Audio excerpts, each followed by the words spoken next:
Well, I should be now. Either way.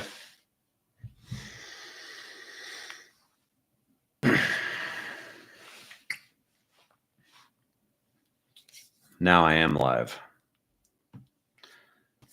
Welcome everyone and no one to the present moment. I got to do a couple things real fast.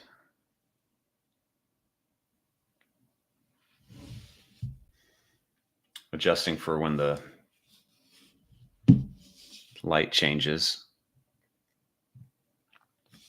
Make sure all my links are working and nothing else dumb comes on.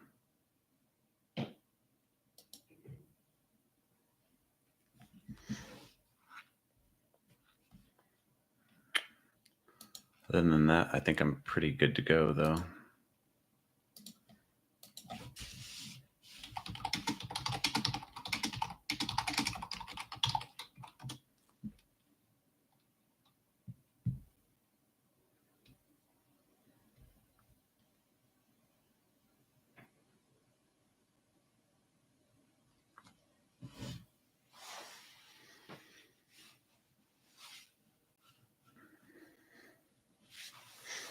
Well, good. Hey, Dan. Since you're here, good to see you, man. Or, not really see you, but I'm going to wait just a moment, make sure I have everything set up right. You cannot hear? Are you sure?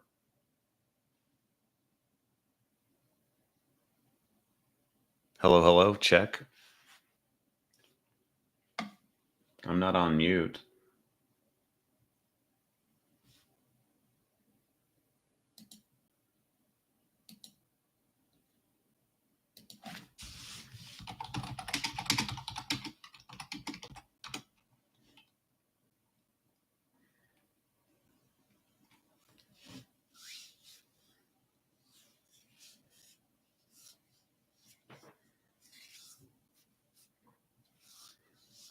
Volume and everything looks pretty good.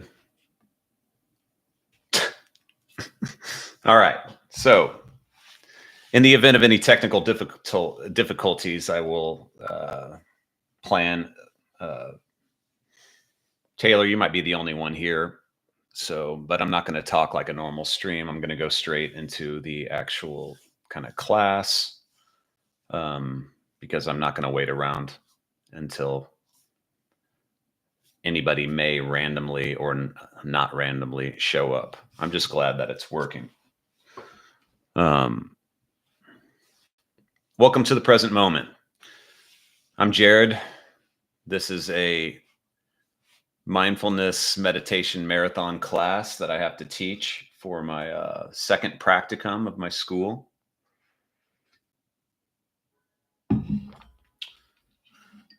First one, I did a 4-part class, 1 hour each, once per week. We went over the basics of mindfulness. I'll be covering the same thing here today. A little different though, the nature of YouTube. I might have questions on the fly, people coming and going, and any other things that might arise, which is a perfect freaking example of what I'm teaching here. It's how to go with the flow.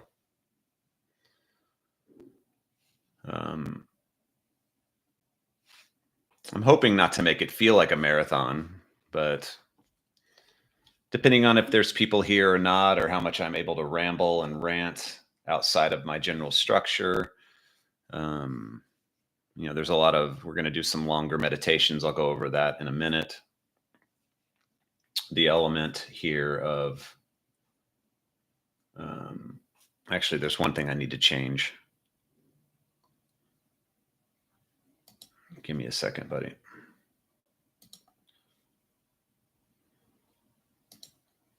going to see if I can change something here.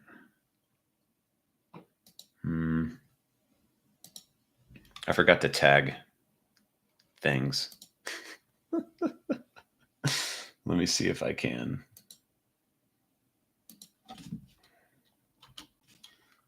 All right. I knew I'd forget something.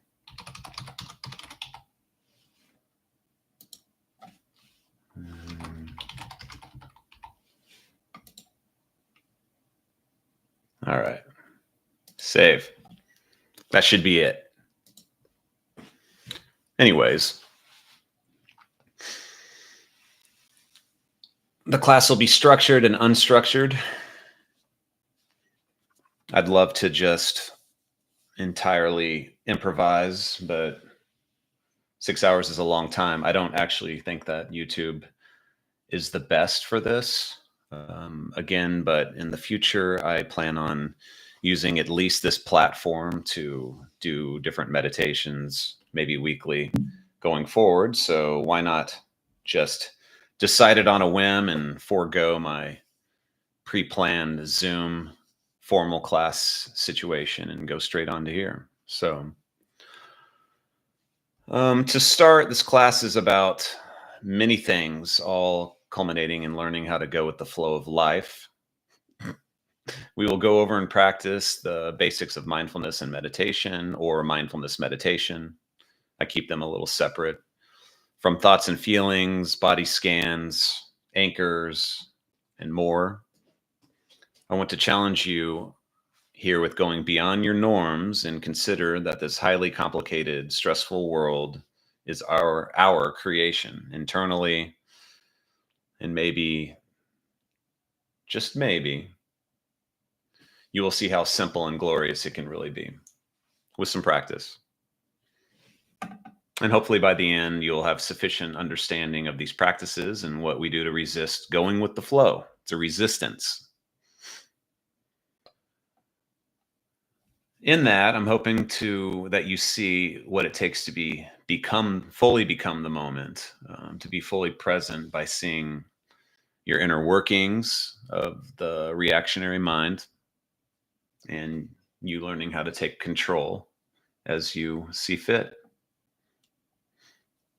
where you'll stop resisting life and become life through non-judgmental focus.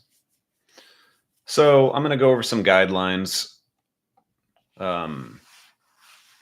Again, a lot of these are for a more formal class, so if they kind of seem irrelevant to YouTube, at least I said them. So we have one rule here, and it's to be kind. We all have our own unique views and backgrounds, skill levels, different understandings, filters, you name it. So let's welcome this. We are all friends here in this interconnected galactic nothingness. Opinions are welcome, of course, and you do not have to agree with what I say or anyone else says, but I implore you to grant each other that space to have them. There isn't really any interruption that's going to be happening because chat is continual, but I will also have a Q&A throughout. I expect as people maybe come and go, they might just come in, ask a question in the middle of maybe a meditation. If I'm guiding one, I'm not going to stop and answer the question, but I will hopefully get to it.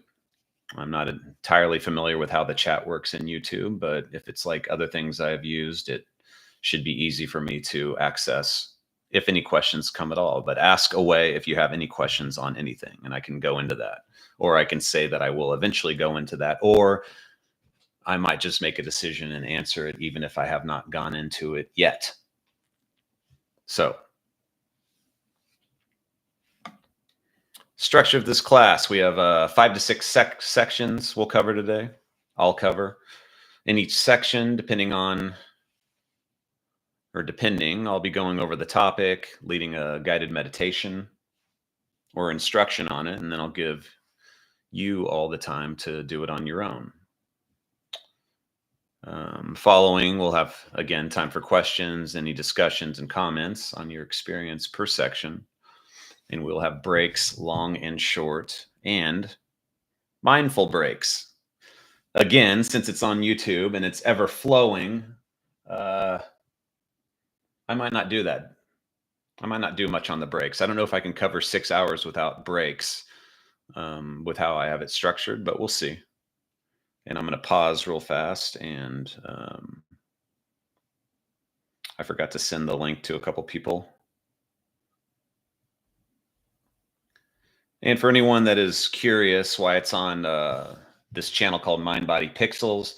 This was an old channel that I called Mind Body Gaming, and it's going through some major renovations, and I don't know how exactly I'm going to take it. I decided to do it on here anyway, but if you see other videos that don't make much sense, well, that's why.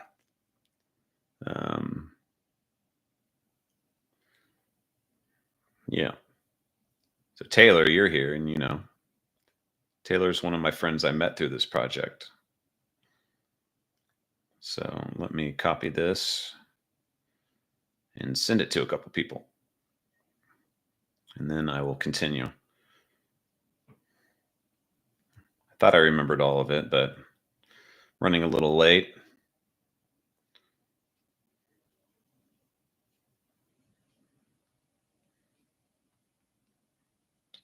Pardon the pause.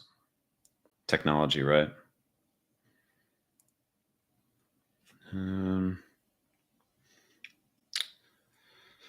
Don't know if I'm going to send it to anybody else, but oh yeah, one more.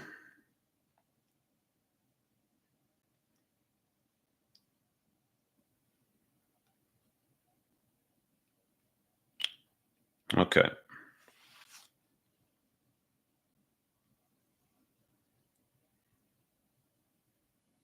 And I'm good. All right. The sections we'll be covering is going with the flow, the WWWWH of it, watching the thoughts enter the body. Can you feel it, which is feelings and emotions, and a day in the flow of life. Does anyone have any questions?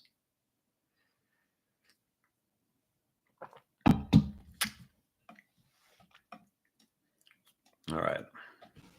I'll start with my introduction.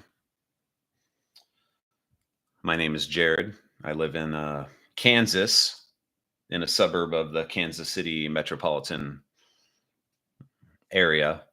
Most of my life I've lived in Kansas City, Missouri, which is a couple miles that way. Lived all around that city. I'm enthusiastic to meet you all if I can during this class. I'm in a mindfulness meditation program called MMTCP that's led and ran by Tara Brock and Jack Cornfield. This is the last class that I have to teach in order to be certified. I picked a long one because I have very short time gaps to do many things as I'm working 2 jobs. And in the future, I hope to take this further into maybe full-time work at some point, or any work at all. This is a free class, of course. Obviously, it's on YouTube. I don't like the idea of exchanging money for this kind of service, but I'm working on it. What else do I say about myself? I've meditated for 15 plus years, I think. I practice mindfulness mainly on the day-to-days, things that go on at any given time. Sometimes I'm really good at it. Other times I am really bad at it. It's not a pass or fail. You'll probably hear me talk about that here and there. I feel like these practices are integral to live a healthy, peaceful, happy kind of life. Taking things as they come, letting them go, all the things I'll get into, hopefully.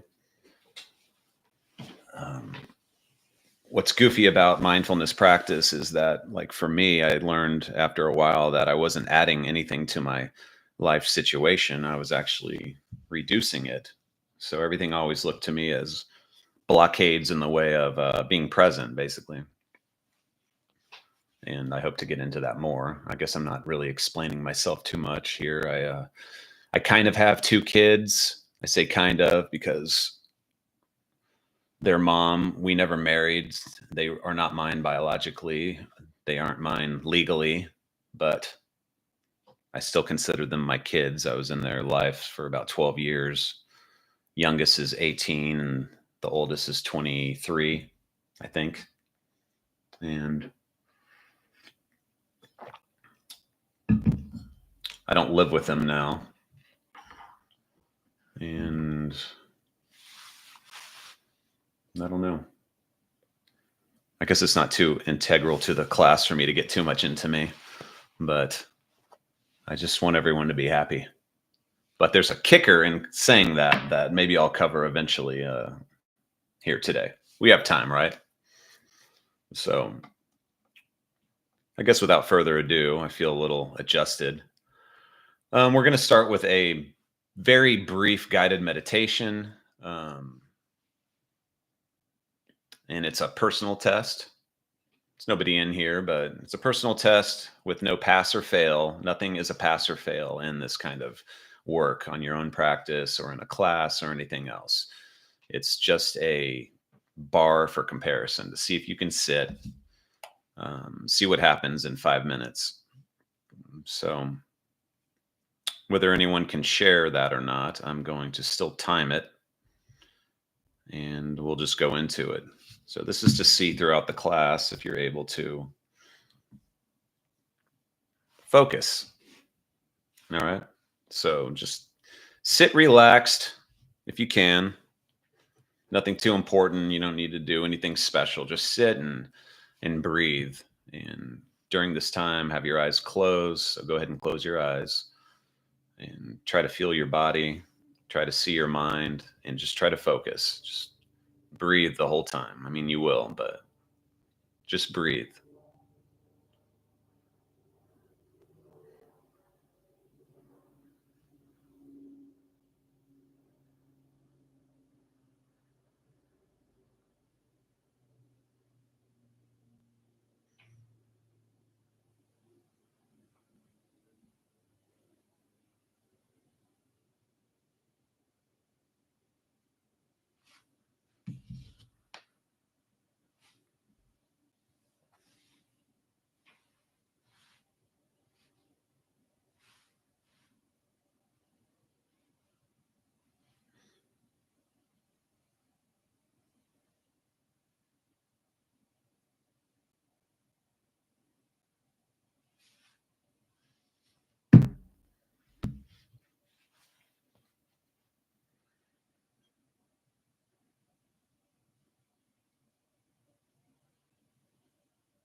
Just breathe.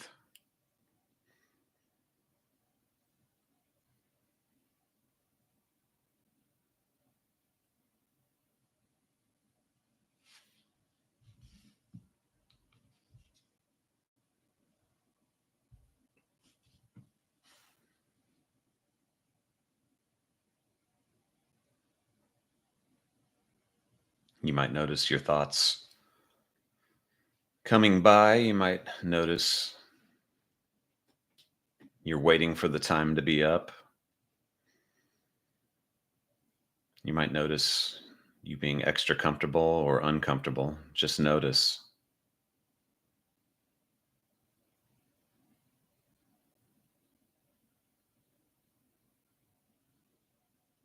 And breathe.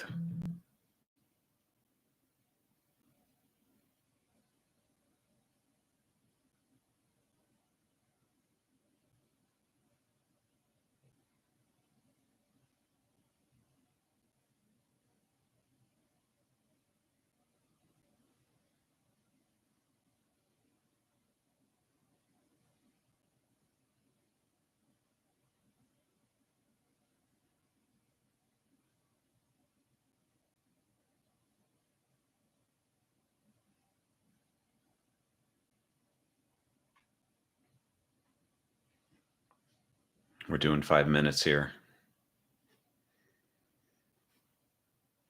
If anything, use this time to relax and get ready for this bad boy.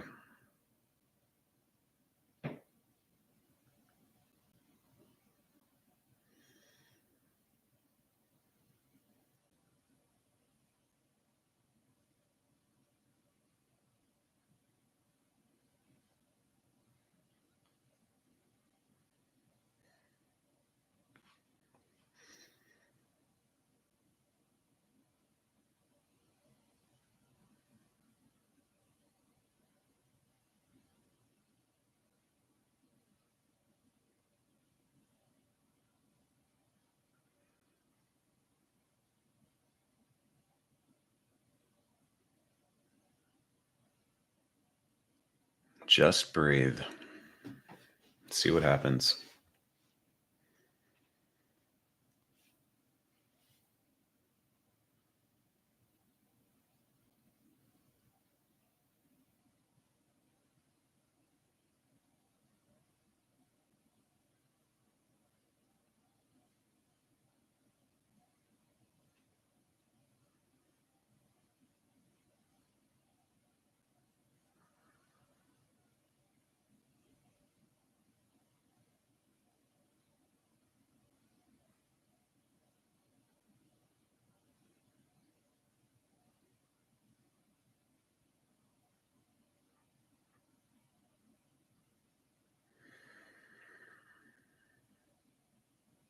Got about 30 seconds left.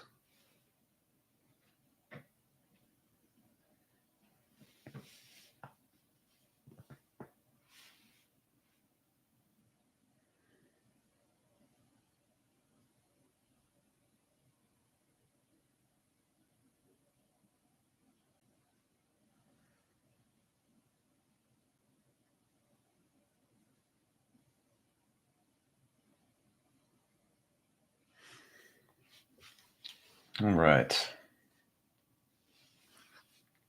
Everyone bring their attention back to here. Hopefully it was already here.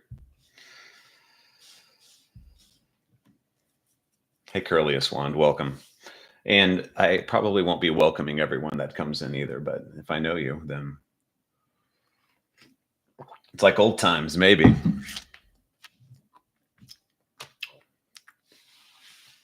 So that, if you did do that meditation right then, that quick, it's kind of a bar for comparison test. Not that it really matters. So when we do some longer ones later on, you can see if you can hone your focus a little more. It was just 5 minutes, Wand. Like I mentioned a bit ago, because of the fleeting nature of this as supposed to be a formal class, I won't recover things. I won't do things like our stream before, but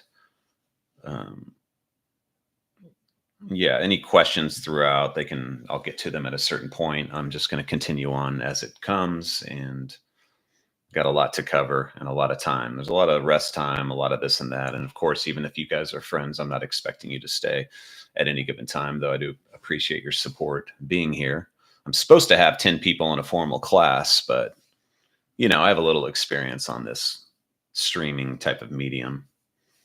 I wish I could have gotten the spaceship going, but it was going to take too much time and nothing's set up on this. So I didn't have a day or more. But we'll be going through different guided meditations and different mindfulness practices throughout. So, yeah. So that's just a basic meditation. I didn't really go into the guiding. It's just focusing on the breath, but we'll get into that more specifically.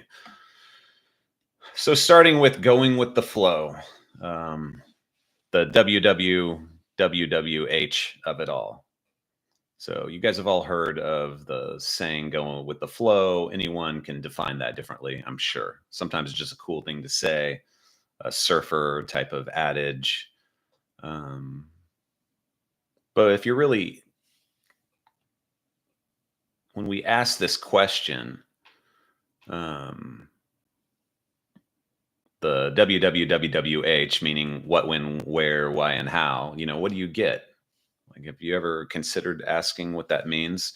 I use this term a lot, and it's not exactly the same as what a lot of more modern, I guess, hip people would say, like flow state.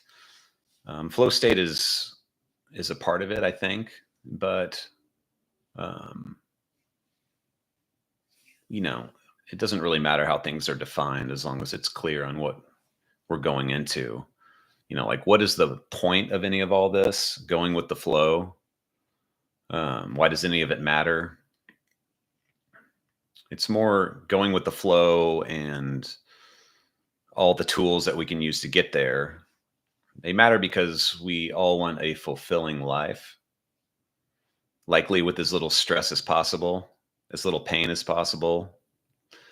Of course, the old adage, no pain, no gain, is really important in such a thing, how I see it. But when it comes to being mindful, it really is a reduction of potential, at least internal pain that leads to suffering. Um, but we don't really know how to get there, do we? Um,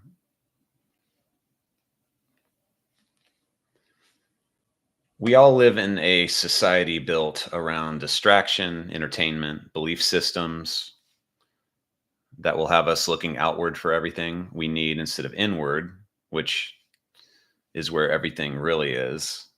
But here's a belief system for you: we create our own suffering, and I'll show you how this is done. We create our own suffering, but we don't have to. We simply have to go with the flow instead of against it. But back to the WWWWH. So, what is what? What is going with the flow? The flow of life, death, all things, the universe, God's will, the wind, nature, waves, the ether, the void, um, you name it. It's your journey. To me, it's simply not resisting what is. I guess you can't see my hands. I'm talking with my hands below the bar. I need to fix that camera at some point. Not today. Um, not resisting what is as much as possible. You know, your body resists, your mind resists, but you, the you, your being, presence, awareness, consciousness, it doesn't have to. When can you go with the flow? In the only time that ever exists, right now, the present moment. Or you can plan on it and do it in some other time that doesn't exist, like the future. But only right now is when you can go with the flow, not later. I mean, technically, you can do it later, but it'll be now at that point as well. As a side note, I'm really delighted that you two are here, because I'm referencing other jokes, and I'm kind of laughing because I know you've heard this before in the project. So, where can you go with the flow? Well, right here, the only place you ever are. Kind of like the wind, not trying to be cheeky, but in absolute terms, it is always right here, right now. And this is really important to remember, especially when you're, you know, conflicted or resisting. So the last W is why. Why go with the flow? So that's a great question, me. And I would love to respond with, well, why not? Almost all suffering comes from resisting the flow of life. Think about it. If you aren't going with the flow, you're opposing it. Enter any metaphor in life here and see where they lead. The old saying, what you resist persists, and it's damn right. The real question is, why go with the flow? Let it go. The why answer is up to you to figure out. I'm here to show, not tell. Well, a little tell, but a small hint is to end your suffering, all of it, if you want. I don't like the word suffering as a side note because it's so epic, but there aren't too many other words that also hit that magnitude. Like, you know, I could say all your resistances. So what are you resisting? And there's usually an argument of, well, sometimes you have to resist things, or people are going to walk all over you, or if you're treated poorly or whatever, somebody's wronging you. But the fact of the matter is that taking action is quite separate than the resistance. You know, you can recognize there's something in this moment that maybe you would like to change, and the point is that you don't resist it internally and thus create, you know, mental suffering basically, or stress. You know, if you're thinking about some potential future thing that's going to happen, like perhaps I did this morning, regarding teaching this class on YouTube without any experience on it, is I just wasn't focusing on what I was doing at that moment. That moment was whatever I was doing in that moment. And instead of being occupied with my surroundings, I was occupied with, is my colleague going to get there on time? Am I going to be able to get here on time to set everything up? And what if, what if, what if, what if? And that causes a stress cycle. And I'll get into that at the very end of the class. I'll go over everything that how everything that I'm teaching today is what I used throughout today, basically. So that brings us to the most important thing of this class and the title, and that's the how. How do we go with the flow? So the simple answer in polar terms is we don't oppose it, as I've kind of mentioned it. Acceptance, in other words, other ways to say it, I'm sure. You make it a choice and you choose it until it becomes a habit of not even needing to choose, just going with it. We can even go beyond the polarities, but that might be a little too fast for us today. So we'll just start with the tools. I'll share them. We'll practice them. I'll show you how I'm using them. Like I said, meditation, awareness of thoughts, body, emotion, and feelings, and all of life. Now, before I start on the nature of life and watching the thoughts, my original plan was to start doing breaks around this time. But I think I'm going to put these off. I don't know how to use breaks on YouTube because it's so fleeting. People will be coming and going, you know. And I don't have a sign that says I will be right back. So I'm going to just get on in it and decide that when I decide that. But if any of you are staying for a majority of this class, you know, obviously you can just take a break. I'm not going to even know. But that's part of my time. So I'll figure that out as we go. So next section is watching the thoughts. The nature of life. A major element of us is that we are the awareness behind everything. And we are in these bodies that will do everything and anything it can to protect us and keep us alive, to survive. You ever think about that? We have countless defense mechanisms that are working or on call at the littlest drop of a dime. And this will be a running theme today as well. And I hope by the end you'll see how marvelous these meat bags truly are. But also that until we become fully aware of these things, we will continuously be resisting the flow. Don't believe me? Well, let's start with the brain and thinking. Our brains, oh man. Our brains are amazing at consistently thinking for us, and we are often completely taken over by this, especially in times when it is completely unnecessary, which is all the time. Not 100%, but most of the time. We become the brain, we become our thoughts, and our habitual reactions to these thoughts oftentimes hurt us and others. They pull us out of this moment in all its glory, creating stress due to future thinking, reliving past pains from past thinking.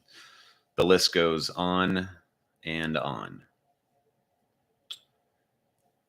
A wise tortoise named Master Oogway once said, "Yesterday is history, tomorrow is a mystery, but today is a gift. That is why it is called the present."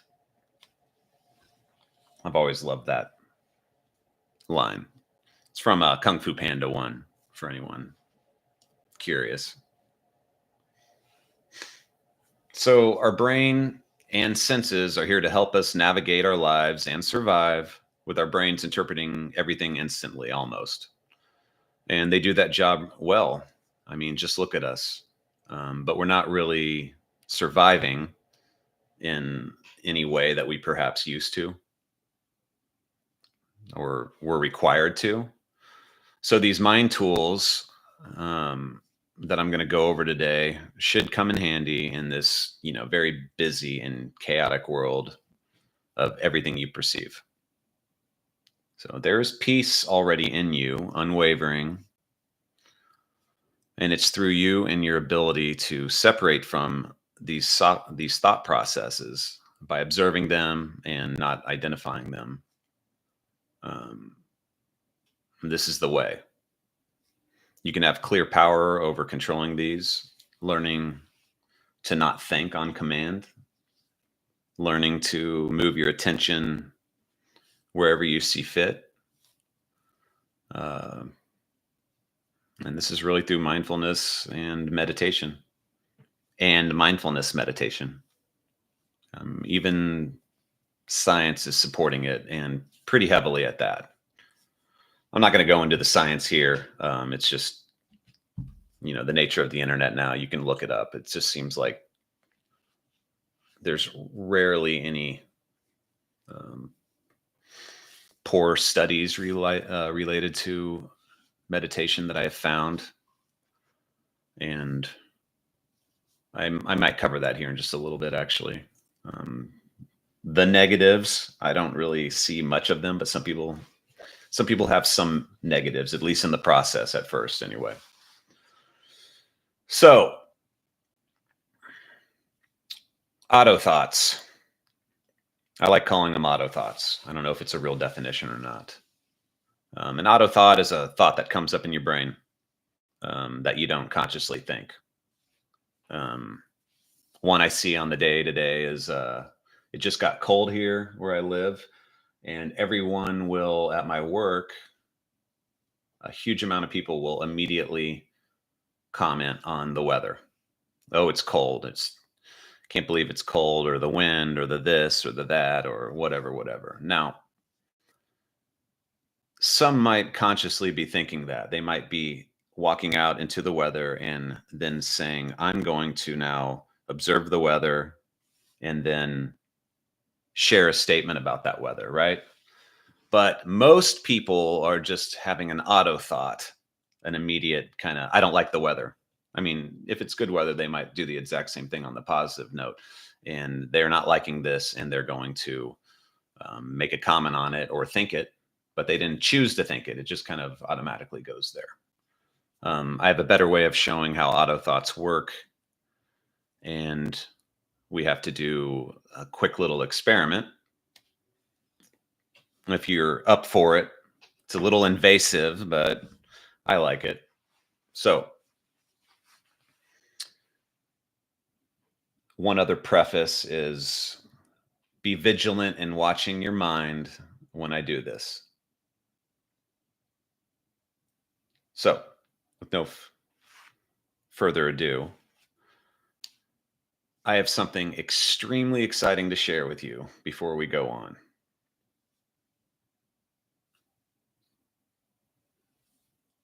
It's the secret to everything. It's the greatest thing of all time. Are you ready? Remember, keep watching your mind. But are you ready to hear this super secret?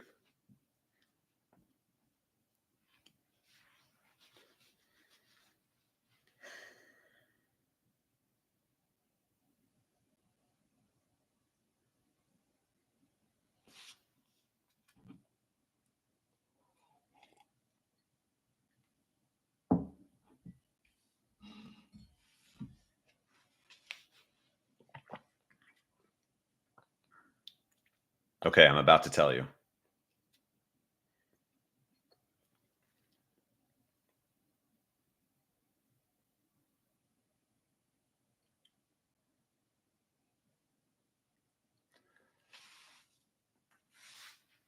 this is mindfulness of thoughts anyways.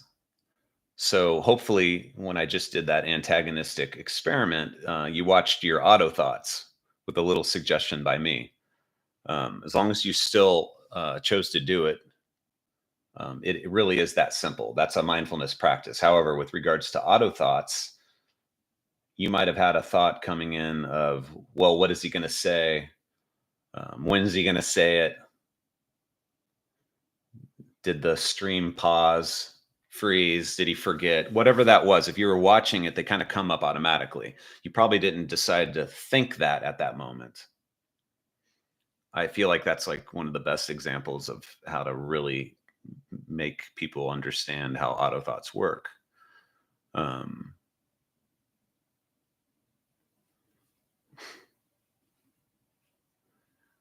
if you focus on your thinking, your auto thoughts that arise in like waiting for me or whatever I was going to say, you might have even felt impatience, frustration, even, and that's okay.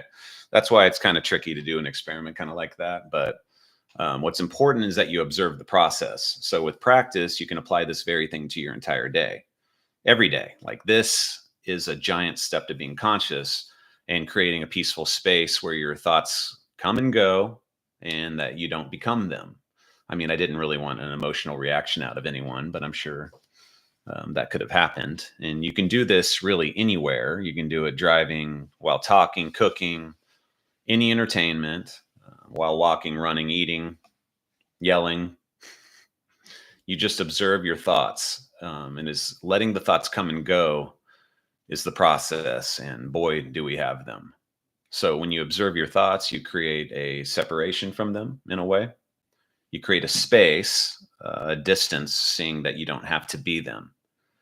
And we have auto thoughts all throughout our days at any given time. I mean, I had them while I was doing that experiment. What could any viewers be thinking during this time instead of me fully focusing on the moment? And so, what's the point of all of this?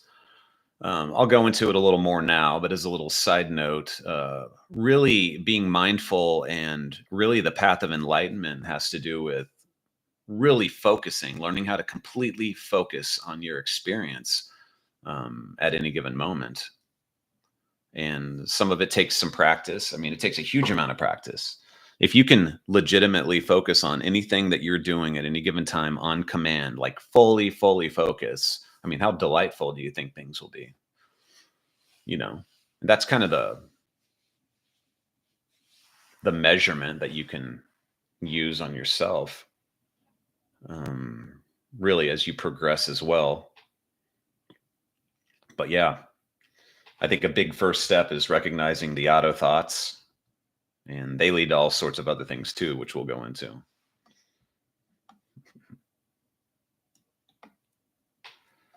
Juan down in chat referenced the Mind Warrior stuff. So I did a program for a couple years during COVID. I might bring it back at some point, but it's tricky. It's a lot of green screen, and I don't exactly have the room here. I might be able to at some point, where I tried to mix in general health advice and meditation and mindfulness stuff with like a narrative, a fictional narrative, and I would do some of this stuff during that, also while playing video games, but I didn't focus it as much as I'd want on the meditation aspect, but I still covered that, and it was a fun old time. So that's what the Mind Warrior thing is. So let's get into mindfully watching the thoughts and becoming the observer. So definitions: mindfulness. I don't really like the word. Its meaning is kind of wrong. This process is not filling the mind or making it full, but it's making it kind of less mind. But if we called it mindlessness, then it probably wouldn't work very well. As you'll see with any teachers on really anything, but specifically when it comes to meditation, enlightenment, being present, lots of similar words can mean slightly different things or completely inaccurate things. But we're trying to achieve less mind here, maximum focus. I prefer the definition of awareness of thoughts, of body, of externals, of everything. If we do this, our life is enhanced. When suffering occurs, it is far less. It's dealt with more efficiently, not carried with us through narrative, leading into reincarnation or reincarnating the feelings, rumination. Oh, I still ruminate. Right. I have a little bit to do on that, but we must learn to focus with everything in us, and meditation will do this. Mindfulness can be done at any time, and meditation is more focused. That's kind of the difference. To me, mindfulness meditation as a form of meditating, you can do it all times, but I prefer to call it being mindful or being aware. And then if I mention like meditation, then I'm meaning it more in a sitting, quiet setting, whether it's being guided or not, where it is specifically focused, not on anything of your choosing, even though it is, meaning you don't have everything at life being thrown at you. Like I practice meditation all the time, um, that I can anyway, at like my work and on my day to days. Where if I get up and I sit in meditation, I'm focusing on things very internally only, like one of those chambers. I forget what it's called when you're in the water, deprivation chambers, I think. Kind of like that, only, I'm just sitting like back there. My pillow's over there. And so, but in time, both can be done at once, like a constant loving practice. And this is important to getting back to the flow. So let's go into anchors. An anchor is something you can use to bring your attention back to the present moment when your auto thinking comes back into play. Or another way to put it, an anchor is something to return to from a wandering mind. So imagine you were sitting and you're focusing, and then you lose your focus. So catch it and return your focus to the anchor. Um, these kind of mix and match, as you'll see, but when you're trying to focus and you get distracted, let's say in the day to days, then you have an anchor to pull you back, like an ever present anchor. So an anchor can really be anything. Everyone can differ here. I personally use many different anchors, sometimes throughout a single meditation and sometimes just for fun. The breath is the default. It's something, our body does automatically, um, and it can be made manual. So nose, breathing through your nose or mouth or either, doesn't really matter. Lately, I've been more interested in nose breathing in all things, due to a book that I read. But I don't know if it really makes any difference on meditation because it's still an anchor point, or being mindful, in other words. Um, and it's an always thing. You're always breathing unless you consciously choose to not, or if you're, being pulled under by an alligator. Hopefully not. Other anchors are all of your senses. You can use sound. Sound's difficult because it's generally fleeting, but if it's a consistent sound, it can work. I'll probably mention this another time, but I think I have tinnitus. When I quiet my mind, I can hear a pretty high pitched noise. It's not annoying to me or anything. It's just, and sometimes I'll just completely focus on it. I don't know what it is, but I use it. You can use your body inside or out. Some examples are fingers, you touching anything, your feet being on the ground, tongue on your teeth or roof of your mouth. You can use smells if you want, good or bad, though that's a really hard one due to sensory adaptation. coming into really fast. Like when you smell, let's say, a flower, if you keep trying to smell it, it kind of goes away. But it is an option, I suppose.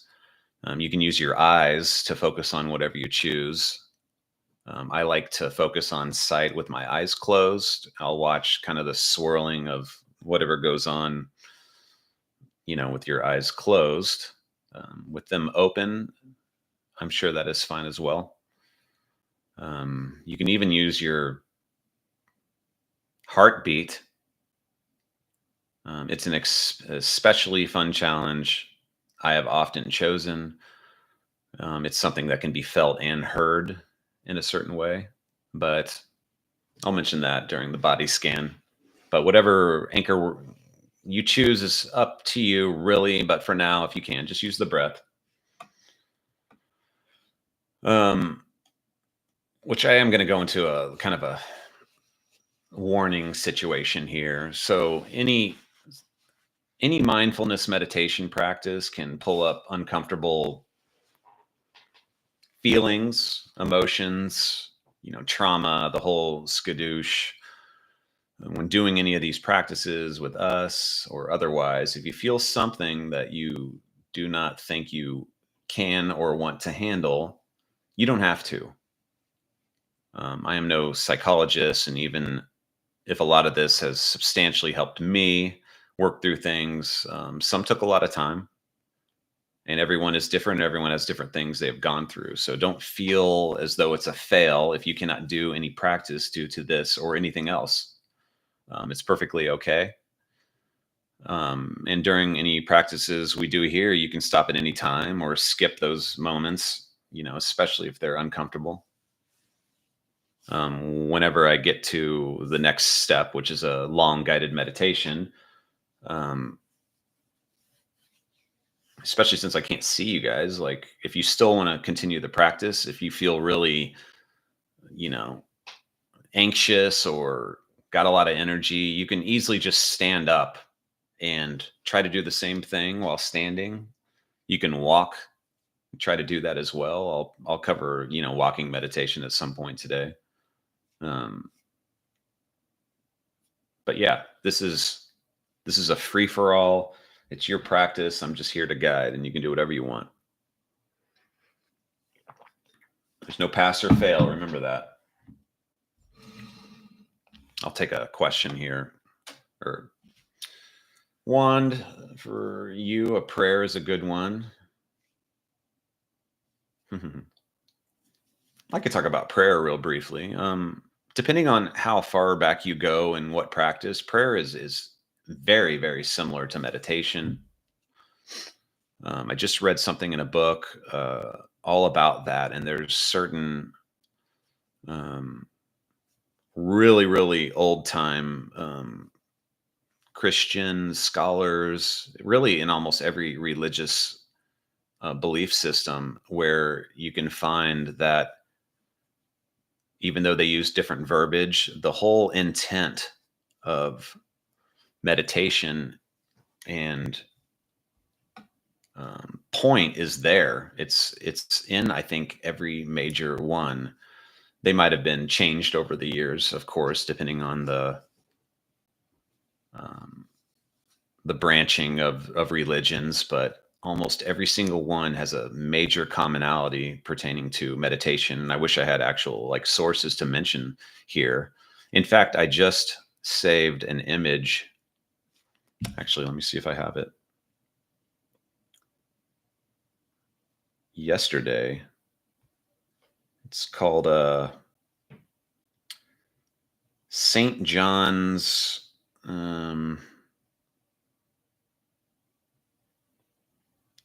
St. John of the Cross, and he did some diagrams. One specifically called Mount Carmel, and it is a sketch of really a path of enlightenment.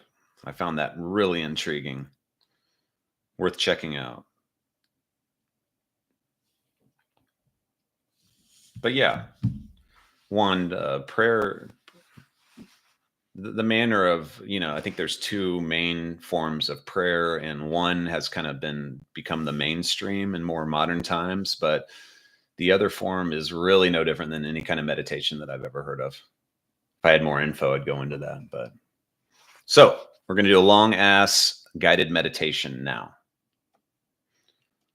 And it's a meditation on thoughts. So the point of the meditation is to watch your thoughts, kind of like that experiment that I did, only this will be pretty long. We'll probably try to hit 20 to 30 minutes just because that's the point of this long ass class. So this will be very focused. The main instruction of this is try to remember to return to your anchor point. So, are you ready? I have a lot of energy. Sorry, I keep moving around. I'll have to focus myself. So get comfortable and close your eyes if you can. And breathe slowly. This is your anchor.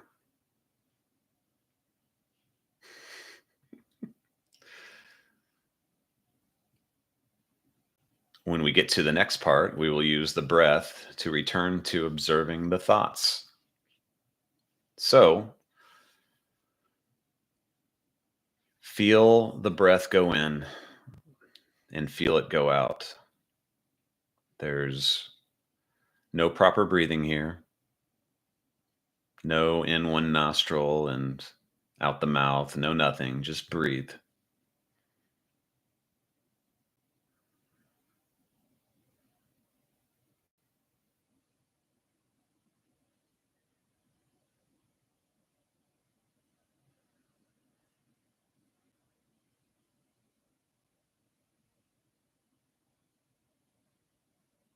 And as you're breathing, try to watch your thoughts.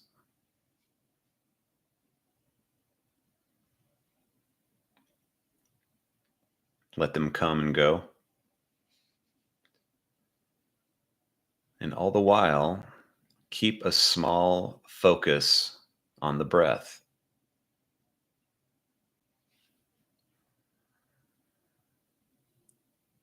This is what we must remember.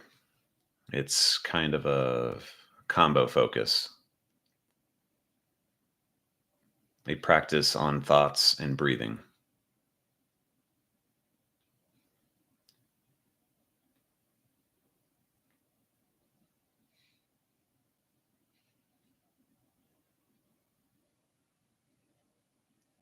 As we drift through thought land, just remember to return to the anchor, the breath. As the thoughts try to take you over, just remember to bring your attention back to the breath.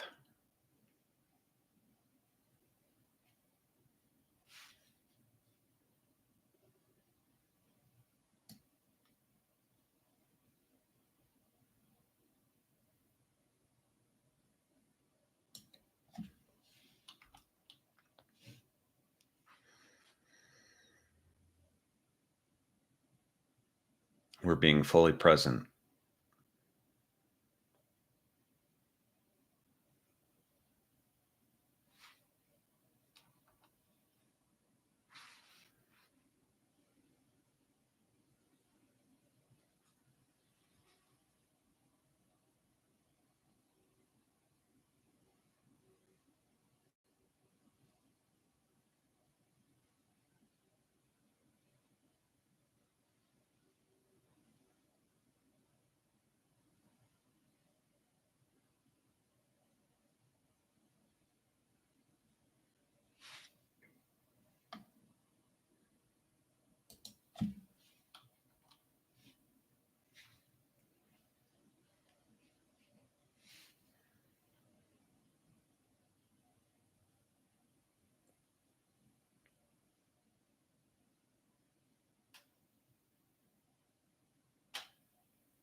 Depending on where you're at,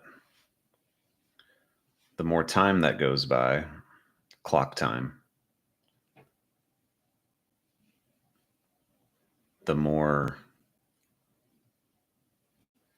you may realize how your thoughts really need to come in.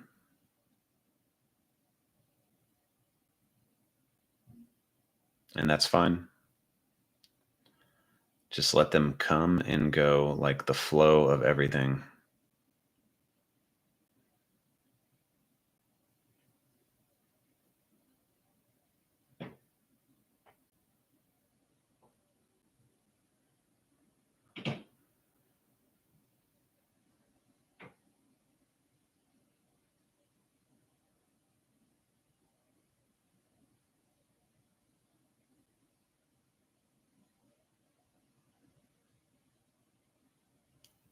And breathe.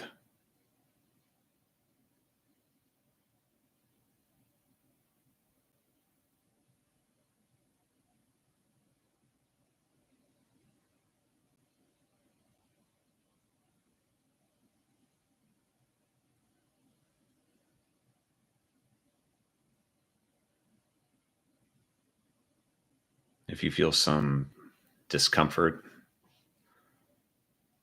your thoughts will tell you. That's okay too.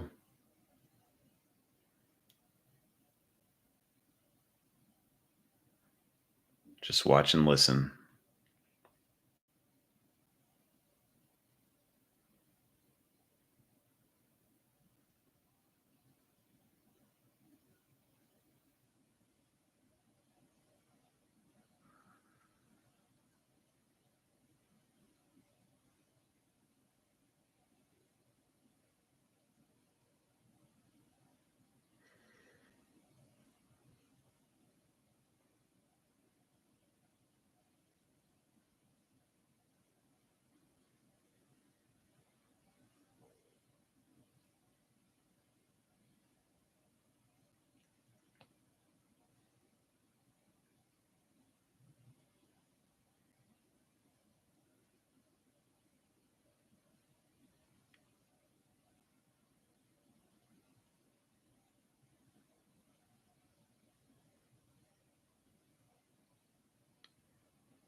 Don't resist the thoughts.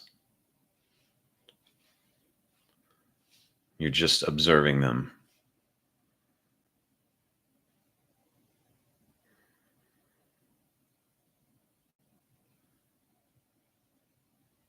They follow the same impermanent cycle of everything else. Just watch them come and go.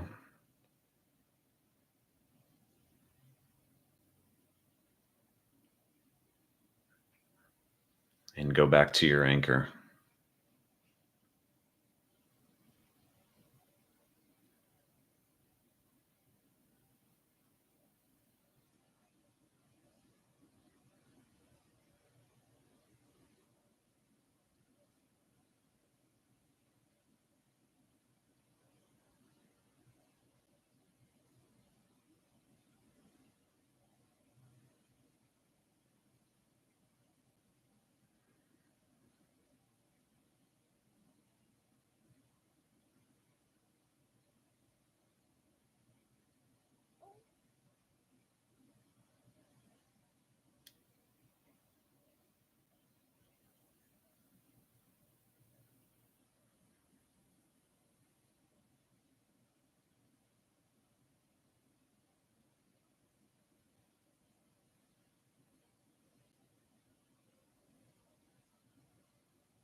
If you feel yourself getting tired,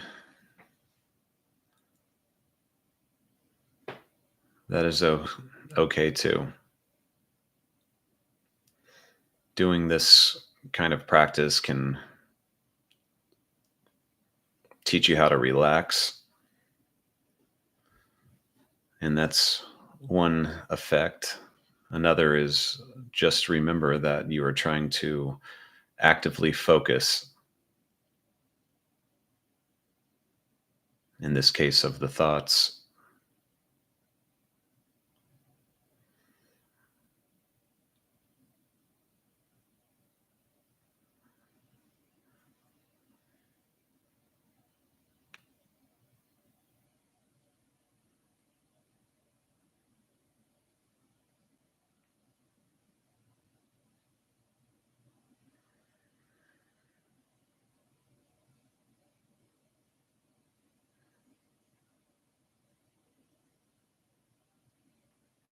Throughout today, you might have a common thought of how much more time do we have?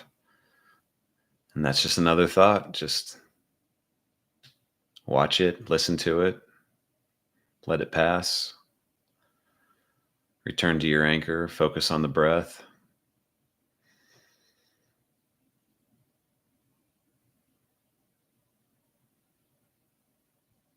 One practice I've heard about is a certain, maybe mini monk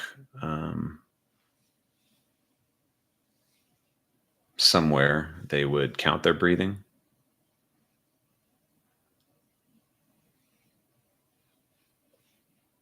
And that's a focal point. That's maybe an anchor as well. I don't know if they did it out loud or not.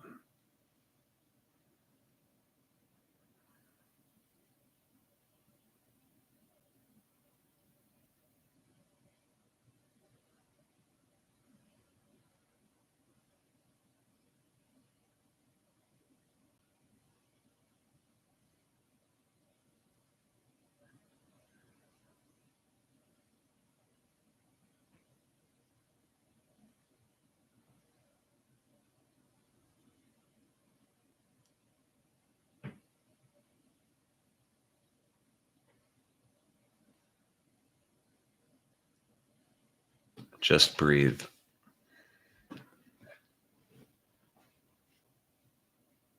Watch, listen, and feel.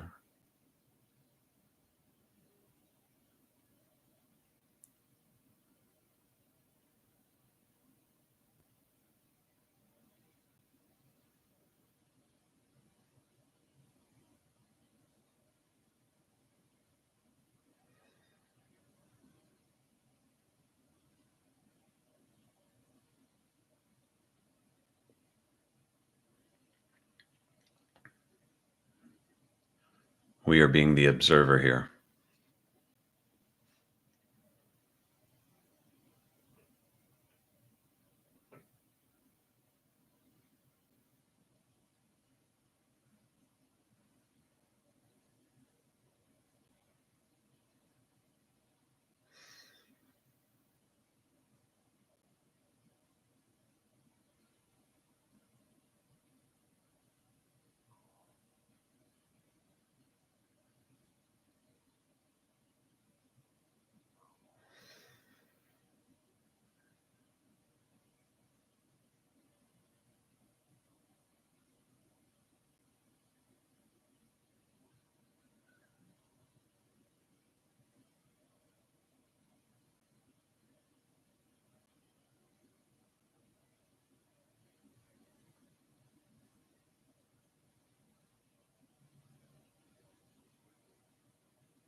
if you're not in a quiet place and you hear something, still try to focus. Just notice the sound. Watch your brain label it, whatever it does. Keep on being the awareness.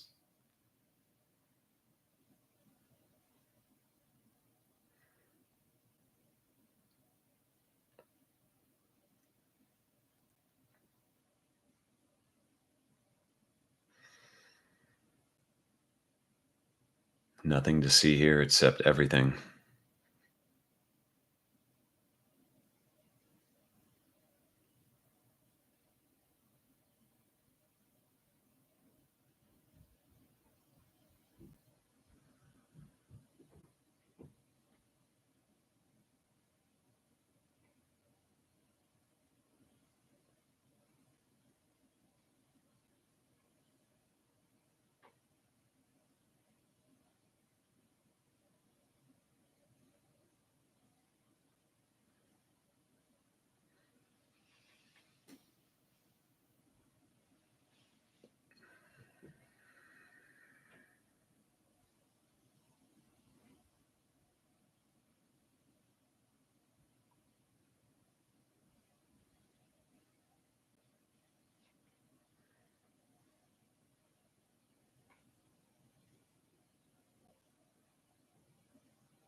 It's a couple more minutes here, and then we will continue this for maybe 15 to 20 minutes longer without any guiding. I'm going to go and sit on my pillow behind me. This practice is invaluable to day-to-day activity, as you can do it while doing anything, really.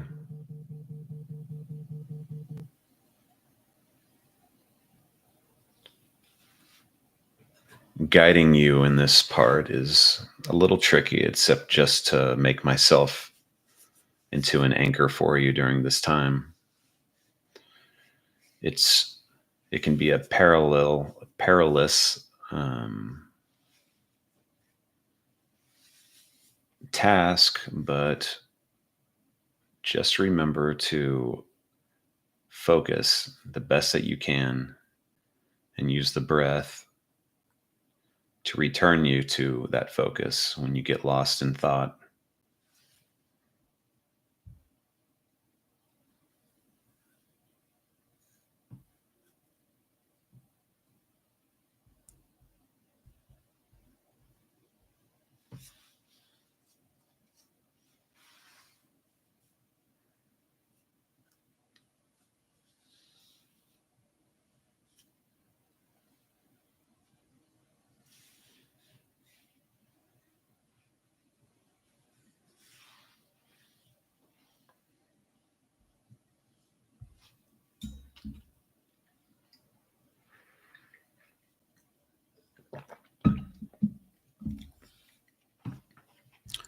So right now I'm going to turn you loose for the next 20 or so minutes to continue this practice without being guided. So again, make yourself comfortable or not. You can do this anywhere and anytime. Just watch your thoughts, watch them come and go, watch the impermanent nature of them. This is an attention honing activity. And keep your anchor point in mind. Observe how you will get lost into thoughts. And this will be unguided.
About 4 more minutes.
I don't think the little bell I have comes into play, but go ahead and bring your attention back to us.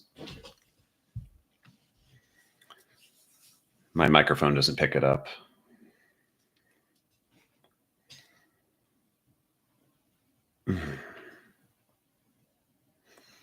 One, we've been out of the void. Remember the ship? This is just on that channel. It is. I don't know how I'm gonna. We'll see what happens there. One is referencing the white void that I was stuck in my previous project.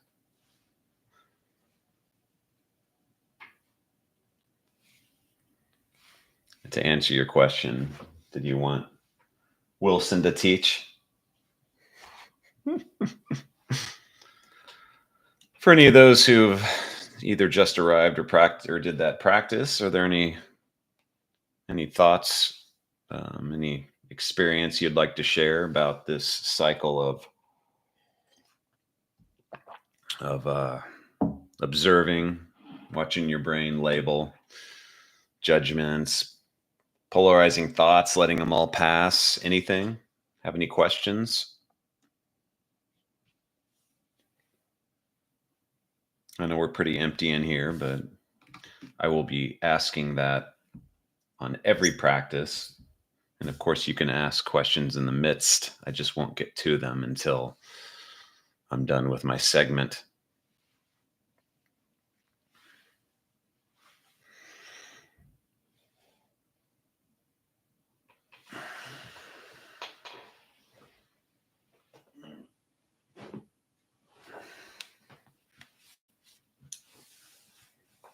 I haven't worn this in forever.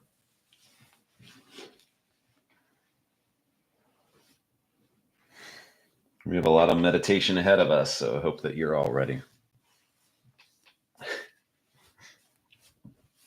Apparently, it's a day of grays.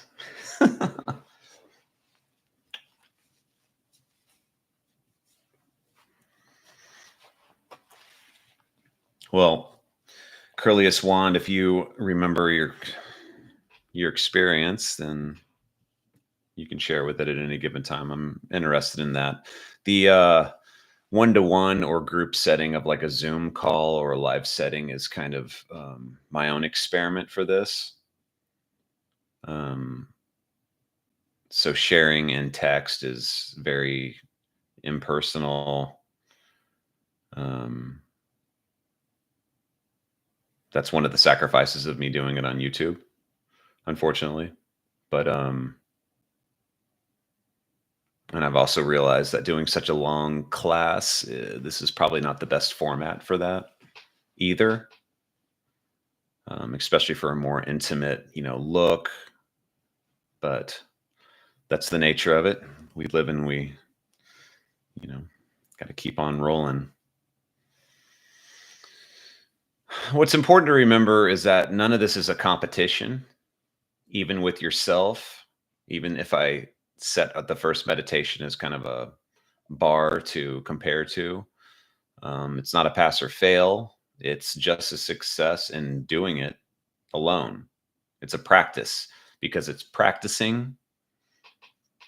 And in time, you will hone your focus like any skill and creating a peaceful space where you are not your thoughts, but the container and observer of them.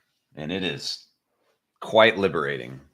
My thought that I had, I'll share with my little experience, is I was a bit cold. So I just felt the cold. I don't even call it cold. I just am feeling it.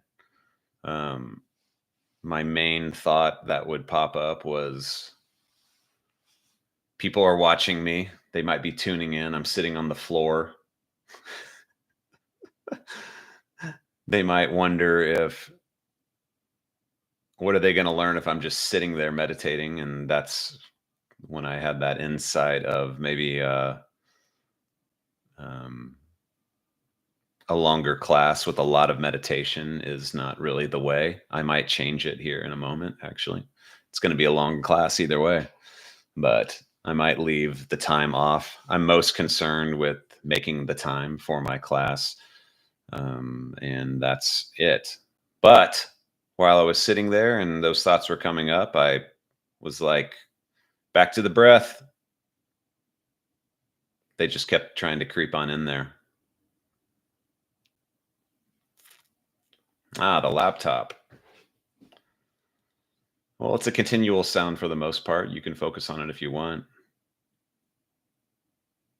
Yeah. My PC makes some noise, the fan. I heard my neighbors, they like to really, really make a lot of noise when they go up their stairs.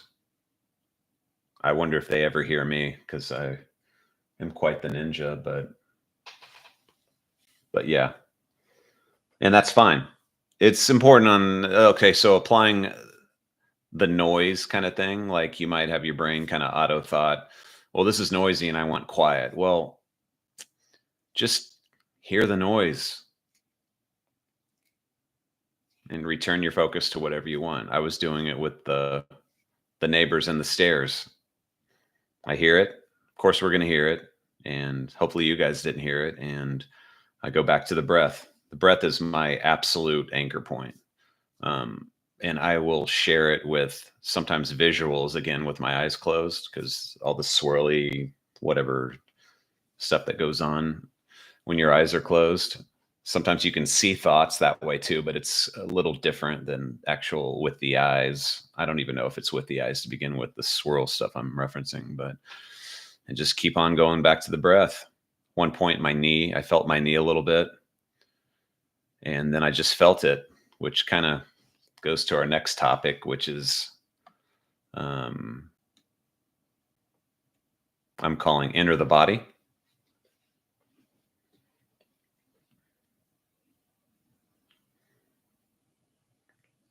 Neighbors got a rake.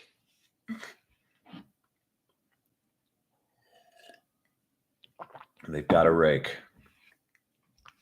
But hey, that's a noise. We know what it is, even if we don't know what it is. Oftentimes when I hear weird noises, as long as it doesn't seem some kind of like a vehicle getting broken into, I will just watch my brain try to label it. And I'm like, Nope. More lovely sounds of the waking life. All right, so enter the body. This one is fun. You'll see commonalities in all these practices. We're just taking it slightly to different subjects. Um,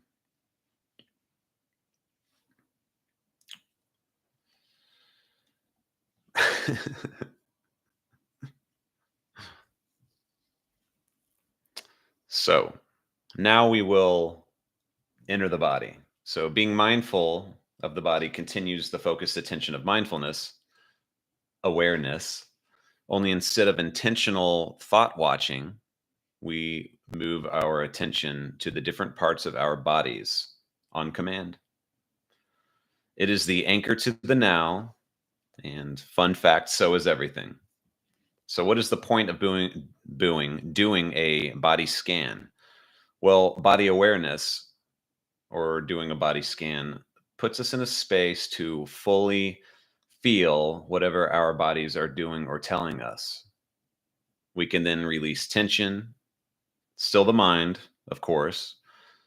And in becoming more self aware, we can allow everything to once again come and go, as everything always does. The flow. Only with practice, we won't be resisting it.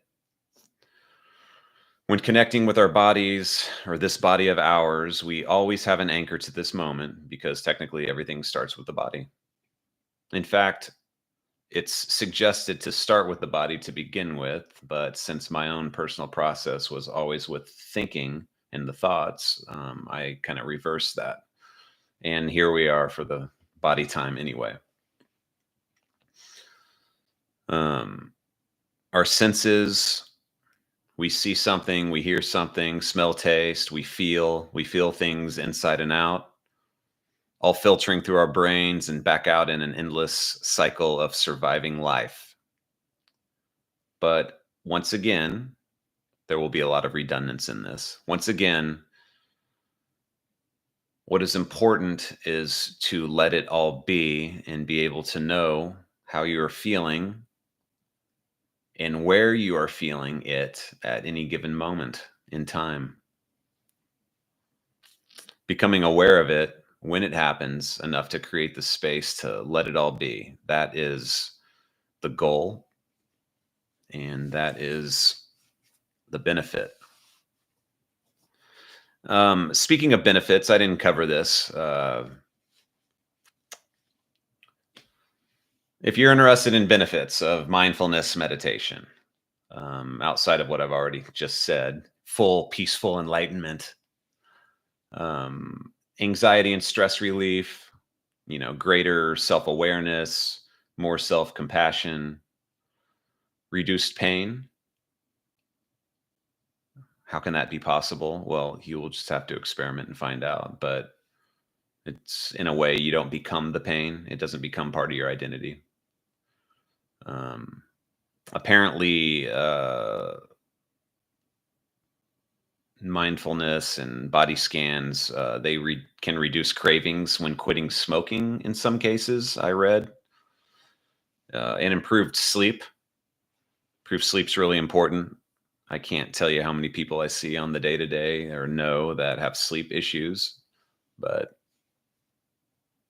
many of them don't or are not willing to do some of the few things outside of, let's say, meditation to improve that. So I guess that's one element of acceptance that can be okay. You can improve control over eating and stress eating too. And I know this for a major fact with my own stress eating cycles I've been doing. I don't know if I have them anymore, actually. And other benefits are anything you apply the awareness to. I don't personally like talking about benefits of this stuff, past what I share, even if there are great studies with near proof. You can look that up. I'll often list them, but won't spend much time on them due to me preferring everyone finding out their own relative results themselves.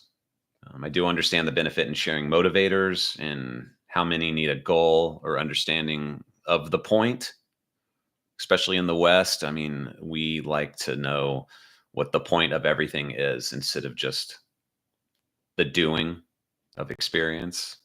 But I also feel all these benefits are spoilers in a way and set up expectations on time and achievement. It's your own practice. You can do whatever you want. It's just what I do. To me, the achievement is in the doing. Um, the old enjoy the process adage, in other words, I want everyone to discover for themselves. It's quite fun and it's quite amazing, really. So we're going to do a body scan here, and this is going to be damn long. Bear with me. It'll mainly all be guided. I'll give a little bit of time afterwards to let you take it on your own. I still have that imposing clock over my head. And I will love if my mentor and other people that have to watch this can hear my semi complaint about time being a factor when I'm teaching how to be present. It's one of my favorite paradoxes, and they probably don't actually care. So let's enter the body. It's kind of ceremony to say get comfortable, but the benefit of being comfortable in any kind of meditation is if you're not wanting to focus on discomfort, which is a very heavy, survival mechanism, then eliminating that beforehand is beneficial. So if I'm just wanting to watch my thoughts, I don't want the thought being my hip hurts or I'm sitting crooked or all these other kind of things, even if it's the same practice, because you still would then be watching your thoughts. But it's generally easier, especially at first, to eliminate extra variables that get in the way of that. But suffice to say, once again, get comfortable. And if you can, once again, close your eyes and we will begin once again with the breath. And we will let it take us through our bodies.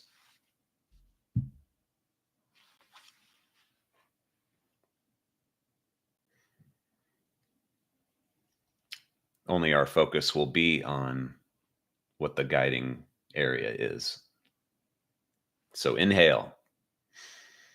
This time through your mouth.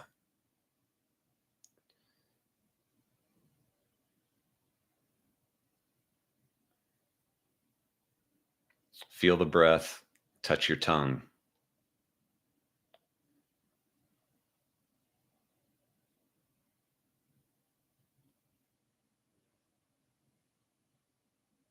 Try to remain focused on that.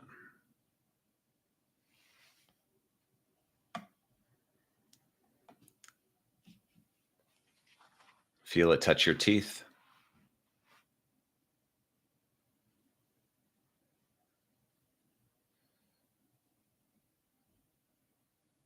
When you exhale, feel the breath touch both of these. Notice the feeling.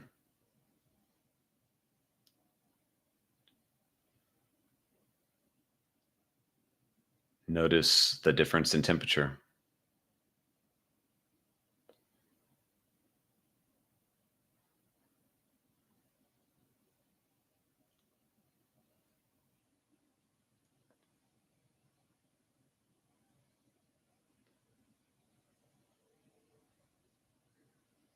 On inhale, it should be cooler. Doesn't have to be. Don't have to label it. Just feel it. Of course, feel the warmth as it comes out.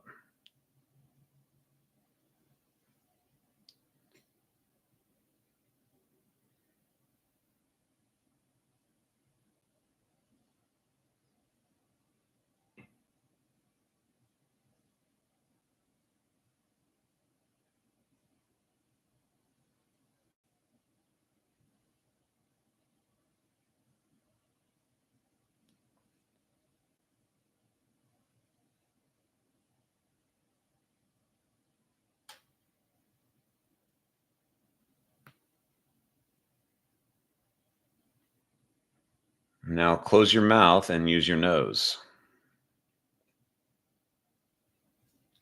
If your breath was bad, you might have already been using your nose.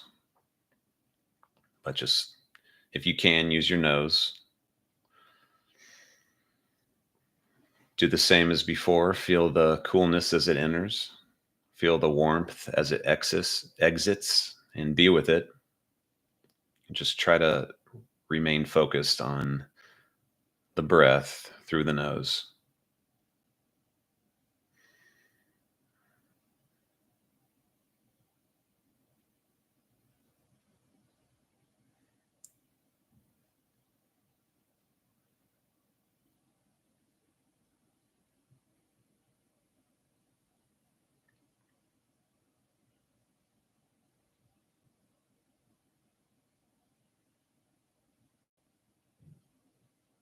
If your nose is whistling, you might have a hard time focusing on the inhale, exhale, but just try to focus and be with it. If your thoughts get involved, you're still using the breath as the anchor, and your focus is on the air in the nose.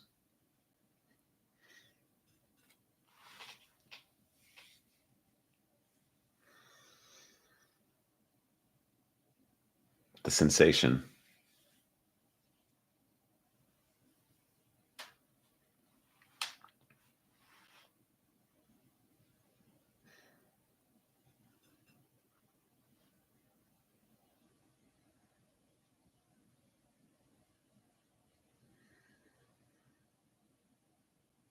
Might be a light burn, especially if you inhale quickly.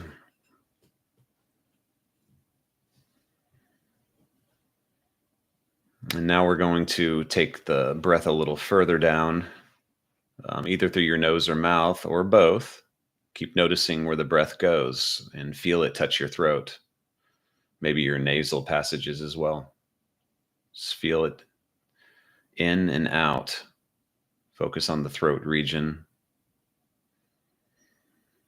and keep breathing, of course, as it's a more co-focused activity caused by breath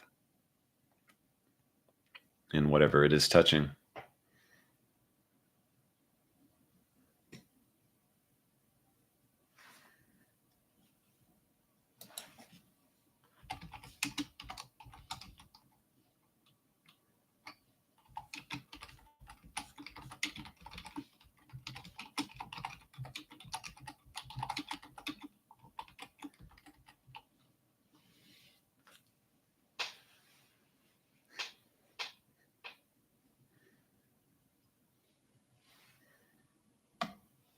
Inhale and exhale. Not anything I need to tell you.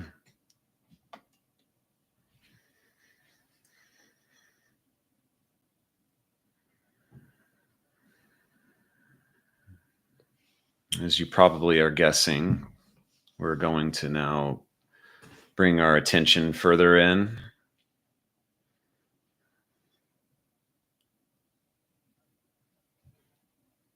to the lungs. As the next breath enters your lungs, feel them expand and contract. We'll slowly take our shared attention off of breath and put it entirely in our lungs.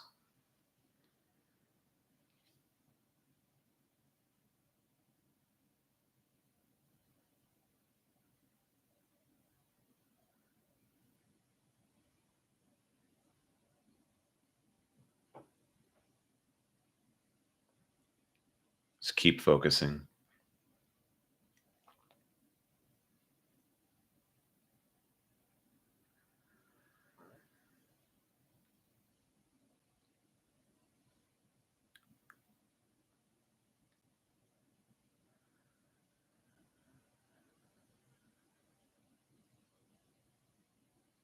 As you're doing this, you might notice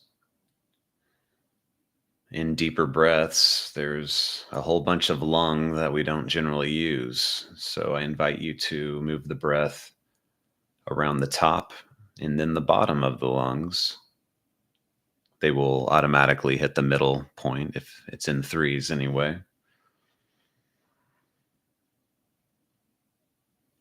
But start with the top behind the rib cage. A lot of labels here, not meant to be an anatomy class. When you breathe in just the top of your lungs, your shoulders might rise. Doing this, just focus on that.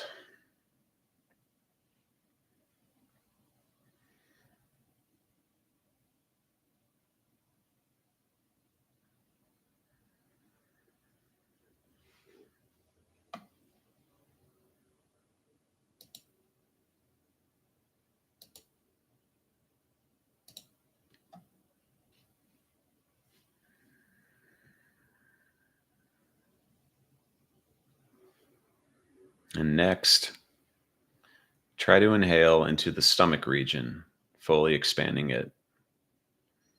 A deeper breath might be required here. Just stay focused on this flow of breath, flow of movement. Try to feel the air go in.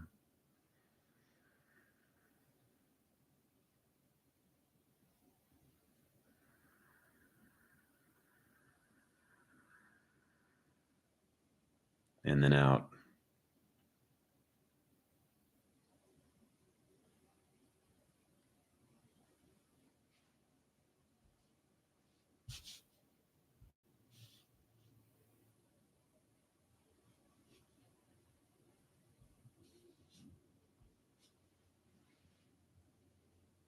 Now try to join both of them. This is while our attention is still staying on the lungs, it's also a very nice practice of deeper breathing where you inhale, fill up your stomach area of your lungs, and then up to your chest behind the rib cage part of the lungs. So you're fully in,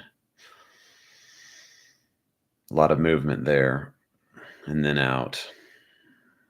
Still just focus on the movement and the air going in and out.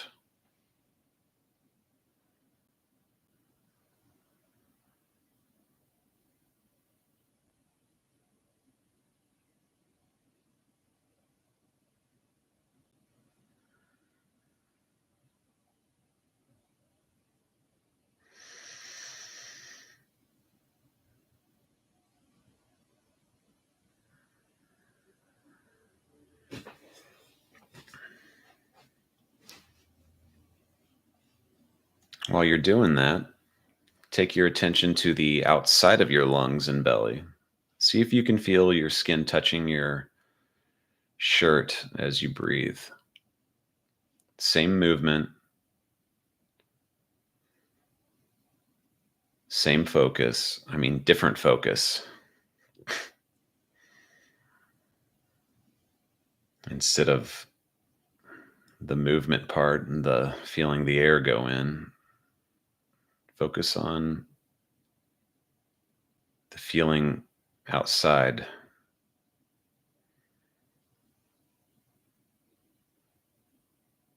If you're shirtless or don't have any feeling on material, maybe you can feel the air.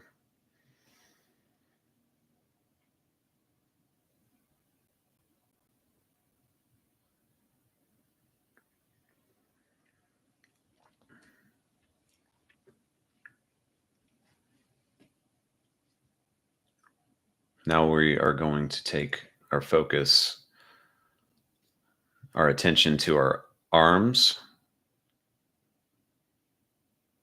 starting with your upper arms or the shoulders.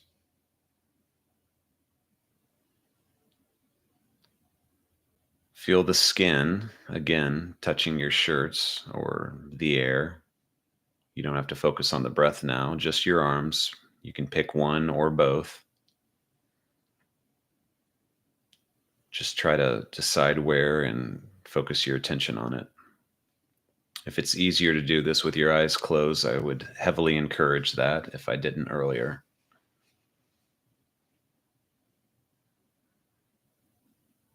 Going for absolute focus here, people.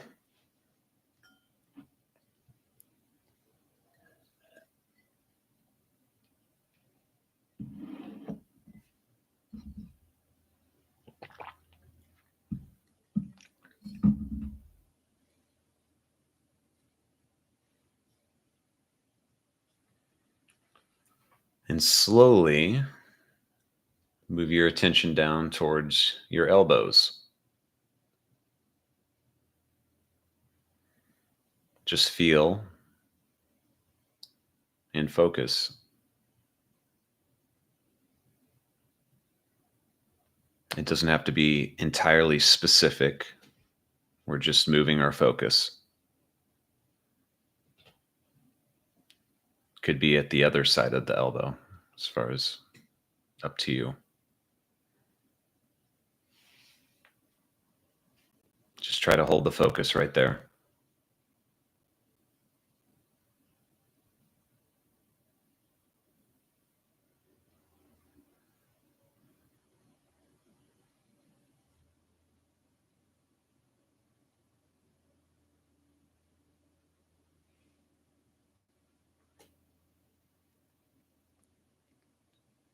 I'll let you guess where we're going next.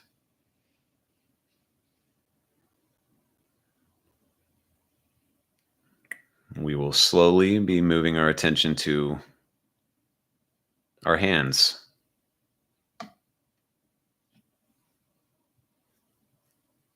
Take your time getting there. Feel the forearms, feel your skin, feel the inside if you can, but just try to maintain focus for a few more moments as we make our way to hands.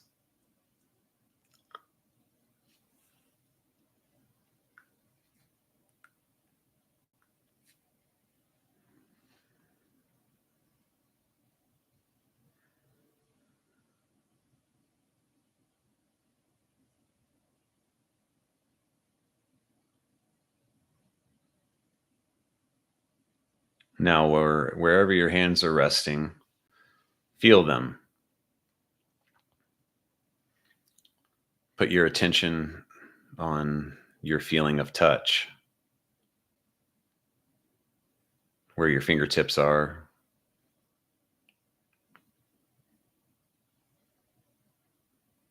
You can move them if you want. Just feel and focus.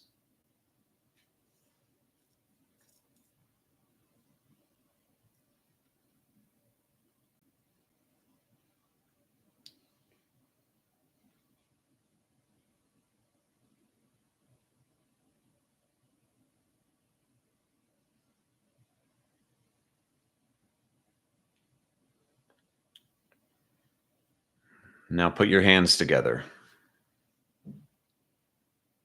As sensitive as the fingertips are, this is generally easier to focus on all sorts of feels.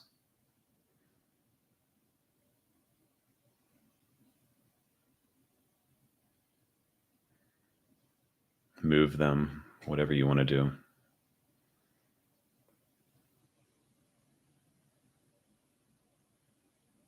We're using our body as an anchor here.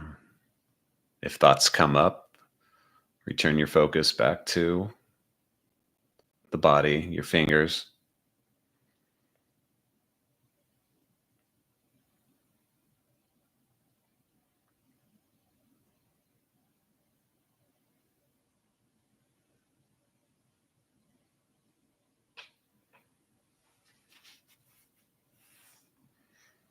So next, try to bring your attention to inside of your hands. An easy way to do this is to, on the count of 1, 2, 3, clap. Notice the noise. Then while holding them apart, bring your attention to inside of them. That'll get the blood flowing, the energy. You'll feel it easier if you clap. You don't have to. Just keep your attention on inside of your hands. Feel the aliveness.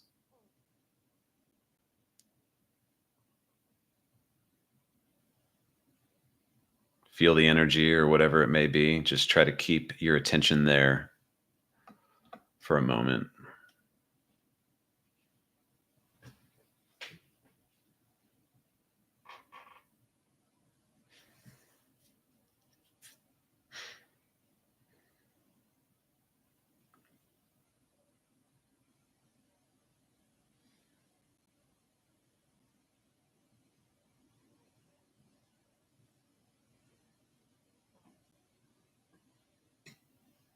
I think this stuff's pretty neat. You can do this during any kind of seated normal meditation as well. You don't have to go through the whole entire body. You just pick a focal point, basically.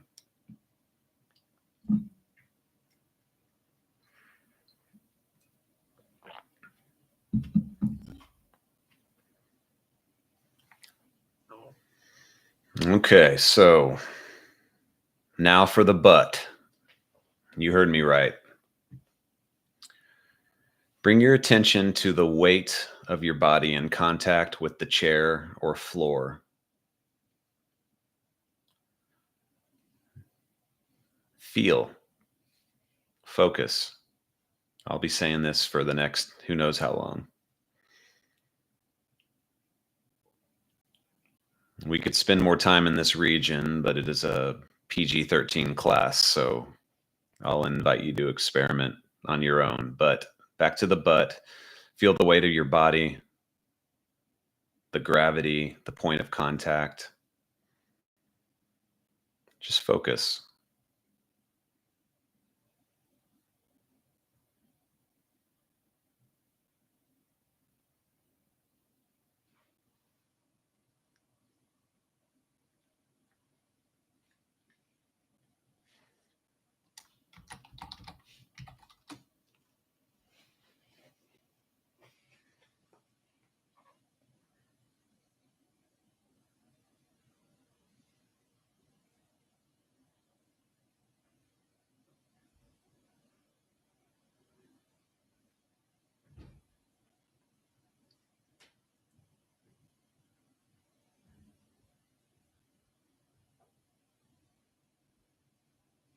Well, what's important, Wand? The question was, how do you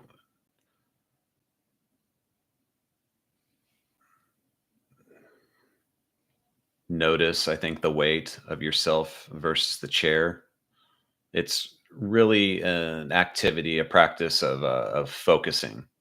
It doesn't have to be any particular region. We're just going through all of that today, but it's really just this is where I'm focusing on. I'm choosing to focus on this region and the next. Honing focus, really. This gets more important on things like emotional reactions and stuff I will be going into in the next section, but basic body scan is just I'm feeling my own body.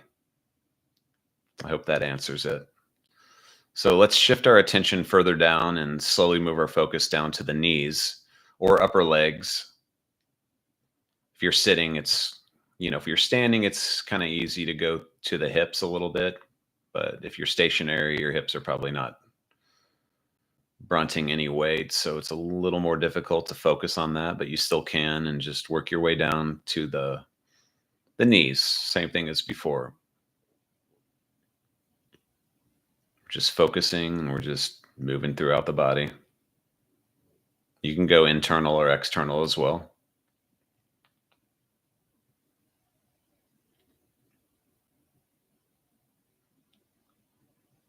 Feel your legs where they're touching the chair or floor. If I'm sitting cross-legged like I was before, there's all sorts of additional sensations to be with. You can always feel the air, maybe.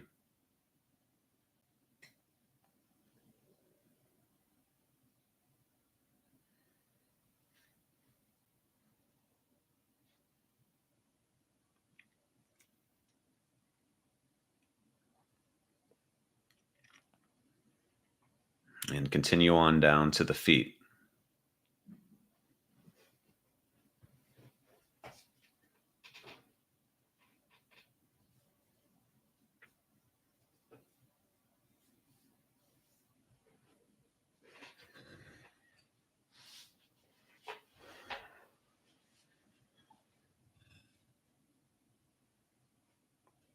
Taylor, we will be doing multiple meditations. So you didn't miss any. We're doing a body scan right now.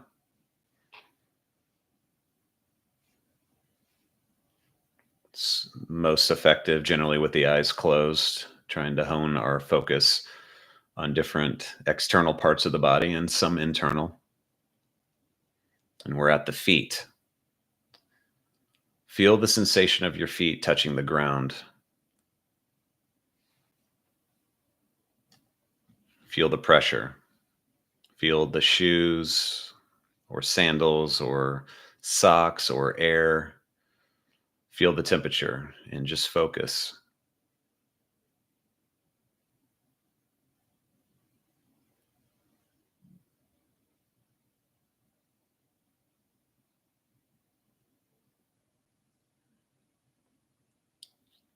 You can wiggle your toes. You can lift or step or stomp. Just feel the aliveness. You can label if you want, but the focus is still the aim. So focus and feel.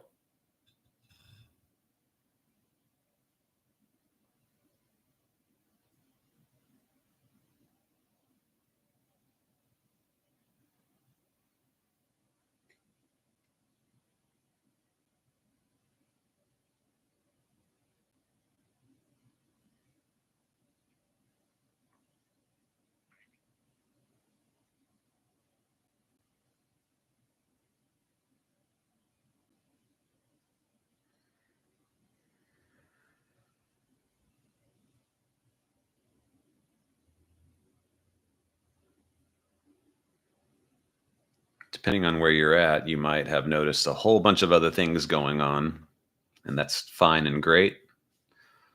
Because now we're going to bring our attention to throughout the body.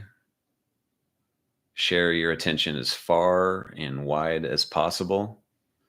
It's a hard to describe process, so experimentation is suggested, but just try to feel everything. Just remain focused, though, when your thoughts try to creep in and everything else. But it's a very wide attention. It doesn't have to be singular. It can be on all parts kind of at once in a way. So just feel, like Luke Skywalker says in Star Wars Episode 8,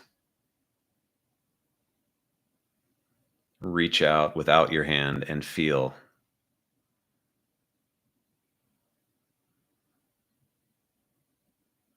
Feel the aliveness.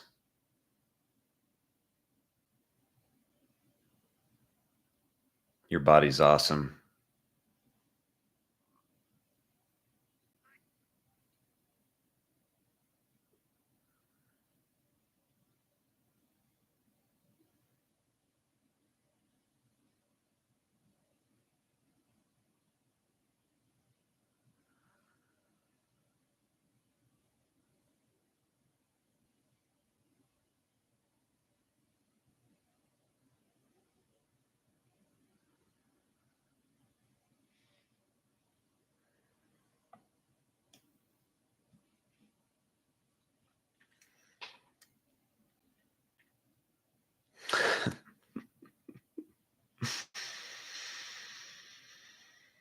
We're going to take this a little outside here. Usually a body scan doesn't include these things I'm going to get into, but I feel like they are just as important. And we're going to touch on sounds. So remember, while keeping your eyes closed, and as a side note, if you're asleep, that's okay. It's a non-judgment acceptance. In fact, that's the definition of mindfulness, is a non-judgmental awareness of thoughts, feelings, and body. I don't think I said that earlier. That's maybe important. I don't know if definitions are important, but non-judgmental acceptance, which is a oxymoron, I think, even saying it that way. But anyways, while keeping those eyes closed, we're going to focus on something both inner body and outer body, and that's of sound. Of course, you are hearing me, but take some attention to the sound of your environment. We briefly talked about the laptop earlier, Curlius wand. Kind of like that. Try to listen to the hum of your computer, the birds outside, cicadas. It's a little late for that, depending on where you might be, but the air conditioner, the heater, the roommate on the toilet, the neighbor on the stairs, whatever it may be. Just try to be with these sounds and let them be. Recognize their existence.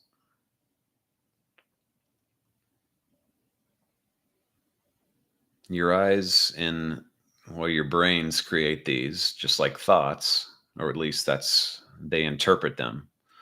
So try not to label the sounds, just be aware of them using your ears.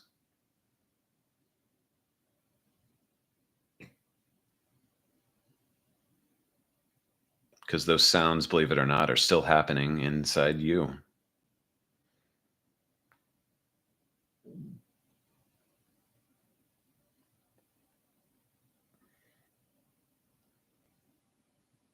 Again, it's about the focus. You are choosing to focus on these things,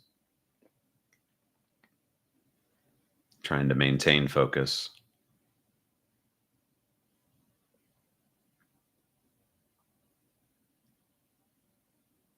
You can find peace even in the loudest of sounds. At least that's what I've been told.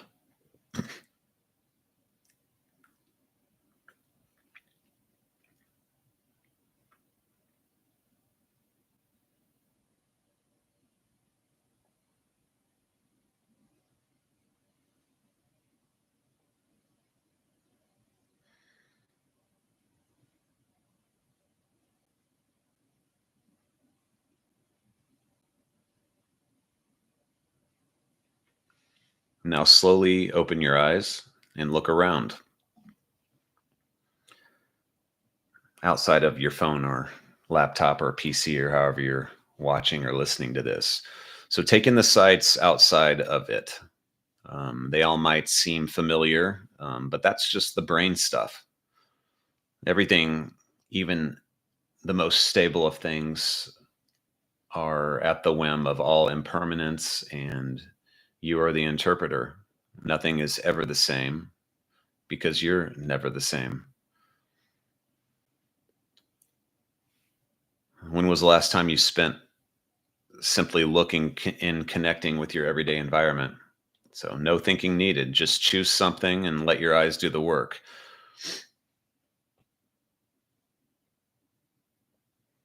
Just focus non-judgmentally.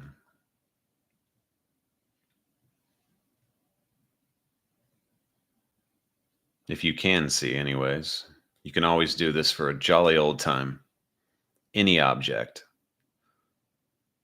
Some will feel this is easier in nature, but still, what is important is that you are choosing to focus on whatever it is that you choose. The only advice that I give on this is, at least early on and right now, stay away from anything that has words or labels, as that pulls your brain into, another analysis. So try to choose one thing and spend a moment here before we move back into the body.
Now, on the same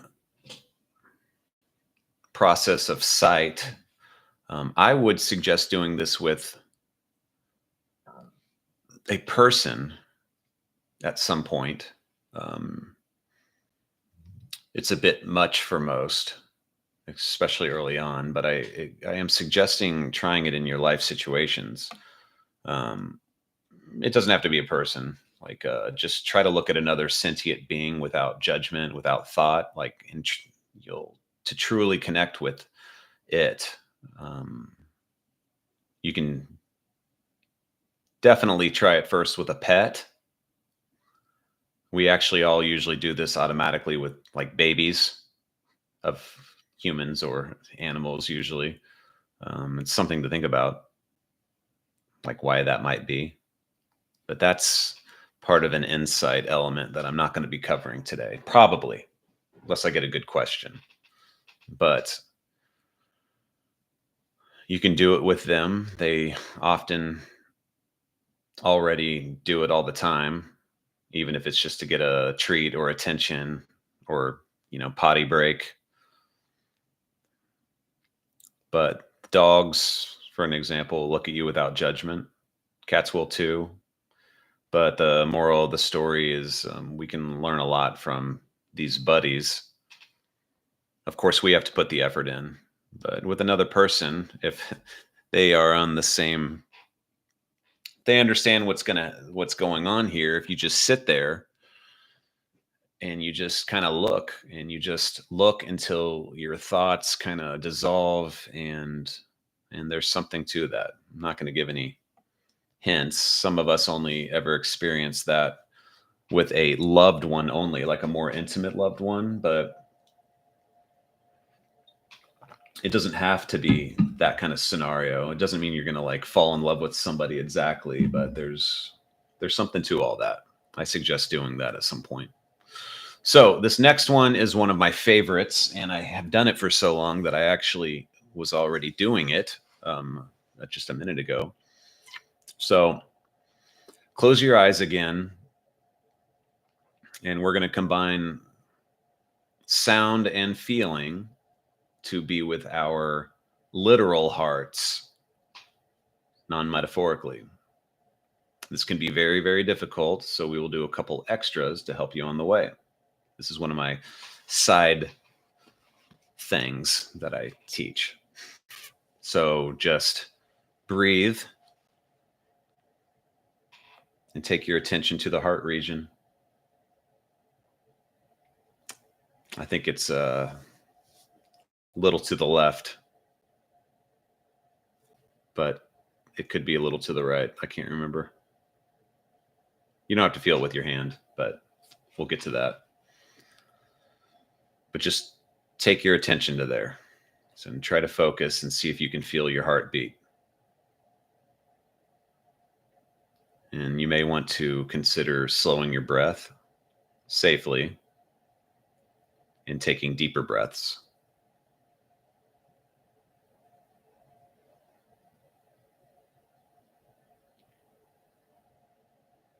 And see if you can hear your heartbeat.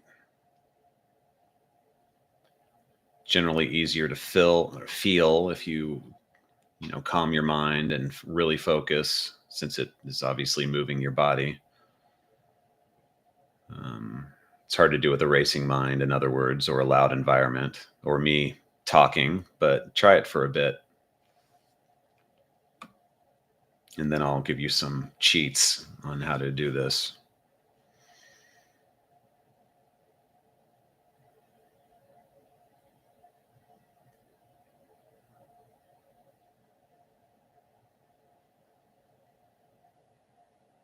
It feels like it's a little to the left.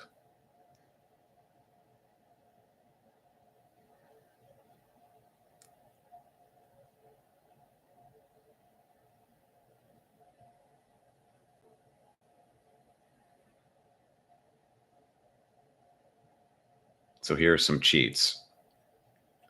You don't have to do this. This is a little outside of the norm. Take 3 like giant deep breaths. And if you can, on the third inhale, hold your breath for a few seconds, and then just listen and feel, and then let the breath out slowly while you still feel. And that's just for fun. So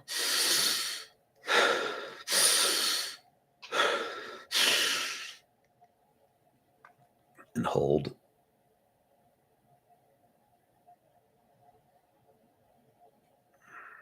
And let it out slowly while feeling. The reason it's a bit more maybe extreme is that while you hold it, you will increase your blood pressure a little bit. So use with caution. Um, easiest way really to do this is to cover your ears, stethoscope style. Then you really should be able to hear it and feel it, at least in your ears. But it's pretty cool. Noise canceling headphones also work. But try it, but not for too long, because you won't know when we're continuing. I'll just put my hands up and I'll move them down.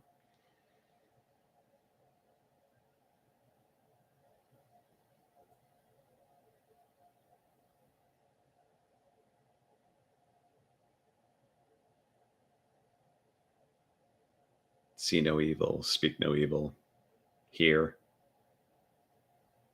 no evil.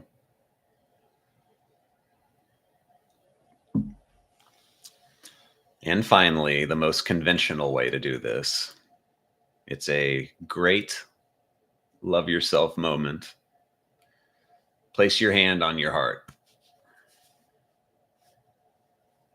Get it all on there. And let's be with this for a moment. If you can't feel anything, quickly go like this. And if you're not feeling anything, then you need to stop this class and call an ambulance. But just feel and focus.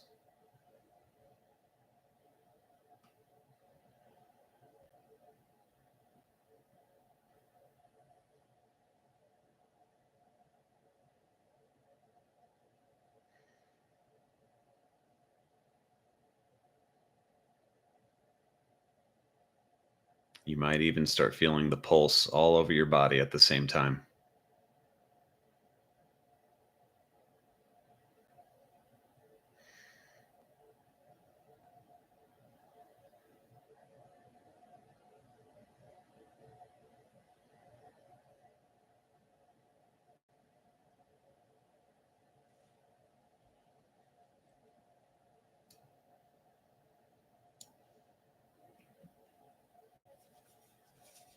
And as you can probably see in doing this, is that you can also move your hands anywhere around your body to emphasize different feeling as well.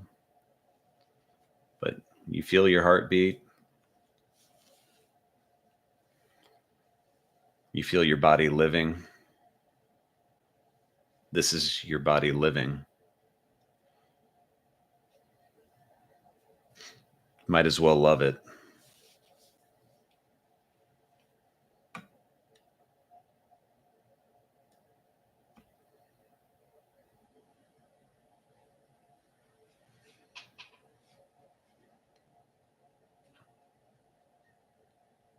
So now, once again, it's your turn.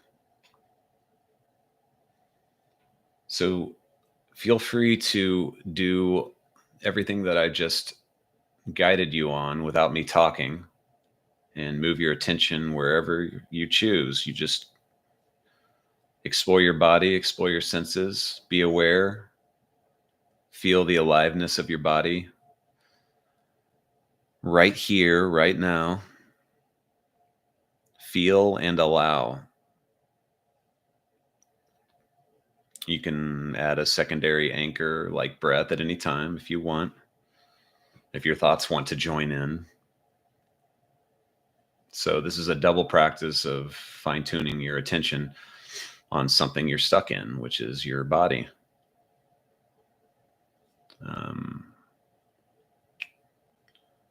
I will probably give you about 10 minutes. I think we'll do 10 minutes. And then we'll discuss and figure out where to take this next.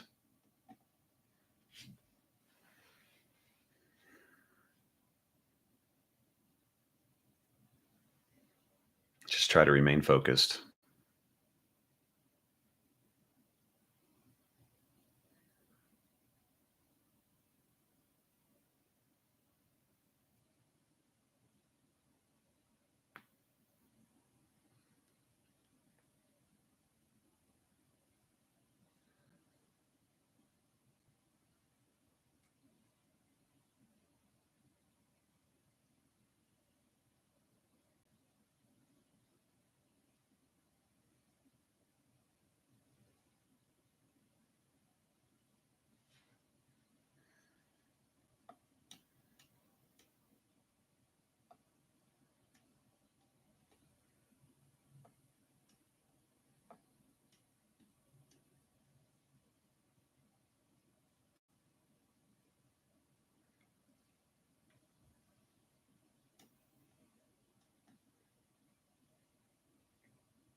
All right. Bring your attention back to us, if you want. You're the decider.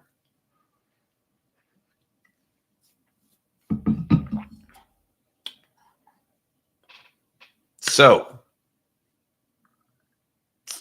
would anyone like to share how that all went?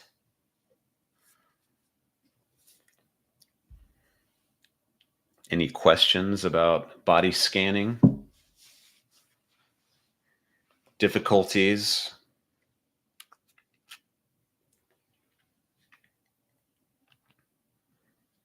Anything? I'll start in case anyone is writing anything. So I was doing it with you guys, of course, and well, I had to use the restroom. So instead of getting up and doing that, I decided to focus on that alone.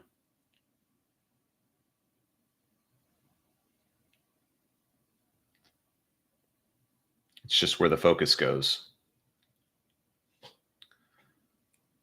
Okay, so wand, it's really just the focus. So if you're sitting on something, you have a point of contact. So whatever you're sitting on, like I'm sitting on this chair, I can feel it touching, the chair from basically like my hamstrings, the underleg up until my butt, and even maybe my back.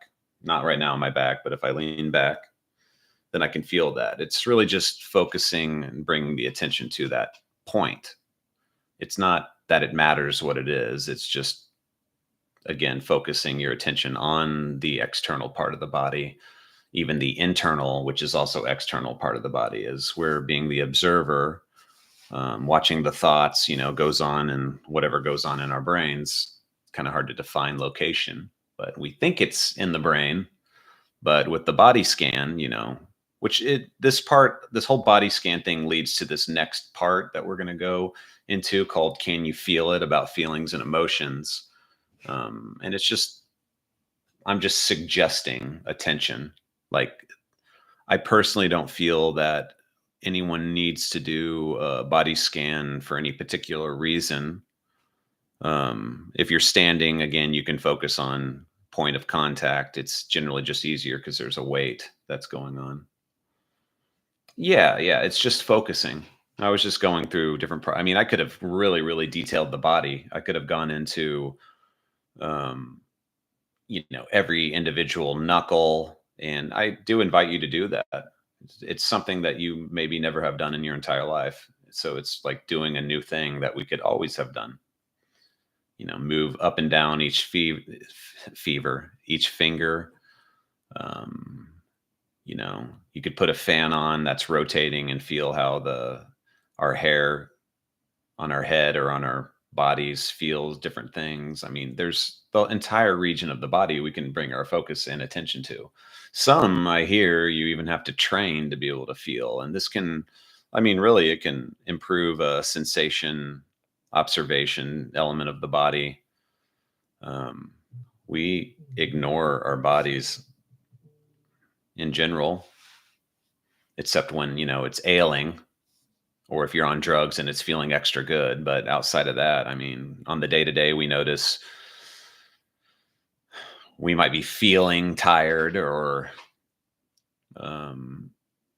whatever the residue of that can be like. Or if you're not used to caffeine, this is the drug thing again, and you have caffeine or alcohol, you'll notice these different things just because they kind of force them on you. But, doing a body scan is focusing on that. It's bringing the focus to this or to that, and just knowing that you can do that. And I think in time, as your own focus in general gets better, things can become way more fulfilling on at least a sensory element. Really, all of this, the more you can focus on, again, I might more abstractly say, focus on the present moment. That is so giant that this is singular, focus. I mentioned the elbow. So what's the point of focusing on the elbow? Well, it's not a matter of whether it's the elbow or not, or that it's that you're in your own time choosing to focus on something or anything that you're connected to in the body, and in time finding quite a fulfillment in doing that. It's not really a, again, a success or not. I mean, I could say, okay, let's take our attention into the, inside bone of the upper leg. And you might not feel anything, but you're still just trying to focus on that. And maybe in time you can feel something if you want. So that's basically it, how I see it. But the body scans, being able to really focus and take your attention where you want, even with the other senses. I didn't mention taste, but we have other senses. That's really just up to you and exploring the body.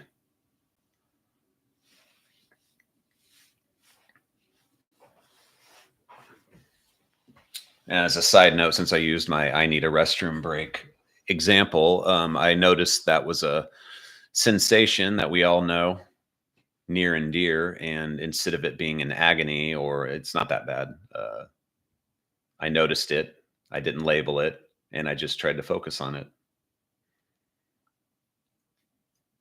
And in focusing on it, it didn't make me feel as impatient to hurry up and get this segment done so I can go and alleviate that. Okay, so we are at where I was originally going to plan a long break, but because now I'm on YouTube, that might not be necessary. So I am going to take a short break, and you guys can tell me if you, the ones that are in here, if you'd prefer me to do a certain amount of break time. We get to a little more in-depth stuff following this. I'm going to be covering feelings and emotions. I have a lot to say about that. And we have a lot of practices oriented around that. I'm almost at the halfway mark. I don't know if I can make it to that 6 hours. So we might have some long meditating at the end. I'm probably going to take this and go on some other subjects that I wasn't originally going to cover. But yeah, regarding a break, the ones that are in here, I don't want to lose you, but it's the nature of it. What would you like to do? My original Zoom plan was to give almost a 45-minute break right now, because this would be midpoint, midday. People might want to eat, all that kind of stuff. Crap, I should do one on mindful eating. It's important. It's probably my least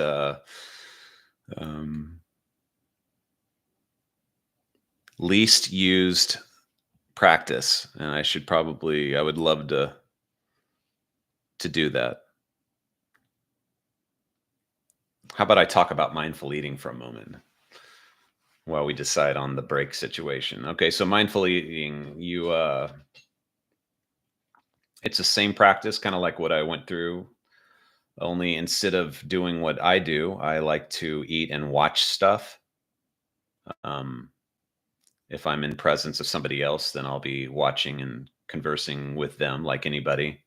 But to really fully mindfully eat is the same practice. You sit, you have all your senses, you focus on each individual sense that you want, however you see fit, and you just try to focus on every single bite and feel it non-judgmentally.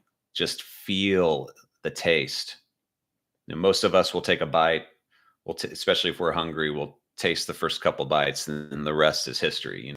Day after, of an hour later, of how good that really was. A lot of times we will equate how good something was with how full we are as well. But to really, really, really fully embody our senses in this meal, I used to I've often mentioned when people tell me what their favorite food is, I ask them how did they eat this favorite food if they had it recently? And they usually say that they've scarfed it down. And I say, if it's the favorite food of all foods, why wouldn't you take the absolute smallest, slowest bites of all time to savor it as long as possible? And the reason I always suggest that is because I definitely don't do it. And there's a logic to your favorite food. Why wouldn't you spend as much time as possible with it if it is in fact your favorite? I mean, we do this with people. We want to spend maximum time with our favorite people. So why wouldn't we do it on something as simple as a meal that we, have to have for survival? And I think that's something worth thinking about. It's something that I should take my own advice on as well. And you can do this with any kind of food and meal that you're eating. But it's really just instead of eating while being distracted, it's focusing entirely on each bite, your mouth as you're chewing, the smells as they go in. Um, what I have read is that your appetite will be curbed doing this. If you're capable of eating as much as I do and wanting to, let's say, eat less, this is the way to do it.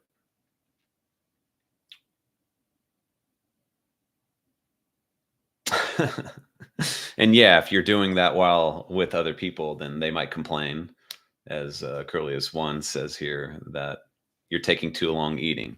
Well, that's their prerogative, right? But at least start with doing that while you're on your own. And what's funny is that the reason that I haven't done it very much in recent times is because I feel like I don't have enough time in the day to move on to whatever the next activity is that I'm needing to get done. So it's kind of a side effect that I haven't taken as seriously as I want. I can feel a thought of, well, if I spend too much time on food, then I won't successfully finish whatever project I'm doing, or I don't have time at work. And there's always these excuses, and I'm being with those thoughts, letting them pass. But I do feel that ultimately every facet of our life, when we're applying awareness to them, are much more fulfilling. And instead of using the present moment to get to some future time, in my case, oh, well, I'll do two birds with one stone. I'll watch a movie or a show while eating. So I have enough time maybe to watch two shows, when really I can be just immensely fulfilled with focusing on whatever it is I'm focusing on. Not both things, but whatever. Do as you want. That's mindful eating, I think, in a quick nutshell. And I think it's worth doing. So either way, I'm going to take a break right now. So we're going to set it at 15 minutes. And I'm going to disappear from here for a moment. If you guys want a longer break before we get into feelings and emotions and some of the science of that and reincarnation and all that stuff, and then a nice practice from the founders of my school that I think is very important, and a practice that I've done forever, maybe we should make it 30 minutes. We're going to make it 30 minutes. So let me mark it at 3:20.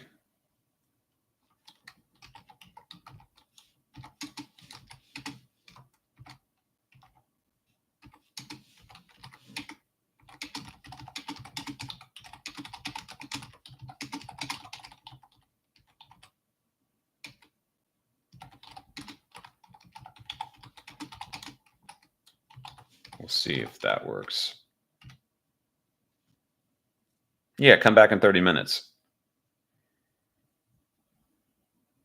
Whatever time it is where you are. Let me make sure I wrote the time down right. I'll put it on here. I'm putting it at 3:20, but that's Central Time, Central Standard Time.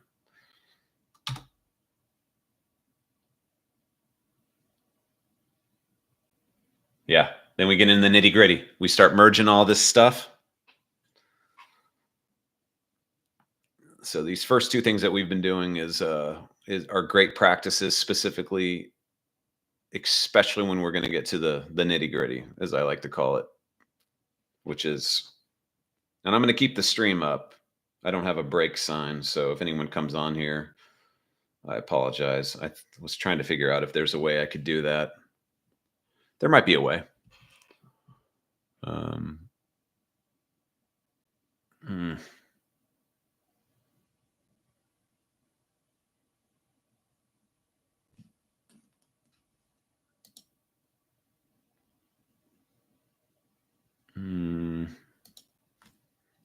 Improvise, right? Let me see here.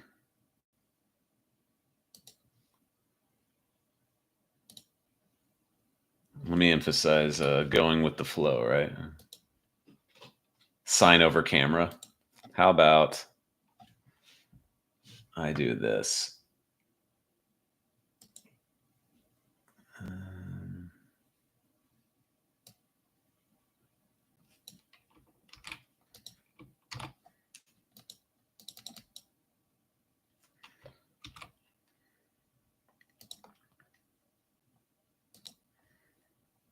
See how fast I can do this.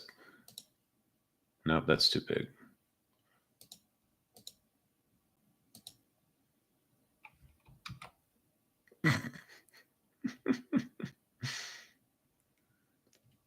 If I can find how to color the text. There we go.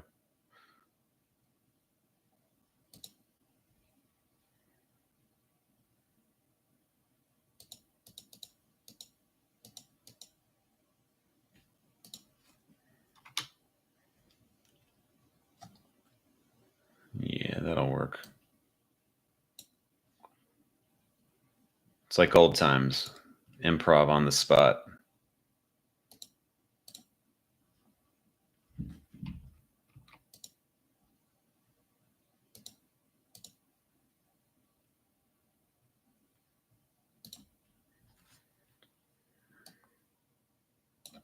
If I can get it full screen.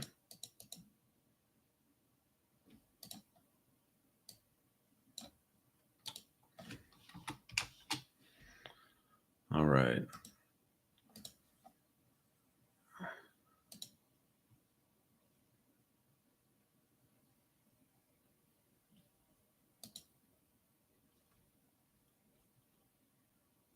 I don't know how to make it full screen.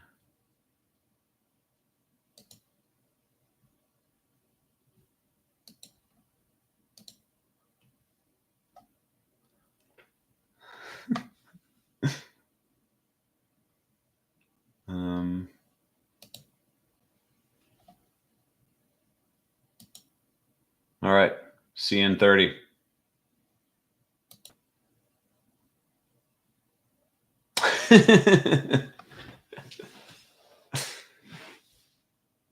I think that'll work. All right. See you in 30.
actually want to do the project again, though, I tell you.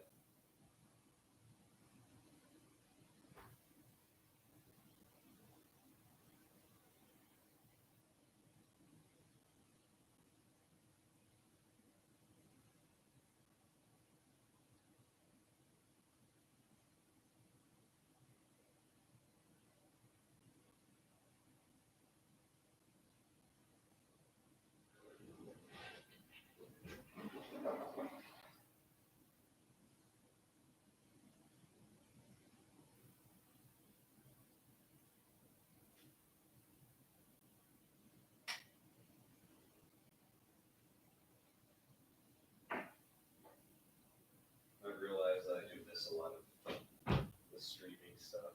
Weird. But this class is really weird to do like this. Weird.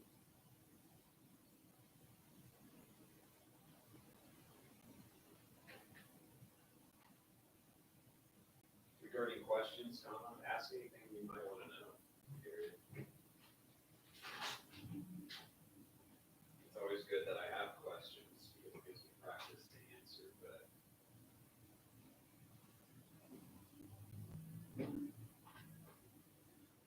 that's kind of the weird part of this calling. I'm not having people on video calls, so I'm not seeing their faces. Period. But yeah, man, ask away. Period. Anything goes.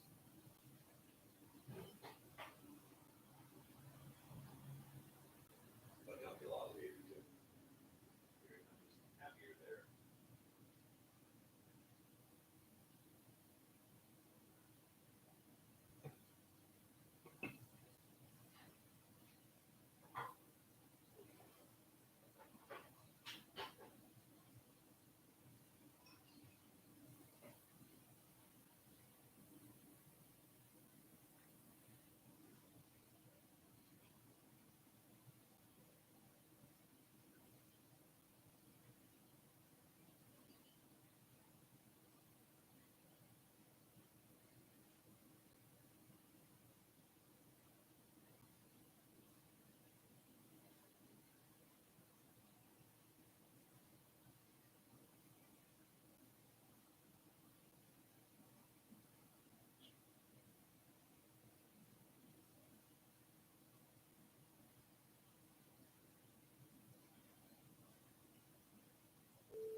Hey man. Sorry I couldn't answer. I'm teaching my. Yep.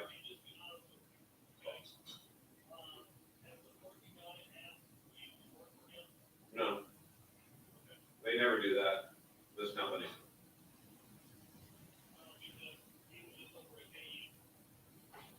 Oh really? What's he doing there?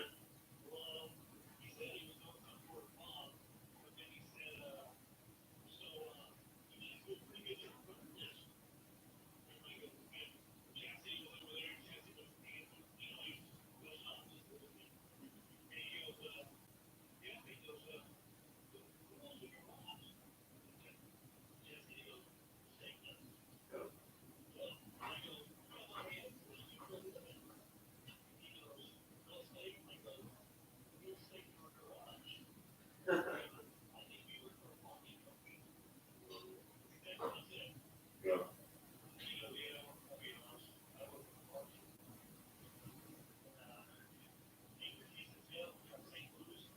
Oh, we know.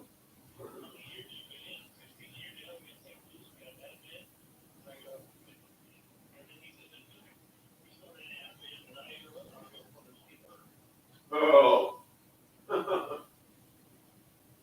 Not.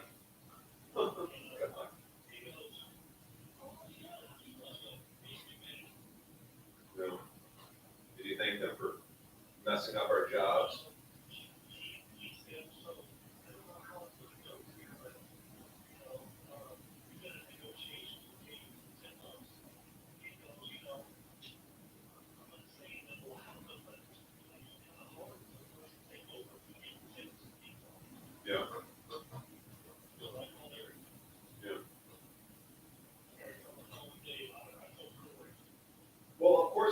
negotiations, they're always doing that. They're trying to lowball everyone. That's why they're taking over so well. I mean, you know this business, this is what Town Park did to get to where they need to get to begin with, you know? Yeah, but they still would creep in, try to get the deal, then offer jobs to some of the dollies that were already there, you know that? No, I've never talked to them that I knew of.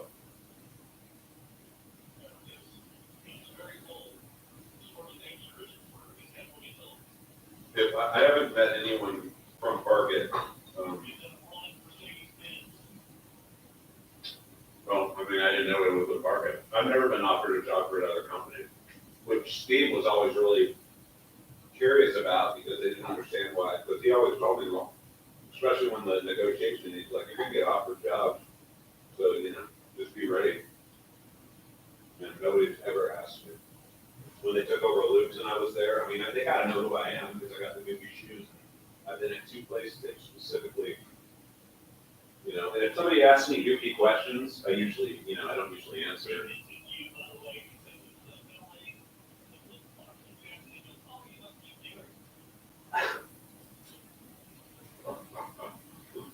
Well, I didn't know that I met him then. They're not flip-flops.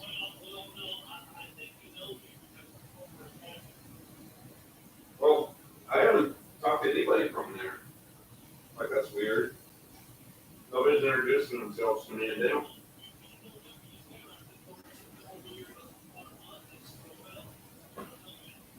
Oh, no, it has nothing to do with that. I can tell you, my other job, I gave them kind of a proposal that they could make me an interim manager for 3.5 months because they're in like major problematic issues that I can remedy. But, I mean, I didn't really think it could happen. And I told them, my boss directly, I'm like, look, I need to get paid the same as I would for working 2 jobs, but I'll do all the Gopher work. It doesn't take me any time. I used to run a goddamn magazine that was international. I don't have any problem with the skills. And I can do that before I move, but I have to be able to make enough money for that. That's what I'm waiting on. I don't exactly want to do it, but I also don't want to waste your guys' time and just go there for, like 3.5 months and then still do the same crap that I'm doing right now. We're working 2 jobs and driving all over the place. So that was it. No, dude, I would have told you. You're a friend. I'm honest on everything. So, all right, man. Bye.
Apparently, my microphone is more sensitive to certain things.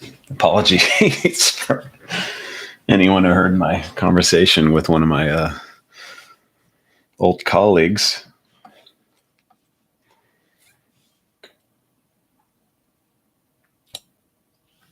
It's a little early. I'll give a few more minutes.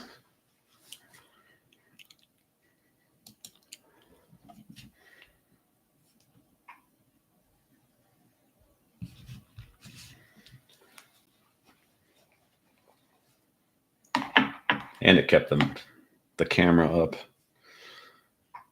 I wonder how to not do that. Let's see.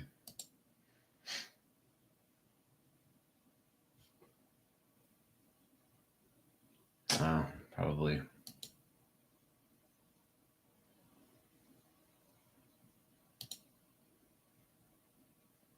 Probably should have been this.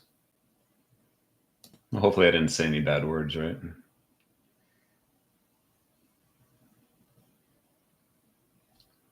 Oh well, I'll figure it out another time. It's like old times, man. I can't. Almost technical difficulties. Had a weird call, actually. My there's a lot of changes that are happening in my company, and they asked me if one of my old bosses wondered if this company that's taking over valet a lot of places, if they've offered me a job. But no, they didn't. I'm pretty open about everything in my life.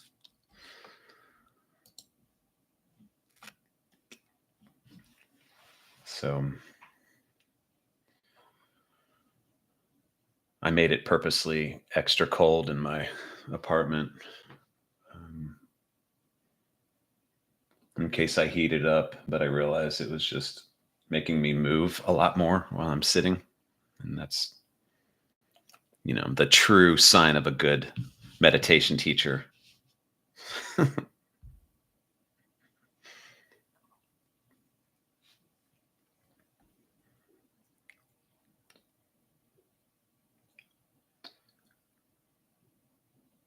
actually wrote that wrong, 3:20. It's kind of funny. So the time here is 3:27 p.m., which is, almost 15:30, I guess. And the amount of time that I've streamed is 3 hours and 15 minutes. So when I wrote at 3:20, I was looking at the clock that is the timer for the stream. Yeah. And so I wrote that wrong twice. But I'll still wait for just a little bit. Check a couple things. Maybe move this out of my face. Can you still hear me okay?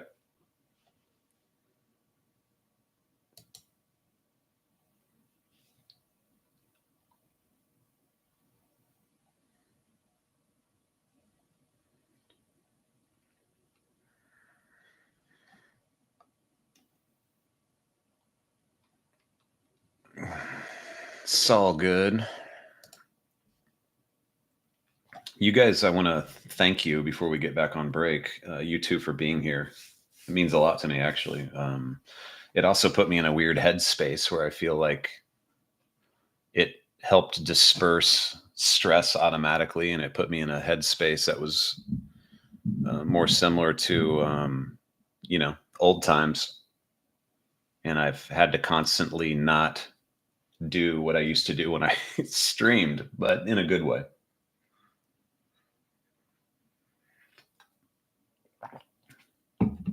Pertaining to Taylor and Wand, two friends who I have met through the amazing process of streaming and the no boundary of time and location.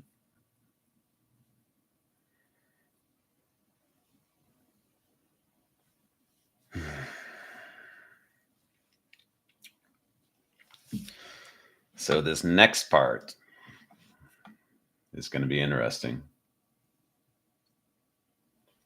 Yeah, but it's been a long time, man. It's been like 3 years, really. I think.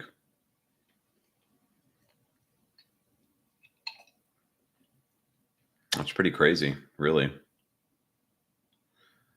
I feel like all I've done is work too much during that time. I did start this school, but yeah. perfect example of changes. Can't believe how much, I guess they would call big life changes, have gone on my end. It's all changes. If anyone's just arriving, we're still on a little bit of a break, so I'm just chatting. I actually just picked up a book. I'll share this with you guys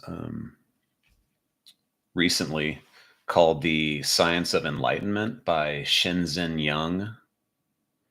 And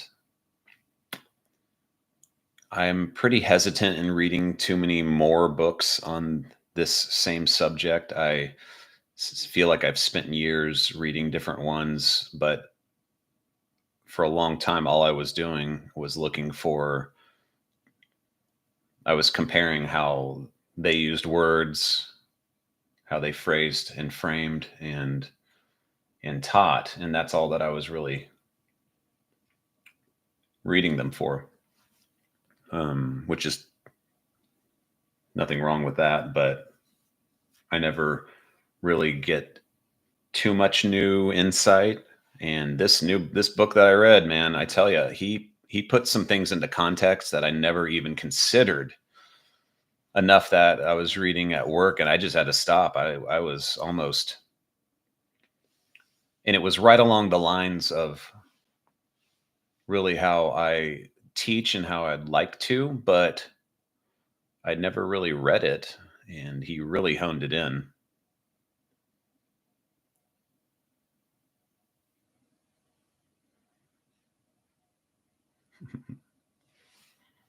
And it's a good book. It's a bit dense. It's very non-poetic for the most part, very scientific, not in studies and that kind of stuff, but in breaking things down. And his view of enlightenment is will change my path forever, really. There's a few books that have done that, and I super appreciate that. So.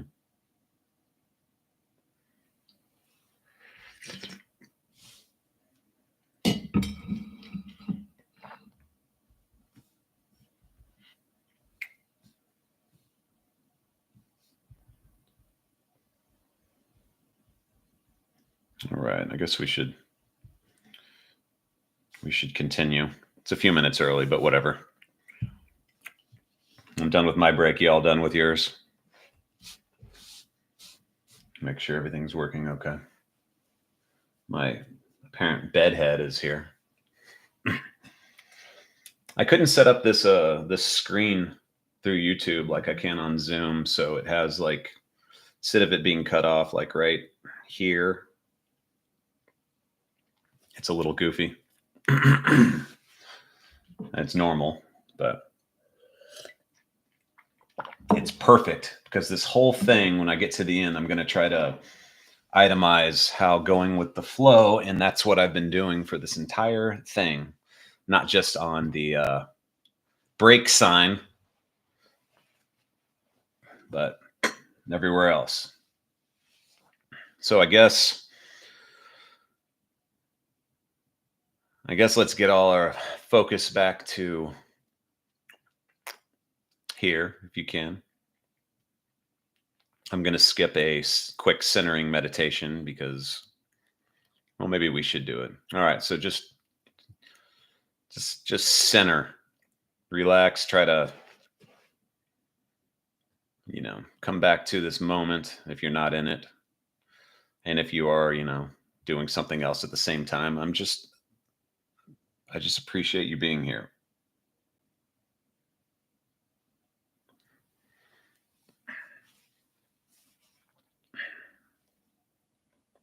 And for anyone that's new here, welcome to the third or fourth part of this mindfulness meditation marathon.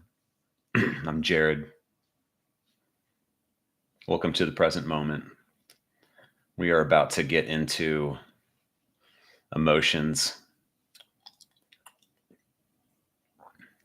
Bear with me. I have some information on this one that I think is kind of important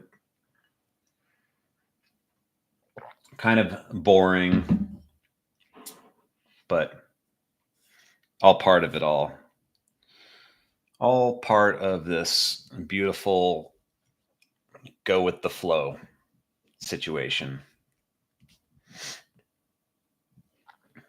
All right. So now it's time to go over both how the brain and body work together to give us our entire universe of emotions. But in doing that, they can also hold us back from a fully present experience. Now, you might ask, well, how can emotion or feelings that are part of the flow in our human existence get in the way of that when it's part of it? Well, hopefully I'll be able to share that with you here. When we combine watching the mind and your attention into the body, we can really feel what arises, and in that, give it space to be and pass. And ultimately, in 90 seconds, I'll be touching on this 90 seconds thing here in a moment. So what is emotion?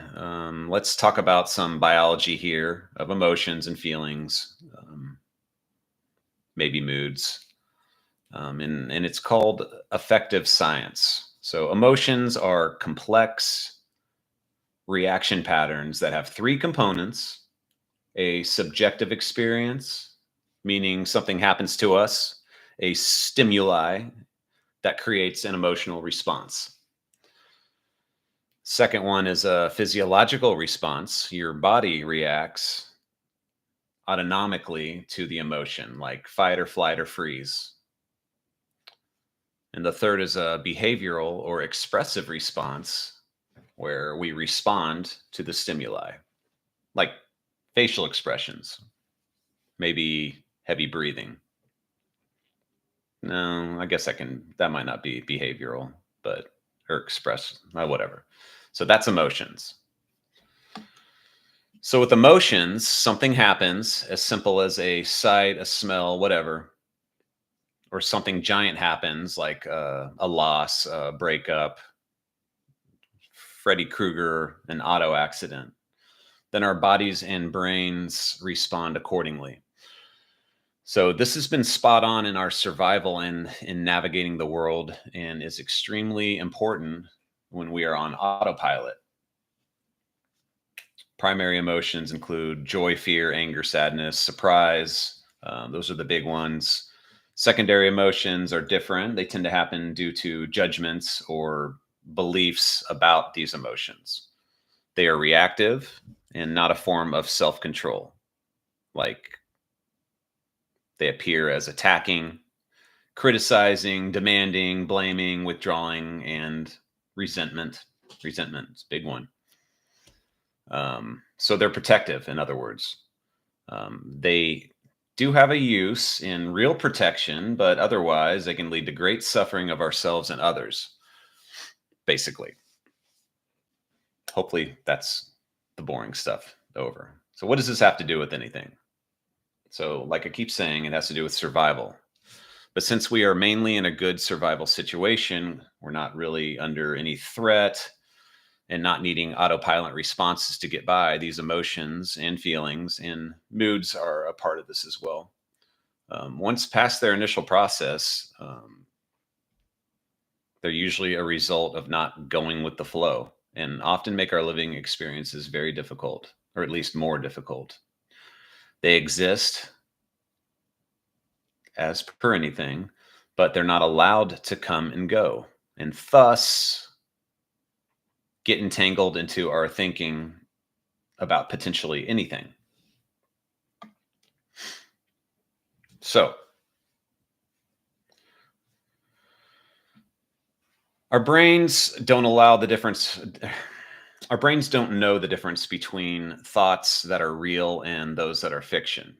You think about something in the past, and your body has a present moment reaction. You think about something in the future, and the body has a present moment reaction. if you continuously think on what has happened to you some other time, like in the past, something perhaps negative or very negative, your body is once again reliving the experience, thinking it is happening in the present moment. Reincarnation 101. Can you see this cycle? So anytime you're thinking, depending on what it is, if it's being used as a conscious tool, your body still will react.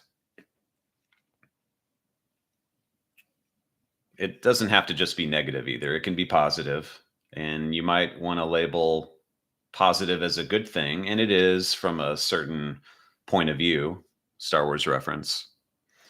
But still, this process is taking your attention away from the present moment in all its glory. So, in this same vein, even with good thoughts about a different time in your life can spur, even when thinking about good thoughts, they can spur comparisons in the moment where we may go the path of suddenly wishing things were like they used to be, like when life was better, when you were more joyous, etc. How Uncle Rico in Napoleon Dynamite's always talking about his heyday when he was, playing football in high school, maybe college.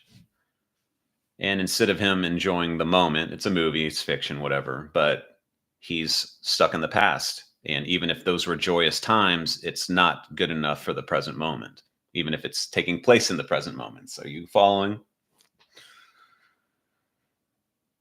So, doing that, we all do it. Once again, we reduce the now into not being good enough. This is a detriment of even spending too much time on good, past thinking.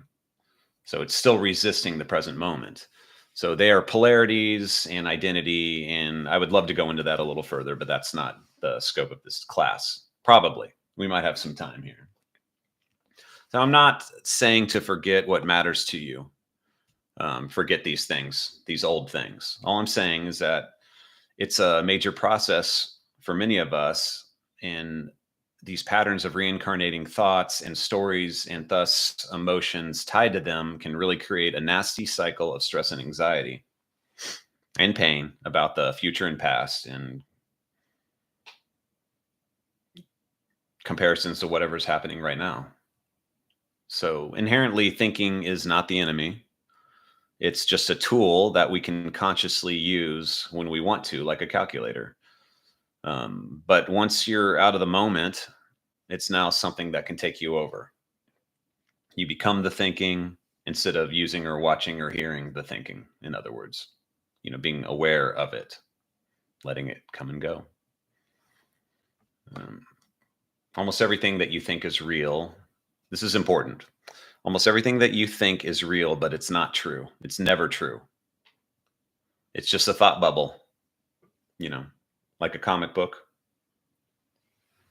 It's real, but never true. So when you take an opportunity to conscious or auto thought anything, it's real within you because you're observing it, however, but it's not true, no matter how true it might be. Like I can say that I'm streaming right now live, and maybe this isn't the best example.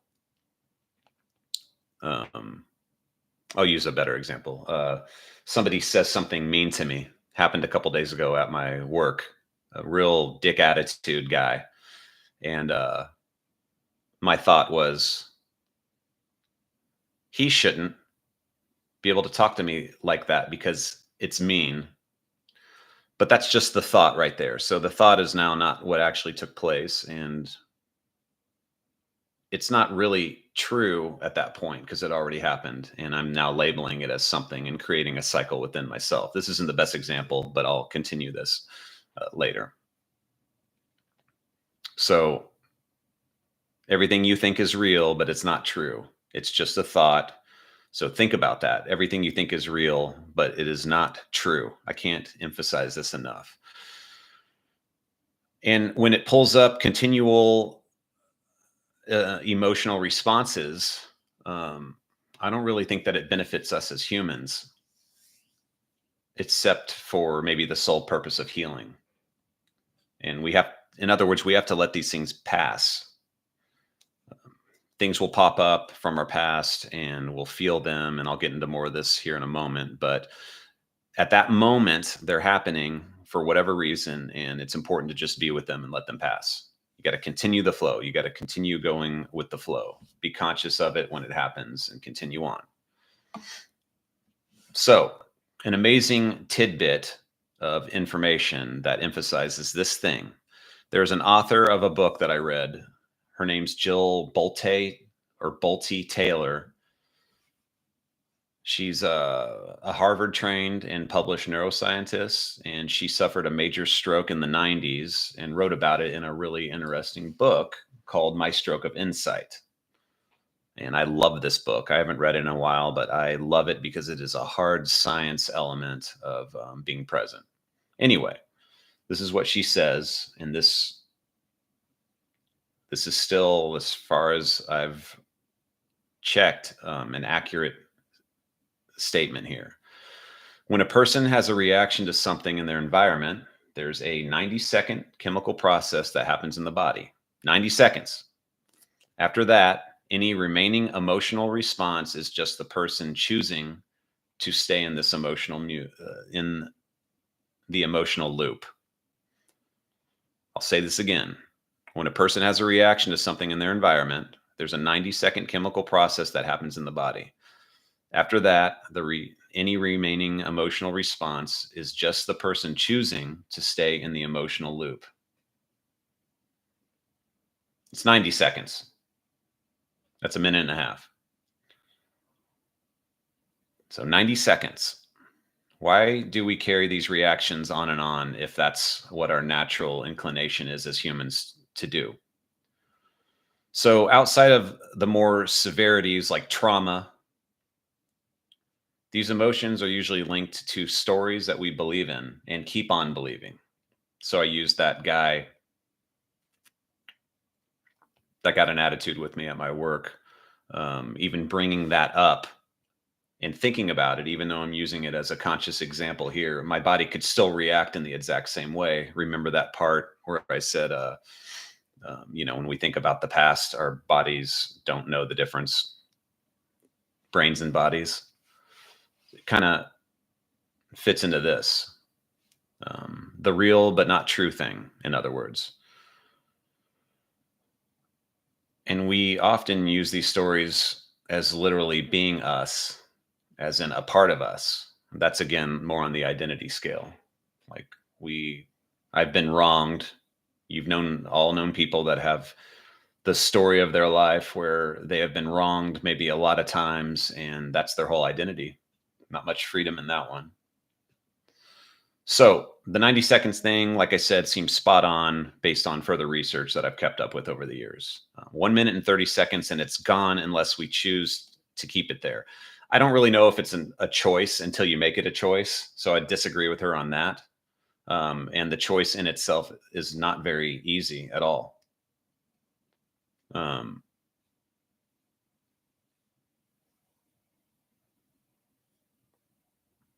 I don't even know, if it exists.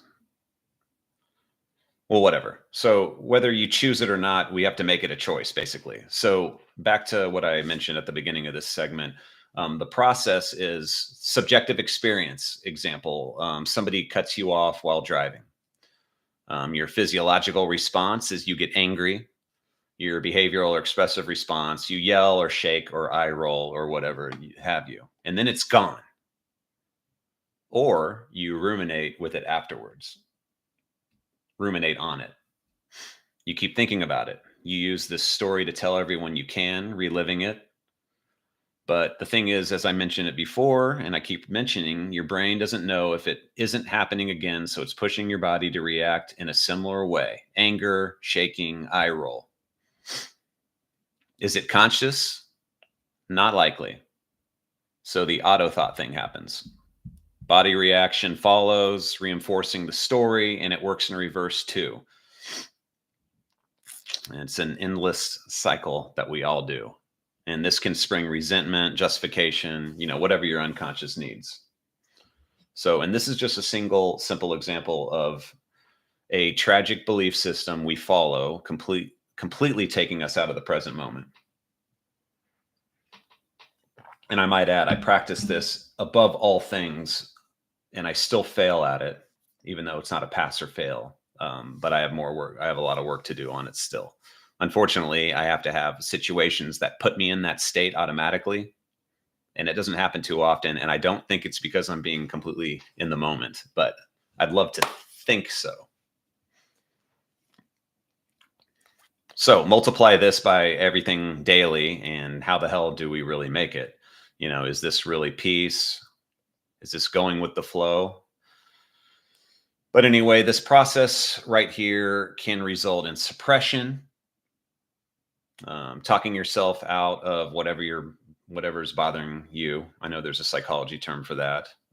Justification, withdrawal from the world in more heavier cases, withdrawing from your support systems, distraction from activities, which a couple of you know that I have definitely used, aka video games, as my drug of choice. And of course, my real personal favorite, and it's substance use, like food, which I think is gone from me, but I definitely used to say that I am a master stress eater. And of course, drinking and alcohol or drugs. I mean, and of course, alcohol and other drugs. So what can we do about all this? Again, I'd love to go into the workings of the ego with identities and beliefs, like I said, but like I said, this is about the flow and going with the flow. And I've talked really enough about these processes. What's more important is to get into what to do about it, really.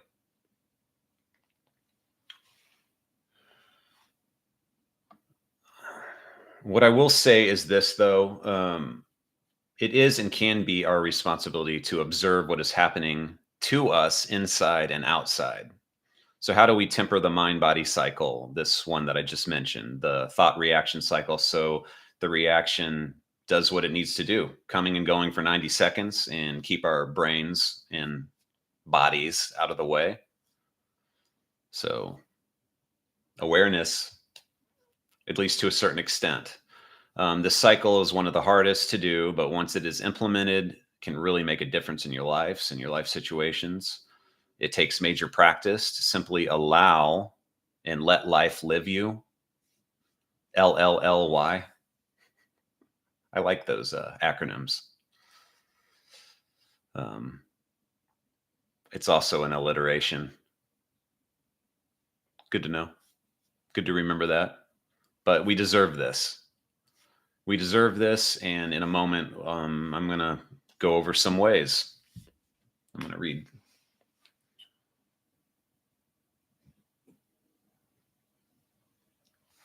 So, Wand, you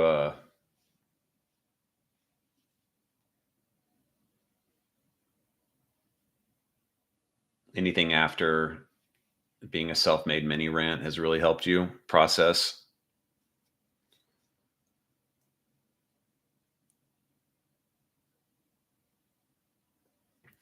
One says that they learned more often than not, if they're still ruminating on something, it's probably because there is an unresolved feeling or unsatisfaction with how it ended. Well, that goes into a little bit of like the closure, like paradigm. Closure is important, but closure basically is, to me, it's something happens like a stimuli that then you, whether you know it or not, you decide it is justifiable to end that subject. But you can do that within itself without a closure point, so I'll use the normal relationship thing. So let's say we're on a date, or we're liking somebody, and then they just don't ever call us again. Or if it's more extreme, you're with them more, and then they just don't give you a reason, and they break up with you. Well, we're going to kind of by default want some kind of reason for that so we can justify, the action that was taken on us. This is usually better on negative type things. But in reality, you choosing to accept what happened anyway, you don't need that extra thing, that extra kind of catalyst called closure. It's way more difficult, but it still serves the exact same purpose. Like the closure is, I think, can be dissolved in itself. Like the action that took place, the breakup or the not talk to you again, is the closure. We just want something more, I guess, probably substantial again in our thinking minds. I don't know if I'm explaining this very well. And I guess I didn't read the next part. So you focus on confronting the idea next time, tackle it presently rather than thinking over and over about it. Yeah, but we have problem solving minds, man. This goes back to that survival thing. We want answers. We want them now, the only time we can get them, no matter what the situation is. And acceptance is difficult. And, I'm not saying that closure is a bad thing. Sometimes that's needed on whatever it is, if it is in fact closure you're talking about. But it isn't necessary really. But I guess that kind of will depend on the individual, And when it comes to healing, this isn't a psychology course, but sometimes people need somebody else to apologize for them to fully heal, like a really heartfelt apology. And again, that I feel can be skipped. But that's a whole different process. It's almost like waiting for something in order to forgive the situation when it might be more proverbial and better served if you make it into a choice without that outcome. Anyway. All right. The practices. So here I will go over some ways to be mindful as stimuli happen in your life or in your life situations and that cause a reaction. So these steps are in no particular order. A lot of them are similar to each other. So use them how you see fit. For each, imagine something happening, usually in a negative variety. So something negative happens. All right, something negative happens. Try not to run. This is metaphorically speaking, of course. Stay with it when it happens, if you can. Be with the reaction. Feel the reaction. Observe the reaction like the thought. It'll be in your body and in your mind to notice the difference between the timing of both. I mean, it's almost instantaneous a lot of times. So just try to recognize that this is happening and feel. Don't run away from it. Don't shut it down. Don't push it. In the same vein, try to create a space without judgment to feel and recognize this emotion. The same non-judgmental approach, it helps to avoid the trap of holding on to whatever is happening within you and instead letting it run its course. It also stops the creation of those secondary emotions, the ones that I mentioned earlier. And I think I mentioned all of them. There might be more, of course. If labeling the feeling helps, then do it. It's advised by many teachers that I've heard. It helps us process or see the process anyway, and even separate from it. And it should help us feel the process. So I'm going to use that example of the guy getting an attitude. What happened in my story is in one of my jobs, somebody pulled in a monster truck into our garage that's valet only. And I was polite. I stopped him and asked him if I could help him. And he just got a big old attitude about no. And he was something. I had to use most effort. I didn't really react to it, but my biggest effort was to not kind of laugh at how angry he was. That was it. But so in that event, if I did get angry, I just try to create this space where I observe my body reacting. I get angry. This guy's doing whatever. I don't need to compute why or when or any of that kind of stuff. It's just where this feeling is. And we'll go into this more in a moment, but here's the space. If I reacted angrily, okay, the anger's there and then it goes. It's 90 seconds max. It doesn't have to be a 90-second process entirely, I don't think. So another thing is, in the same vein, just try to watch this process of reaction, emotional reaction, happen and unfold. So become the witness. Mindfulness 101. Observe it if you can, during and after, in the mind and in the body. Again, all these steps are not one, they're almost the same. They're just worded differently. Depending on the severity of the instance, there could be a lot of reaction. So watching it is similar to creating the space you need to not become it. You're observing it. You're taking yourself away from the emotion as the observer instead of becoming the emotion where, I could have responded to that guy however I saw fit. He wasn't a guest at the place I work. And, I could have thrown ego right at him and it could have escalated into whatever. But just, I was watching it unfold in me. Again, it ended up being humor.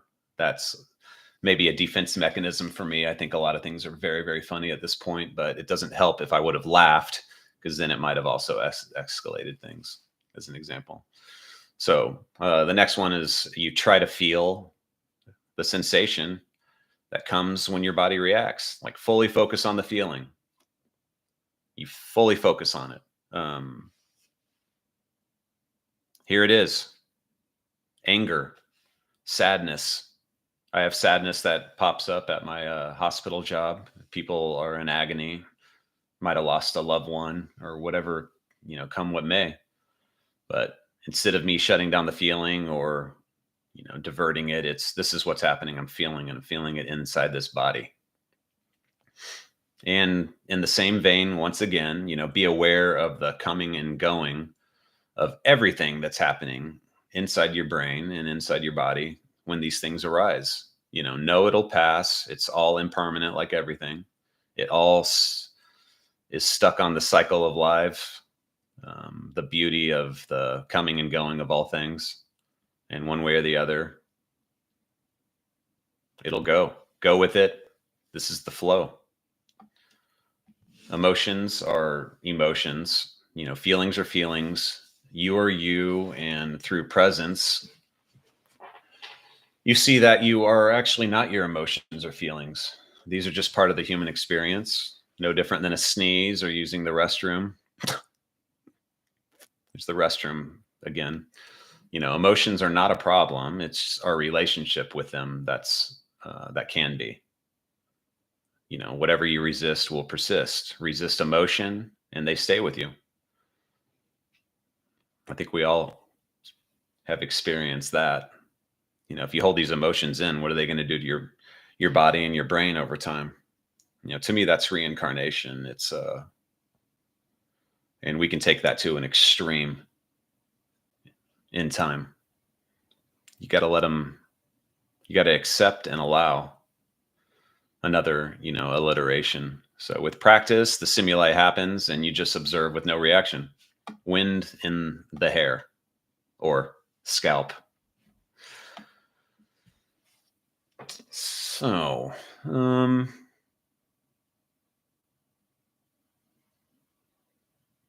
about I use another example just to drive this point home, since we have the time.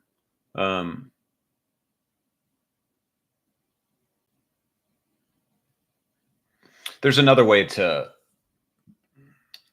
these practices that you can go about. It's the same lines, but it's more like a preemptive thing. So it's what I try to usually do.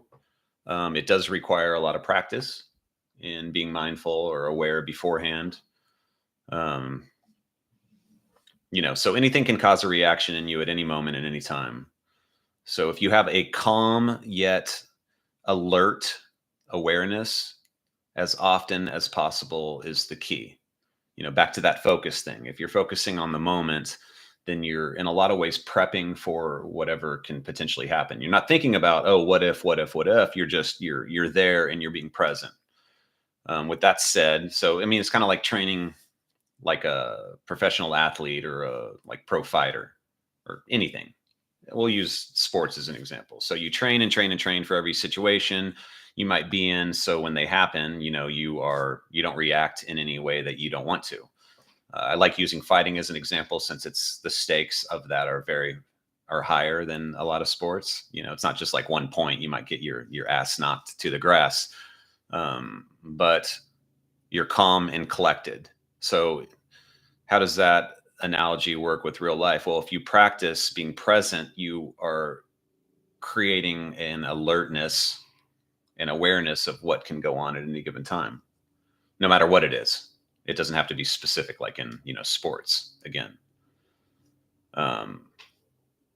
It's for your mind and body reaction to any possibility, in other words. So an example, I used the vehicles as an example earlier.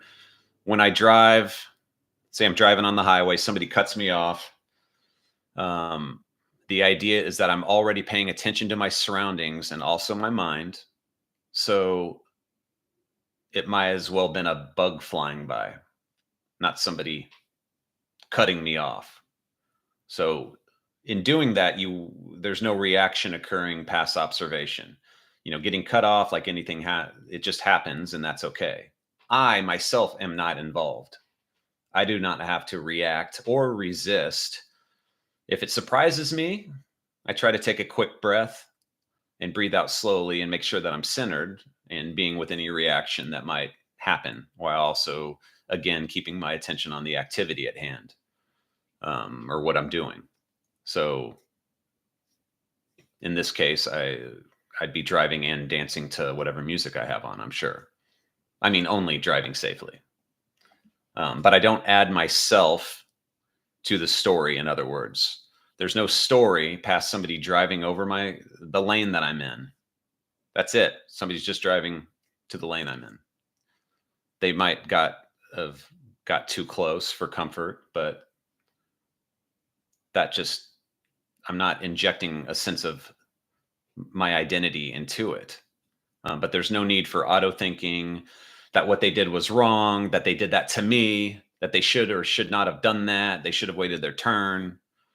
They don't know who they're messing with or whatever. You know, these are reactionary, kind of like auto thoughts. No entitlement is needed, or labeling or judgment on whether it's right or wrong what somebody else did. So basically I try, not always, but I usually don't think and react to stuff that happens just because I did not want it to happen that way, at least in practice. You know, again, I'm no master. But this rambling example really can be used on just about anything. I'm using, you know, basic cutoff scenario here, but there are far more intense things that happen on day-to-days, and these things can be incredibly difficult to navigate, you know, especially in the moment, especially without practice, especially emotions that have established themselves already within us, stored in there, waiting to come out at any time, or, you know, they just lay dormant, poisoning us. You know, you might have noticed within yourself that you are doing something, somebody else or something doesn't go your way, and you get way more mad than normal. Well, still apply the same thing. Just be with it, feel it, let it pass. You might have had some stuff charged up in there that you haven't dealt with, even if you don't know. You know, this isn't psychology, this isn't therapy, but we'll get to some practices that can potentially help on that in touch. I'm not claiming mindfulness is the cure for all these, you know, but as you practice awareness, if you feel you're ready, you can touch on the bigger things. There's always stuff. I like to think of it in terms of want. What am I wanting to happen differently in this moment? You know, that is actually injecting a sense of identity into it. So if something doesn't go my way, no matter what it is, no matter how small, if I am aware, I will catch my ego saying, I don't want this happening like this. It's all about control. You're correct. I'd love to say, hey, guys, everything's in chaos. The idea of any kind of control is ludicrous, so we shouldn't pay any attention to that. But if I go into that, that's a bit abstract. And one thing we can't control is, what do they say, our attitudes. And that's true. That's kind of part of the element of what I'm teaching. You can choose to be the awareness, no matter how rough or joyous a situation is, really. If you don't believe me, look up the book. I'm going to forget it.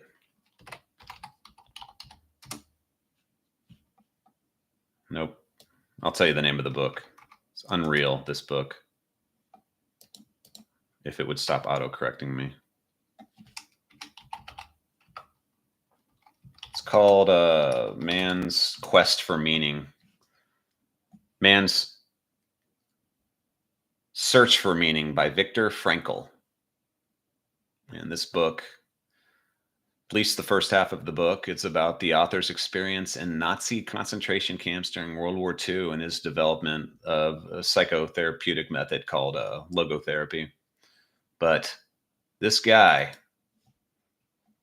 I think he was at Auschwitz, but he was at a concentration camp, and his attitude is unreal that he maintained it during this time. It's just reading that part of his story is unreal.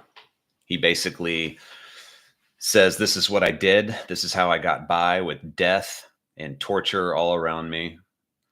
And it was his attitude, really. He seemed to remain remotely present, and I don't know how. I don't really want to ever know how, but it makes me believe that it's possible in the most dire of circumstances, no matter what. So now we're going to I'm going to teach you a practice that was, hold on one second. Exactly. The chaotic nature of the universe. There's some control. Wanda mentioned that we can't either know the position or movement of an atom, or you can either know the position of movement of an atom, but not both. Know the position. Oh, got it. Position or movement of an atom, but not both. Always be out of our control due to chaotic nature of the universe, and probably quantum observation. That's what it's called. So for stored up emotions and heavy things, some time spent on them can be really good for you. So there's a similar to the before mentioned practices that can help. To make things easier, there's a practice taught by Tara Brach that we will do here. She's an author and teacher of meditation, emotional healing, and spiritual awakening, and is also the co-founder of my school. It's much easier to remember as it comes in acronym form, and it's called RAIN. It's really similar, again, to what I've been going over. I think it's great, and I think it's beautiful, and we're going to go over it. So RAIN stands for recognize, allow, investigate, and nurture. I've always used something similar, and it's quite grand. So today, now we'll kind of do a meditation using it, and I hope you guys can use it going forward. And you can do this in pairs also. We won't be doing that obviously here. That might be really difficult, but impossible. I don't think YouTube supports that, but that's the nature of it. But I will take you through it step by step. All right. So go ahead and make yourself comfortable. Close your eyes and breathe in and out. Just let it in, let it out.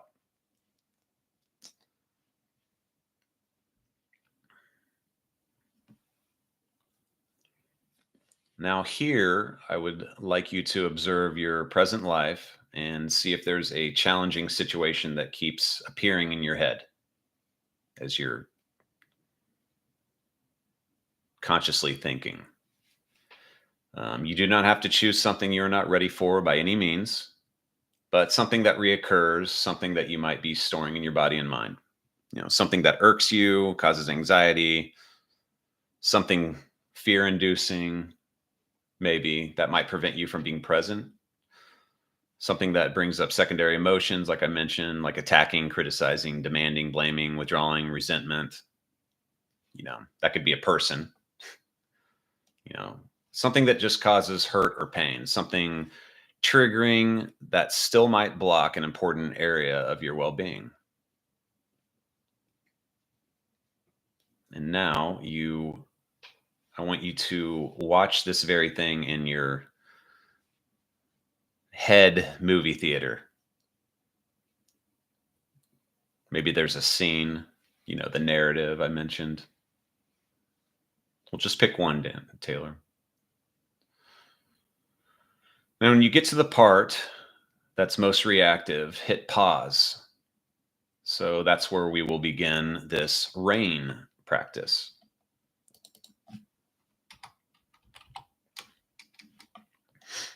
So recognize is the first. Recognize what is happening.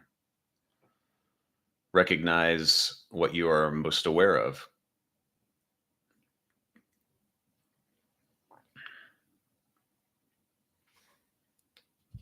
Is it anger? Is it sadness? Try and see what you're most aware of.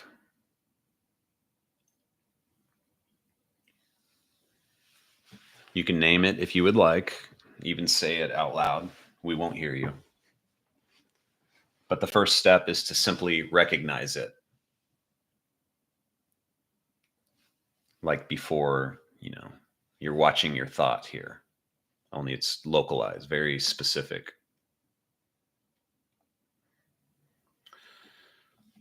Now when you recognize this, try to just let it be there. Allow it. This is the A in RAIN. Allow.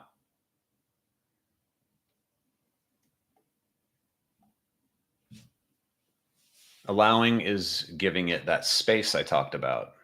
So no resisting, just letting, just allowing. No changing it. Just letting it be with you and you with it.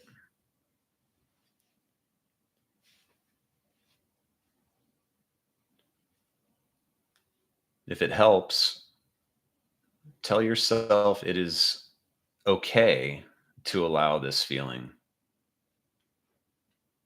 Like say yes to it.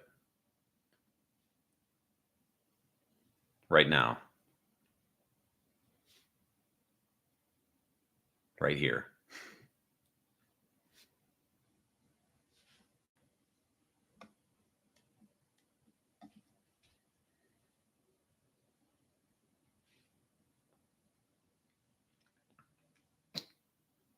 Saying it is okay to allow this feeling gives you the freedom to investigate, which is the I in RAIN.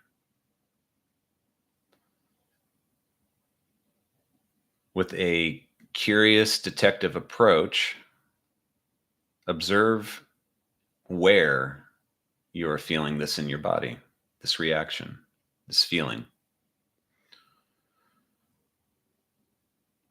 Maybe see if you can express this feeling through posture change or other parts of your body, like through your hands. While you're holding it, sense if your facial expression wants to change. See if you are fully contacting the inner experience you are having with this thought. Feel where in the body this is wanting to express whatever it is you are feeling. Feel the sadness or the hurt or the anger or all three or more. Just feel where it is located.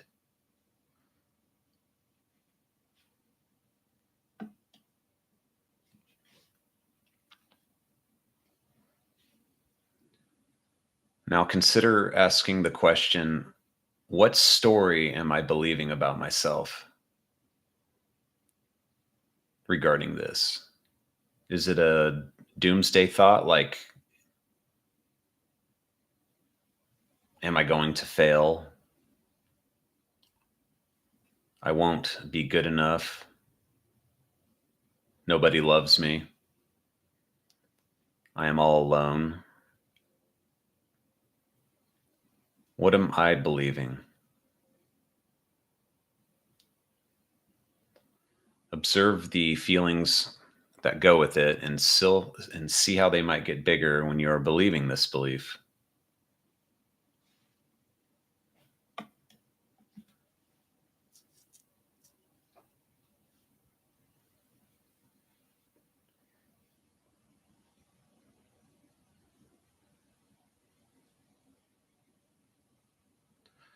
You are going to the vulnerable places within here and just be there.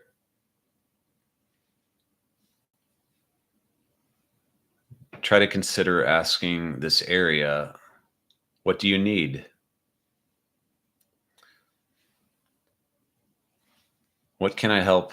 What can I do to help you experience? Is it safety? Understanding? Love?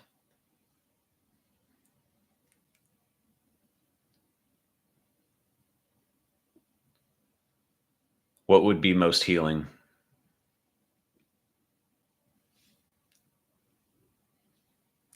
Ask yourself this.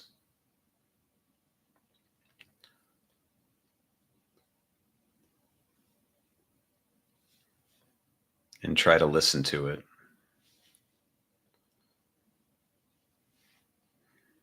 See what comes up. Try to see what the answer might be.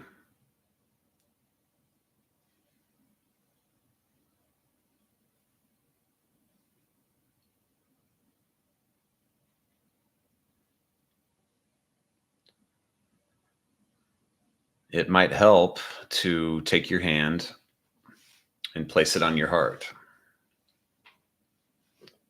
Not to feel your heartbeat entirely, but doing this means you're expressing safety and tenderness to yourself. For some anyway. And that leads to the N of rain. Nurture.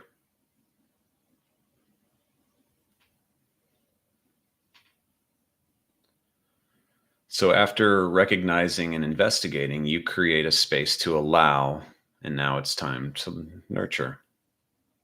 How do you want to respond? What did this part tell you it needed?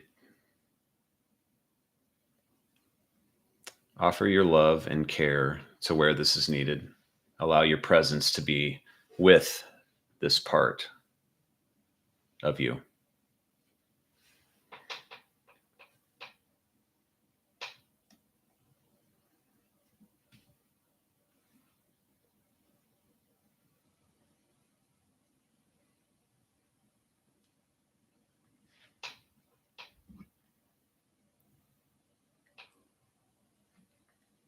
Now imagine, while still holding this, imagine what would your life be like if you didn't believe this story? It's a true story, but it is not real. Your reaction is real. These feelings are real. But what about this story?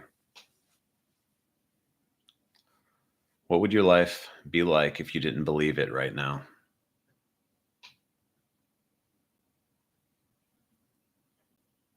Who would you be?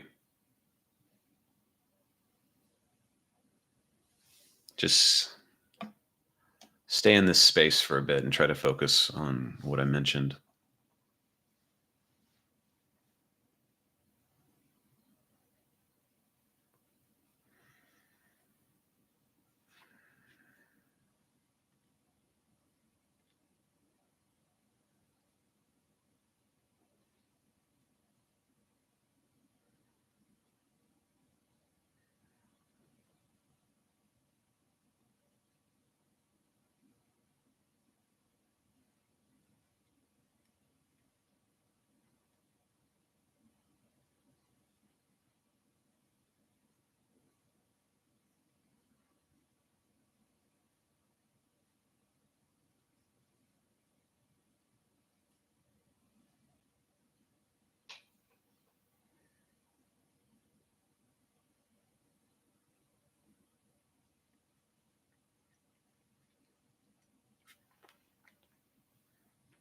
Now go ahead and slowly open your eyes.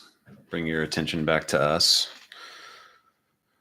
or me, or everything.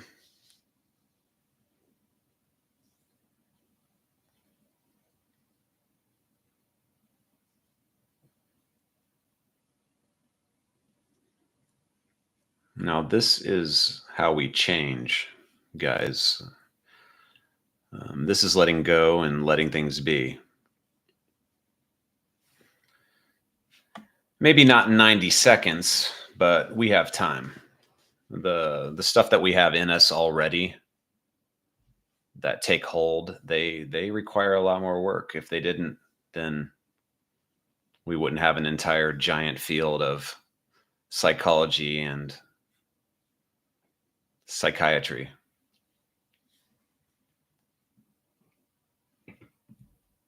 And daily affirmation posters.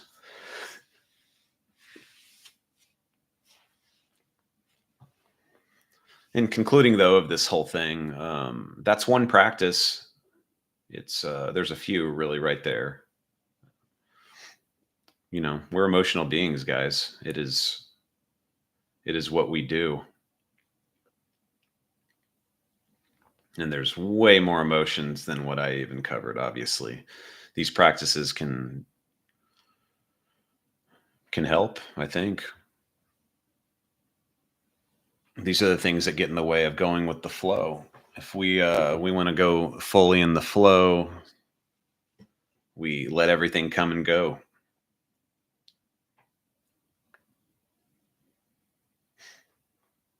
Emotions are the big things.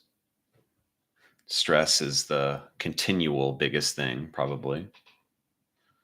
All our bodies trying to do to protect us and, you know, keep us alive. And they are really successful at that.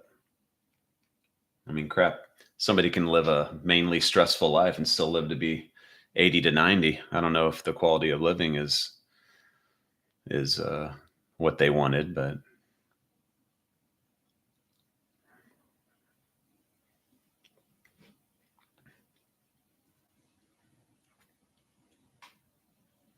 so are there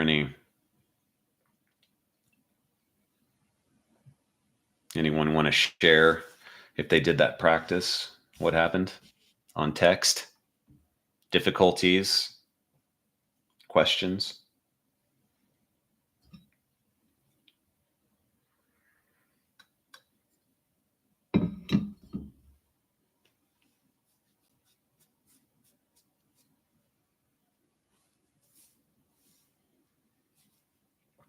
Head itch.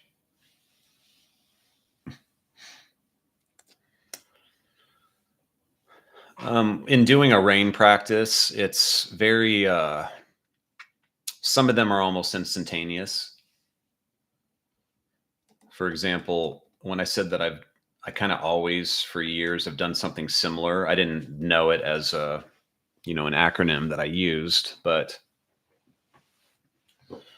my recognize and allow and investigates, they go in different orders sometimes, and they're almost they're intertwined and instantaneous. I use that one guy as an example. I observed his, I mean, these aren't longer term stuff.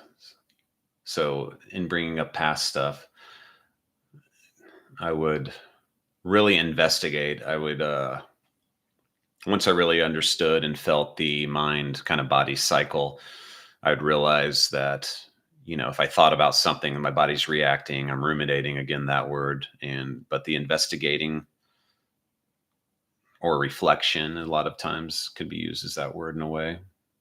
The nurturing, however, was something that I needed to spend extra time on. We might all need that. That's the healing process right there.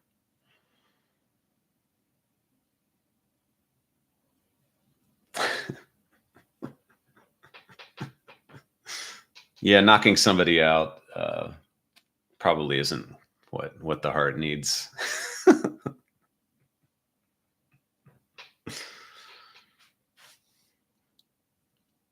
There was a comment that when asking your heart what it needs, one said they doubt knocking the person out is the answer. I don't know, man. Some people might need to get knocked out. I don't know. It won't help you. I mean, after a few seconds, I'm sure. So,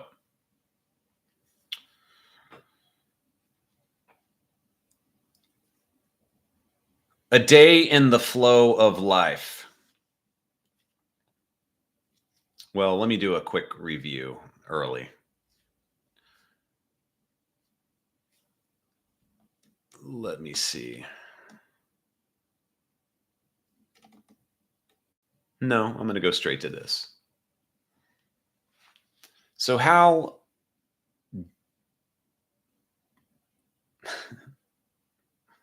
do we go with the flow? You know, the H of the WWWW. It's still quite abstract, even though we've spent a lot of time here on what that is. I like the saying. I feel like it's a less pretentious way of saying be present, you know, like a command. How does one go with the flow of life, the universe, all of it? How do we not get in the way of something that's going to happen no matter what? Technically, you can say everything you do is with the flow of life. So what I say life of everything, the Tao. But what's important is to see how you're resisting it, how you're resisting the flow of life. The flow of life is impermanence. Every thought you have, every visible sense that you use will come and go. It doesn't mean it will live and then die, but that is also pretty true. I mean, even the earth is going to eventually succumb to this cycle of impermanence one way or the other. Recently, I read about how a mountain is a giant body of continual movement in this same cycle of the flow of life, of impermanence. And I never considered it this way, but you see a mountain, it's not moving, right? But if you put a camera in front of the mountain for a million years and then put it on, you know, speed play, major speed play, you will see it shift and move around like water does at any given time. If you go to a molecular level, you're only seeing movements and waves. Any of you that have a bit of understanding of science, I mean, Juan used atoms earlier as an example. What they can observe of that stuff, it's in constant movement. Waves, man. Like the surf of life. I almost called the class that. Even though I've never surfed blasphemously, but you know, you can't fight the wave. You can't fight these things. You can, but look where it's going to get you. This is where, you know, suffering comes from. what is it? An equation of that: pain times resistance equals suffering. So you're going to have pain, but if you fully focus on it, it'll be less, no matter what kind of pain it is. You know, I'm trying to teach you guys these tools to focus and let it be. So I'm going to use this class as an example of me going with the flow. In prep, originally I was supposed to teach this class and I was going to do it via Zoom months ago. And I accidentally submitted something wrong in my school, so it didn't get approved because I misread something simple, and it got delayed. I had to have an extension. And then I was going to teach it, try to gather students to have a more personal, Zoom meeting, basically a Zoom class, so I can see everyone, so we can discuss, not out of text. Yeah. And then time kept going on. Then I wasn't able to figure out when I had time to do it. And I got this big idea that I was going to improv the whole entire class, because 6 hours is a long time. And I've taught in very small amounts. My last class was 1 hour segments, and even hitting those hours, it was 4-part, was difficult sometimes. And I didn't know how strict the school was on these requirements. I still don't really. But what I do is we'll start with the time thing. So right now we're almost at 4.5 hours. I decided that I'm going to do the best that I can. And that's really it. The anxiety of, oh, what if I fail? I felt and let pass. And I've had this often. I've had this, it'll pop up any given week. Once I finally knew when I was going to have the class, I decided that, no, I'm not going to do what I originally planned. I'm going to do it on YouTube. I was originally going to do it on Twitch. Decided to do it on YouTube. They didn't really want me to do that because you don't have the intimate connection with individual students. I can't see their faces. I can't hear their voices. So I'm eliminating that whole thing. But I decided that because in the future I will be doing more of shorter kind of sessions and meditation sessions, maybe on YouTube, maybe on Twitch, maybe on anything, that this would be the perfect time to use it. So what does that entail? What's the big deal? Well, again, time. Again, those who know me know that I like certain visual elements of my teaching, or could imagine that. I wasn't going to do any of that. I wasn't going to learn the software, what I can add, what I can do. I legitimately chose to do one test to make sure my connection works all right, and then let everything else be. And I was going to decide on the fly, kind of like the break sign. And however I wanted to take the class, if there's comments, if there's questions, I was going to decide on that moment. So it might sound like I'm just talking to you about a plan, but I didn't really think much of this out. I just knew that I was gonna do it that way. And I had no stress except the fact that my original plan for the class was going to be on Sunday. And because of the nature of all things, I wasn't able to get off work in time.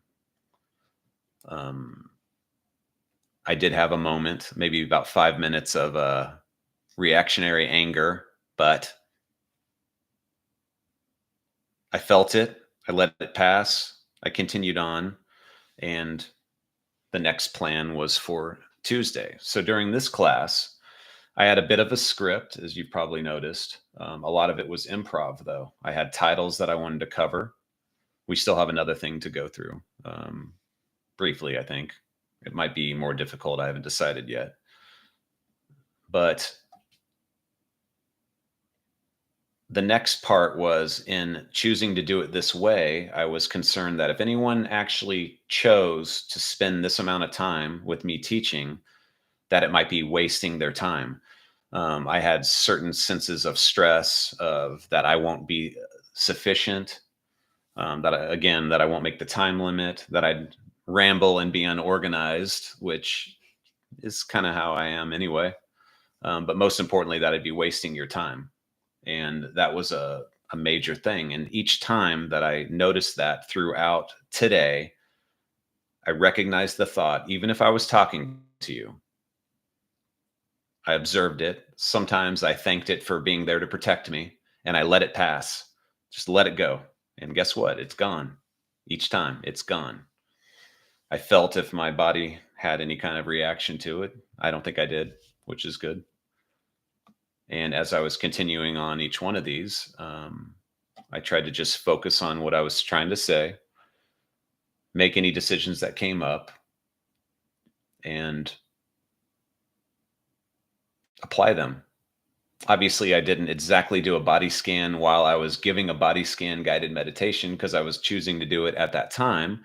But with regards to watching the thoughts, focusing on my breathing throughout this whole thing, anytime I made a mistake, I did the same process, almost like a rain process. I recognized that I made a mistake, and we do this in general talk at all, but I didn't let it react into a stressful, anxiety-filled type of show. Even right now, the very end part, I was really curious about because I left it completely open on how I'm going to do it. I just titled it "A Day in the Flow of Life."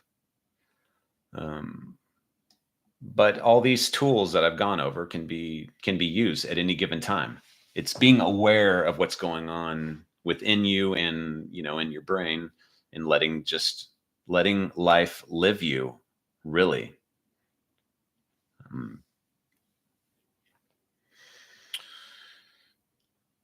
And I did the best that I can. So that brought me here today. We covered a lot. My master anchor is the breath. I use it at any point that I paused, if you noticed. Again, I felt my body. The only body sensation I really noticed was that I got cold and decided to put on this hoodie that I was getting rid of. That's why I'm wearing all gray, which is fine.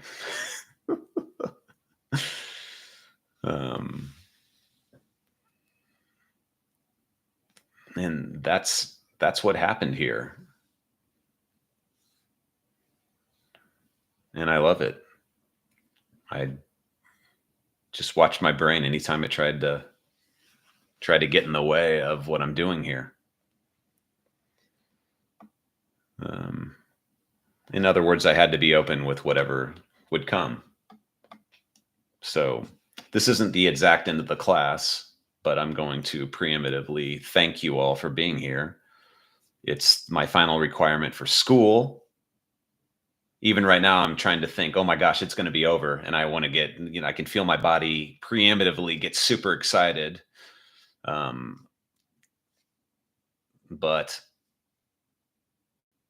I chose on YouTube. I needed 6 students. I don't know if I got that. And that's just how it went. And if the school fails me, which is doubtful, I'm going with it. I might have to do another one. That's probably the only thing that would change. And I doubt that they'll do that. You saw up to 5. Well, the total amount of views might end up being more, really. And I decided months ago that I didn't care. My first class that I taught, I only had 2, and we did the email thing and people signed up proper. And it wasn't until like 2 days before where one of my cousins had a bunch of friends that all wanted a refresher course in mindfulness. A lot of them had experience in meditating, and one's like a professor, and man, I got all these emails and I had like 10 out of nowhere. And then suddenly it's like, okay, well, now it's big business. So I had a bit of anxiety of, oh, well, I better know my stuff because these people have some experience. They're working professionals, and it was fine. And it was lovely. So I had a lot. But if that didn't happen, I would have only had 2. And I decided back then, it was in the summer, that if I can't get enough students, I'm working 2 jobs and school, and a bunch of other things, well, then that's just the way that it goes. I did my best, and there's no other need of any kind of thought. Yeah. So, I mean, this class really is to be focused on mindfulness alone. Technically, my preferred way of teaching consists of going over the element of the mind, like ego, polarities of the mind, unconscious behaviors, and specifically focusing on where you are at any given time, or how to not think, in other words, which altogether is the same thing, but the language is quite different. It all seems to be, like I said, summed up in how to go with the flow. And so that's the binding commonality I decided to use. But they are all synonyms in the universal spiritual practices revolving around being in the moment, enlightenment, whatever. Pick your wording. All the same. Slight variances, just like people. Enlightenment is a little more epic. I'm not going into that. But I do, and everyone defines it, seems like a little differently. But I mean, you can really take these practices to the extreme. I suggest everyone meditate as much as they can, and don't do it as with some idea of an endpoint. Just really try to figure yourself out and go as deep as you can. But back to, being in the moment. I've covered mind and body and emotions and feelings that come from both. They're all the same practice. They're different focuses. And I hope that you can take this and practice it everywhere. The more that you focus and practice, the better you will get at it. It's really just like everything. Once it becomes habit, your focus will keep improving. Your resistances to the flow of the universe will slow, and then you can really, really get some insight. We did not cover that here. That's advanced, I guess, as they would say. That's the enlightenment stuff.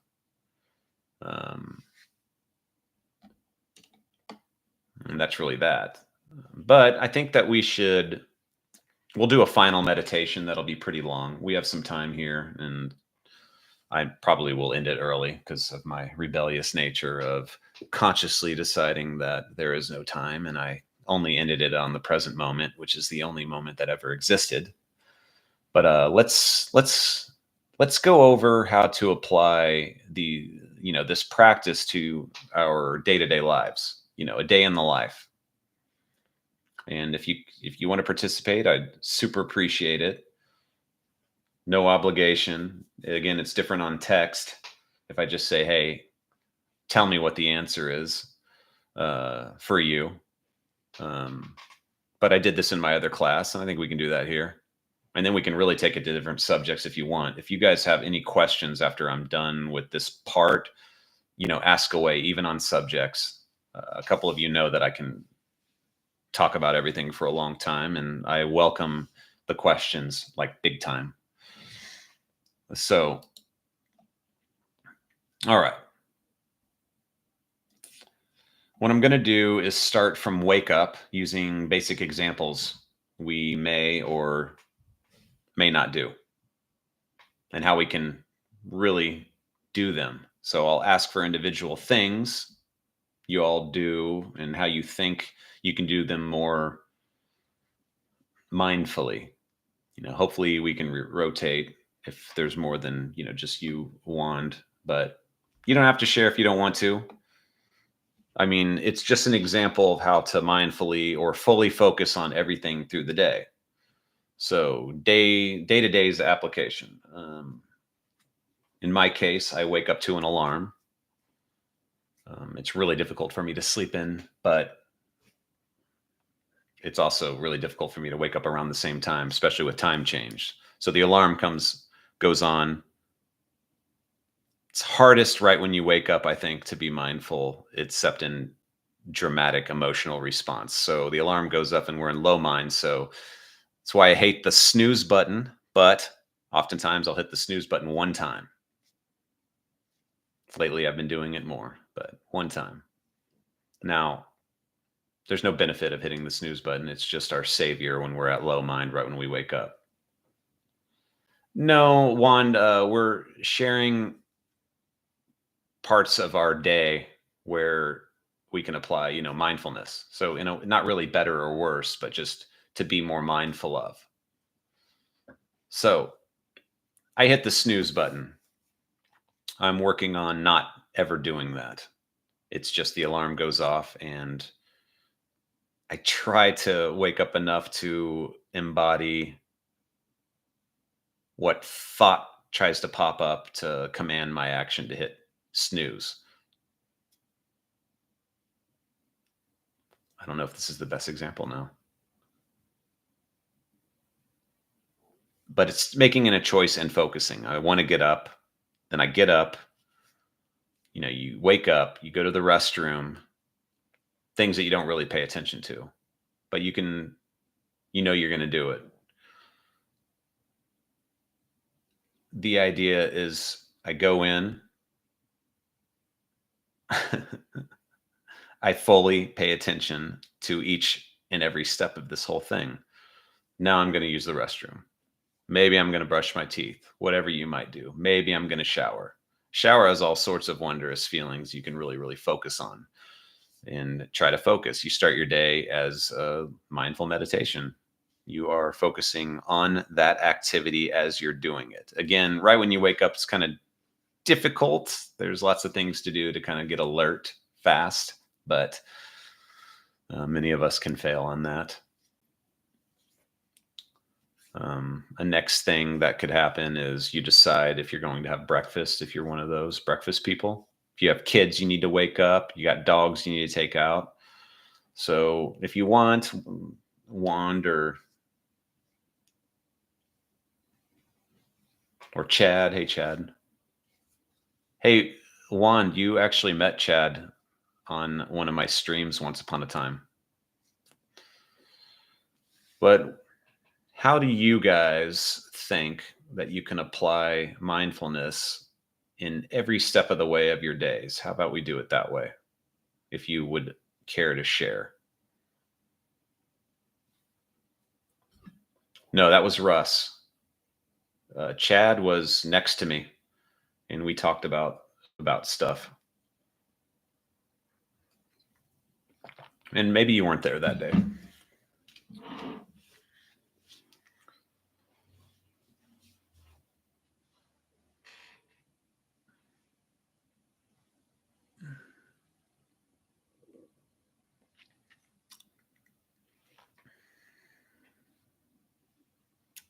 One might work out in the morning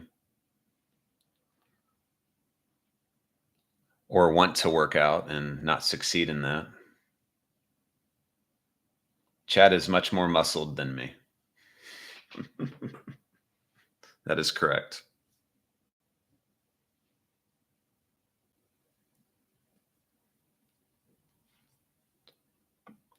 Another thing that we can do is, again, that mindful eating. If you eat breakfast, even in prepping the breakfast, you try to fully focus on what you're doing when you're making and preparing that. Your brain might start trying to plan the day out of habit. It might have a use as long as you're doing it consciously, as long as you're aware of what you're doing, not doing it out of stress or fear, in other words, causing anxiety. I usually just use the clock where I need to be out the door by a specific time. So if I do anything extra,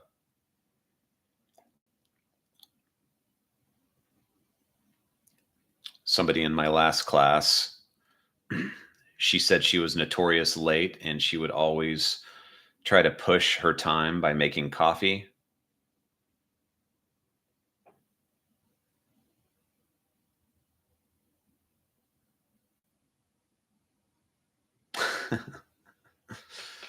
Taking the dogs out. No, do you think that it's the dog's time? I don't know if these comments will be on the video afterwards since I haven't used this before. So if I reiterate or say the question, Curlius One says, daily thing, I could be more mindful. Maybe when my dog smells like 3 times in a row and then ends up doing nothing on it, my brain goes, quote, what a waste of time, quote. But the whole point is taking the dog out is that it's the dog's time, not mine. Well, your gift to the dog by taking it out. But what can you do? I would often take my dogs out, and if I was in a hurry, that would cause stress if they weren't taking care of business before the time that I wanted for them to, get done. I know I would use it as a practice a lot of times where I just try to focus. It really is. I'm just trying to focus. Maybe I'll feel the weather. Try not to use the almighty clock time as a, dictator or whatever it was that I was doing when they wanted to go out at a different part of the day.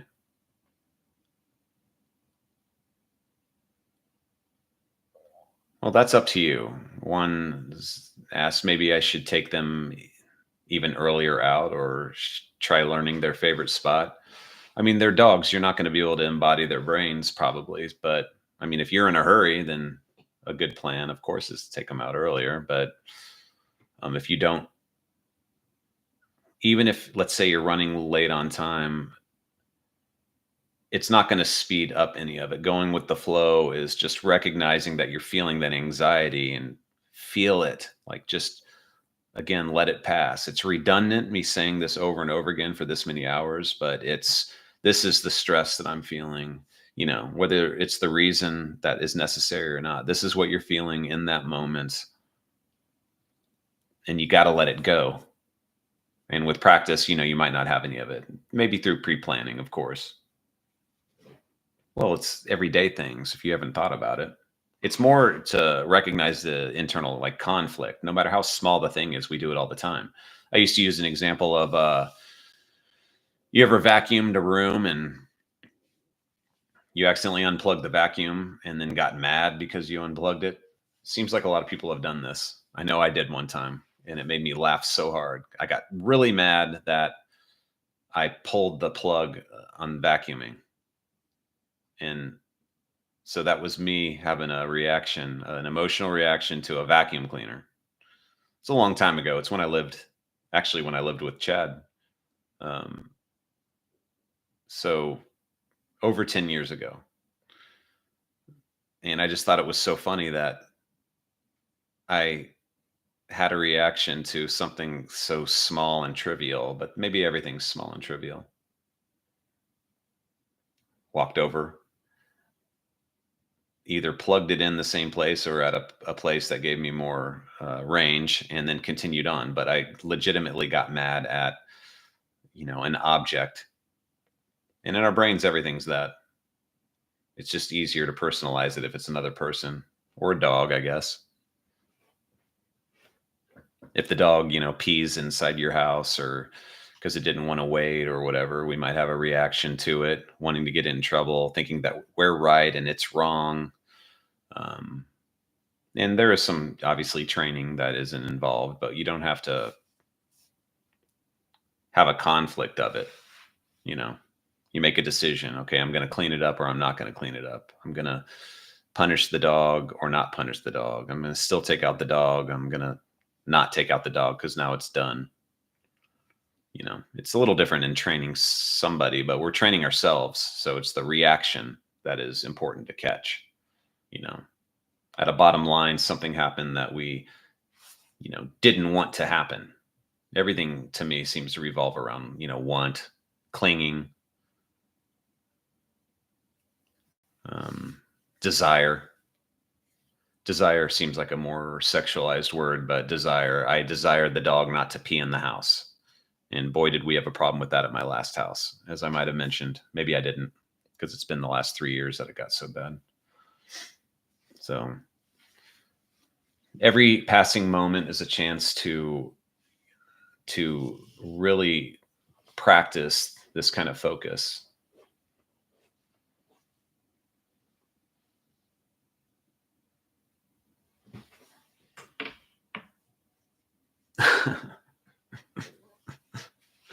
Hey, you didn't want that radio to be playing. That's what happened there.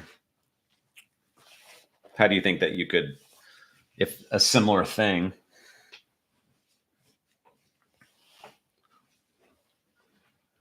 I mean, on retrospect, I'm sure you think it's funny, but how do you think that you would best, you could best serve the moment if that would happen again?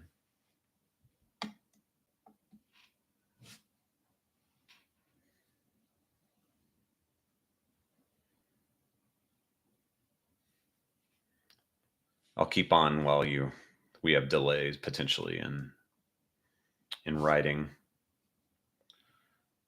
So you leave your house in the morning, you drive to work, or you ride the bus, or you walk. Mindful walking. Feel every step. We can continuously practice and have such a lovely experience at any given time. You're stuck in traffic. You're not going to make the time. The clock is the enemy again, or your inability to plan. But nonetheless, when you're in it, feel it. Let it pass. Let it go.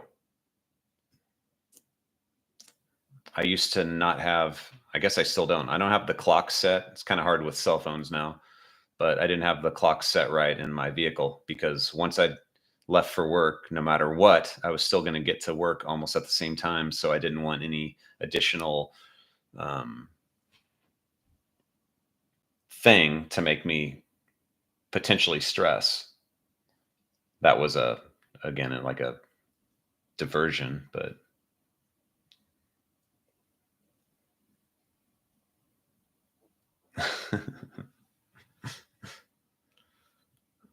yeah, you can hide it elsewhere if the radio thing wouldn't turn off, but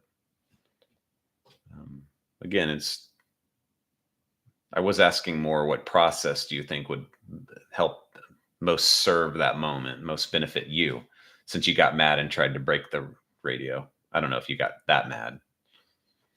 So you drive to work, you get to work, you have a boss that gets you in trouble because you're late.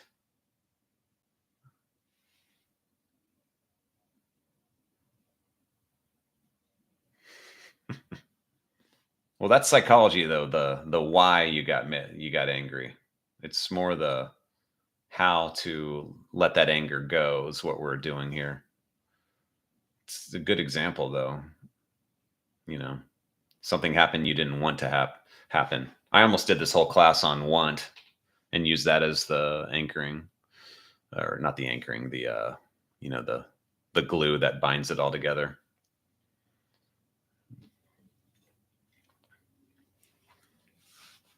But anyway, so you get to work, you're late, your boss gets on to you about that.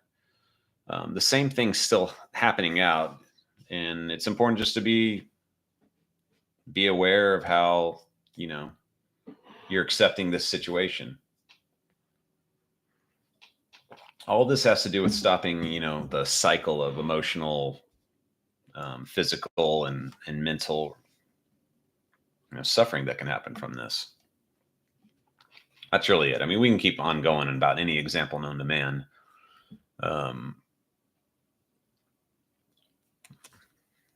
So I'll continue here before. All these examples are just one of literally infinite ways of recognizing what gets in the way of going with the flow. These are some tools. There really are infinitely more practices out there, and including anything that you come up with yourself. You don't have to follow some old or new, way. They're all ways. They're all aiming at the same exact thing. You have these roots that I've shared with you, so feel free to explore. You can start with normal practices. There's some other ones I can go over or could have gone over, like self-love and compassion. Gratitude is a great meditation. There's practices on loss and grief.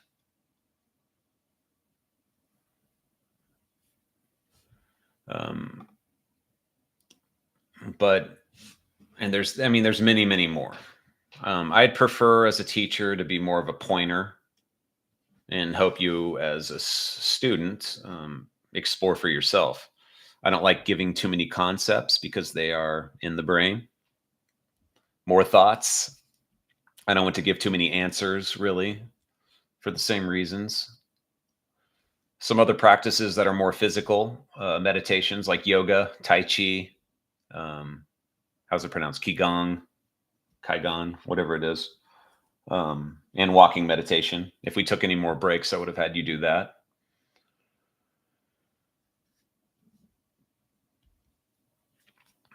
You can do it. You can do these practices in anything. You can go with the flow in anything, even if that sounds like a ridiculous statement. I mean, the flow of life and being mindful are pretty much, or being aware, are virtually synonymous as well. And you can practice these things in anything. I learned most of my stuff initially from running, being present while running. You can even do a standing meditation. It doesn't really matter. You can do a standing quiet meditation, or you can do mindfulness work in any public space. I practice all the time at my work. I try to practice at all times. Obviously I fail, but it's really just trying to focus, really just try to focus. Try to hone your focus capabilities and watching and listening to how your mind plays out, how your body reacts. And your body can react, by the way, and then your brain interprets it as well. It just depends on what you're aware of at that moment. We all have great sufferings. And if you don't, you still have time. And when life happens the way you do not like, I hope you all remember to apply these tools and just create a space to be the observer. And by watching and feeling and letting it go, see how your brain reacts, how you think, see how how your body stores and processes, and just be with what is.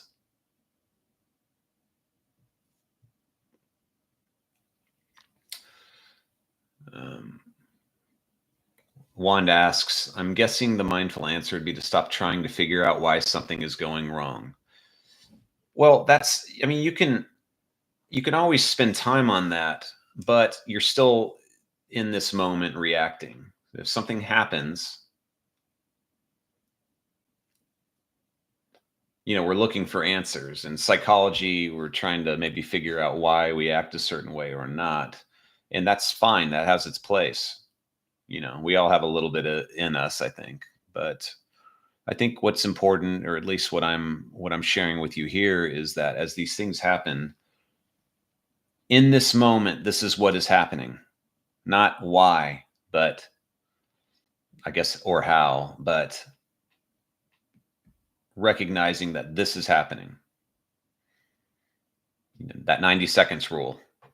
If you have an emotional response, let it be, if you can, by recognizing it. Give it that space in you. Your body's going to try to protect you, and just try to fully be with it. Locate it if it's an emotional response, if it's a mental, reaction and thought, whether it's, dialogue or, visual. Try to watch and listen. Create that space where you don't become this reaction any more than it already processes out. 90 seconds, I think, can be cinched down as well.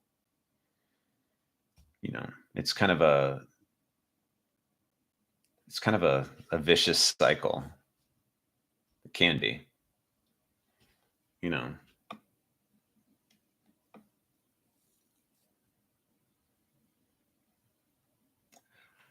What are we at? Do any of you want me to talk about do you have any questions or subjects that I haven't covered here that you'd like me to go over before we do our kind of final meditation?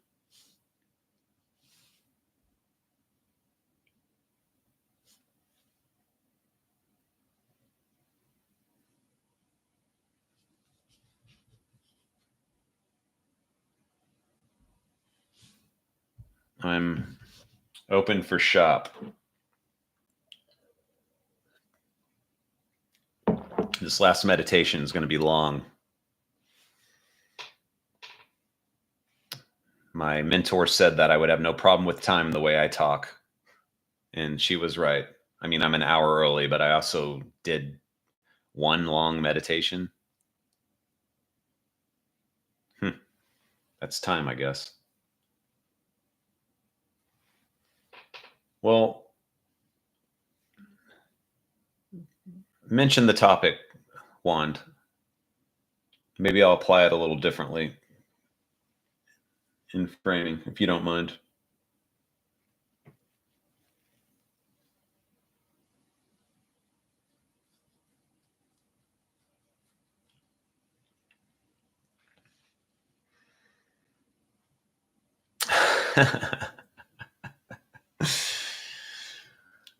One mentions the egoic nature of social media. Okay. Because we have time, I'll go into that. It's not, let me see how I can apply it here. This has to do with identity. It's not all the time. But, so I'll take through. So social media is giant and there's lots of different social medias. So I will just use X or Twitter as an example because it's text or picture based. And if I go into TikTok, I haven't used TikTok enough to really know.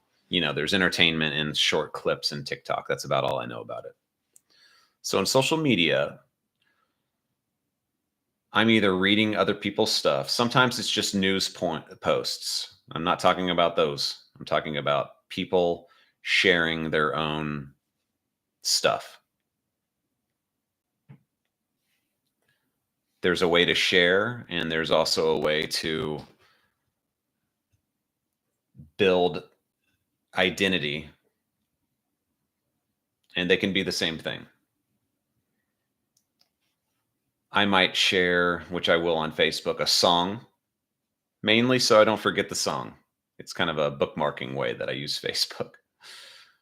But if I share an opinion on something, I'm posting it on there because I want to be heard and I want other people to either agree with me or disagree with me.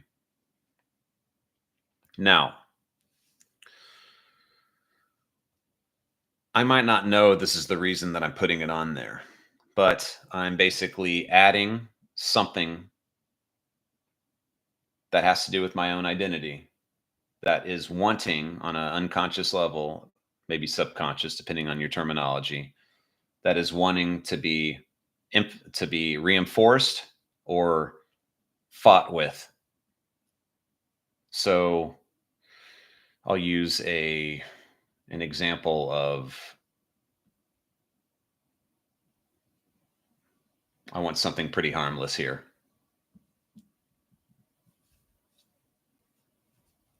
All right. A movie. I won't use any specific movies or not. So I go and see a movie. I love it. I want to share to the world that I love this movie because that means something to me for whatever reason.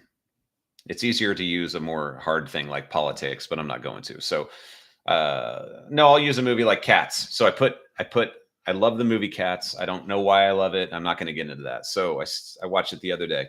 Love Cats. I write on there, everyone should see Cats because it's, magical and takes me to this whole world, et cetera, et cetera. Well, I want people to agree with that. I want to feel like I'm contributing to somebody else's entertainment. Well, they might respond that they love the movie, which reinforces my own identity of an opinion about this said thing like a movie, or they might disagree, which most of them did disagree.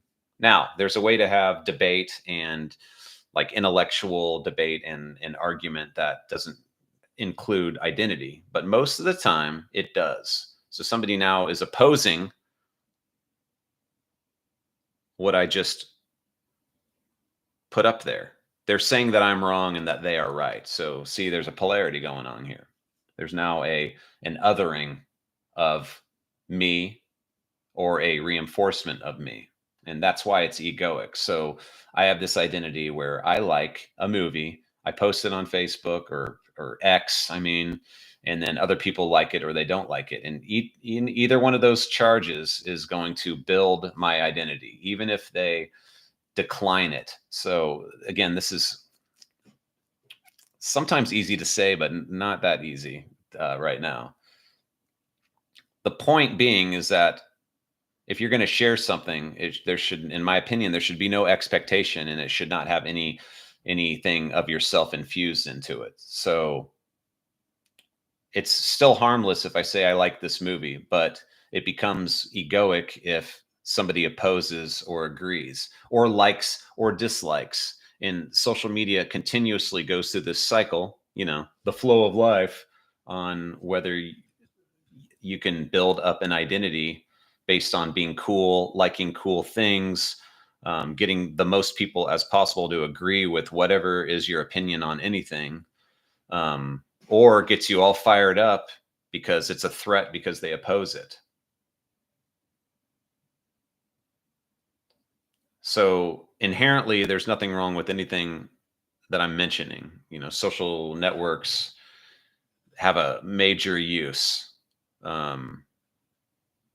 But the more people that get involved in one single post, the more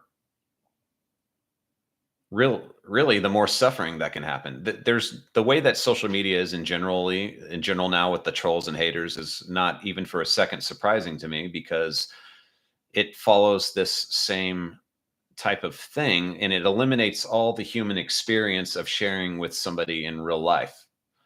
Meaning that if I was sitting in front of you and I said, I really, really like cats, these are the reasons, you should check it out and tell me what you think. Now, as if I'm being inquisitive and I'm really curious somebody else's opinions, with no othering or looking for praise or disagreements, then it's really fine and quite loving around, the orientation of I don't know what the word is, non-identity based arguments. Sharing experiences, everyone's going to see an experience differently, right? But when you make it social media where you're not seeing these other people, they're going to respond however they see fit, however rude they see fit. It can get really nasty. And it is, and there's no way it really couldn't be at this point in time. Not being skeptical, but just because it's so easy to put judgment on any subject, no matter what. Somebody posts what they ate last night, you see it, and then you're like, how dumb is it for somebody to put what they ate last night? Like, I give a crap. So it's an example. You're now judging somebody else, creating an internal suffering, whether you reply on it or like or dislike or not. It's just a whole mess of identity building and identity fighting. Politically, it's even easier to go into. So I post, I love what's happening in the United States, and somebody then now opposes it, giving it a negative charge. You're wrong. It's always like normal arguments. I'm right and you're wrong. You're right and I'm wrong. Where in reality, everyone's always right and wrong at the exact same time. There's no need to embed our own identification into sharing, the world. But it's at least two to tango. But there's a negative part. If everyone agrees with you, that's building up identity in a lot of ways even more. Does that make sense?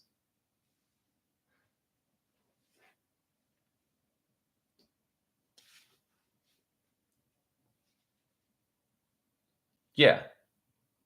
Yeah. And even if you're not at war,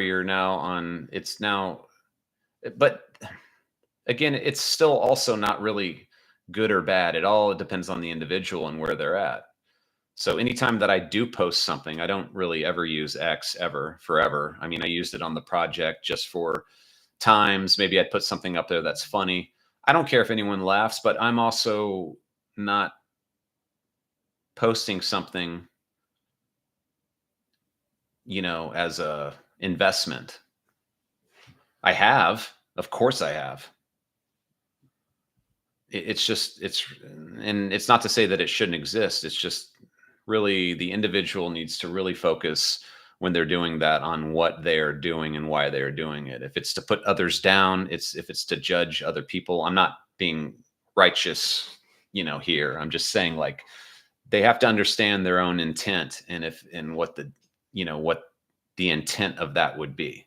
You know, when I post things, it legitimately is just to share information, and people can take it as they want. I mean, myself, I've been reactive. Of course, I've been reactive to things that friends and family and randoms have posted, because apparently that's what I needed to learn how to not be that way at that moment.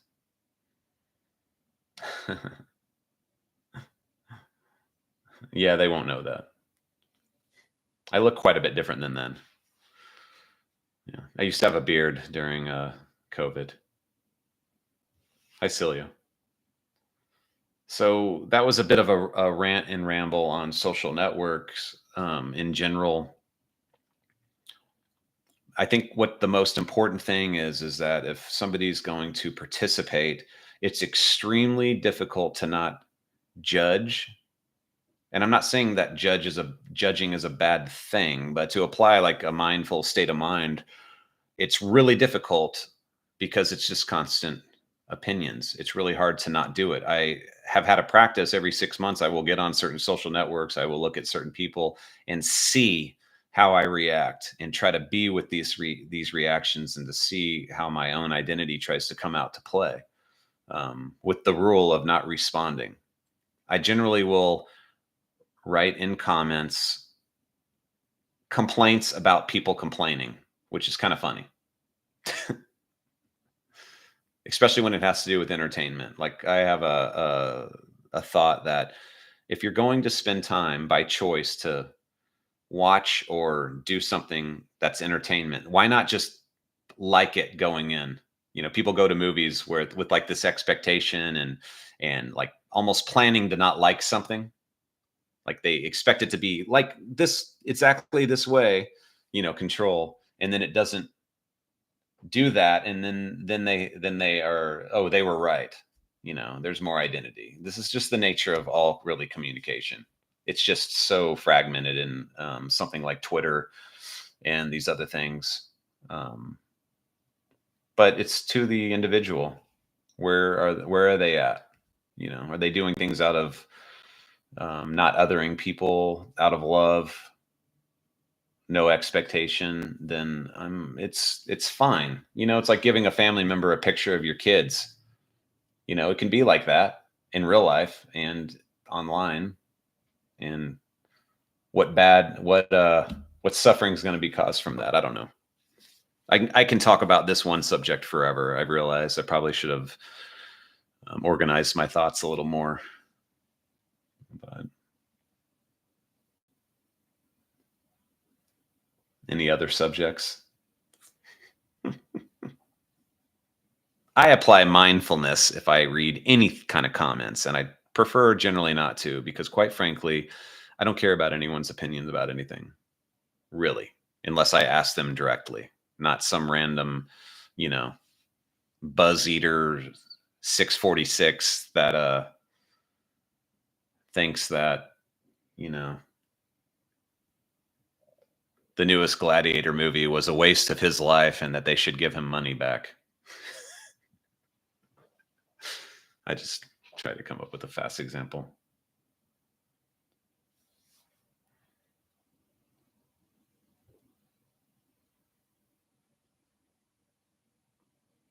Celia, right now, I'm just asking if anyone wants me to talk on any specific subjects and how to pertain.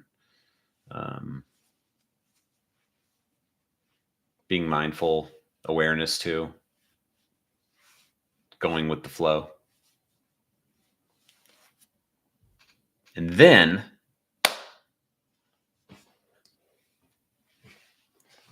I'll go over a couple little things, and we'll do a long meditation, and it'll be done.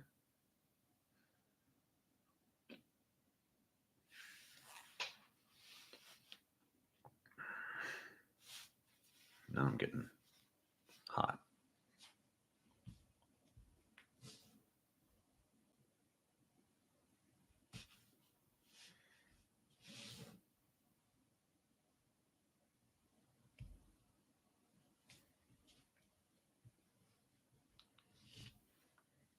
All right.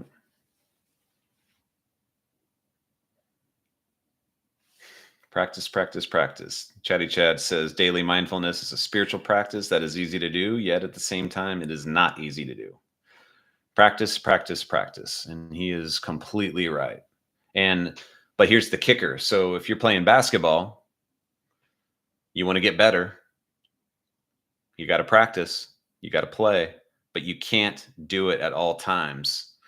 Well, daily mindfulness can be almost at any time, maybe not sleep. So you can always practice. Every occurring thing can be a practice, a chance to connect, to be in the moment. Always. You just have to remember to do that. Sometimes I legitimately try to make the present moment my anchor point. And that's it. I don't do it all the time at work. Maybe I'm reading a book. It's like, okay, I just did my job part. Let's go back to reading the book. And then I'll run over to where my book is and start reading again, and then interrupt that with whatever the next thing is. And that is still being present, being mindful of it. But you don't have to have any set activity to do that, because you're living and you can do it at any given time.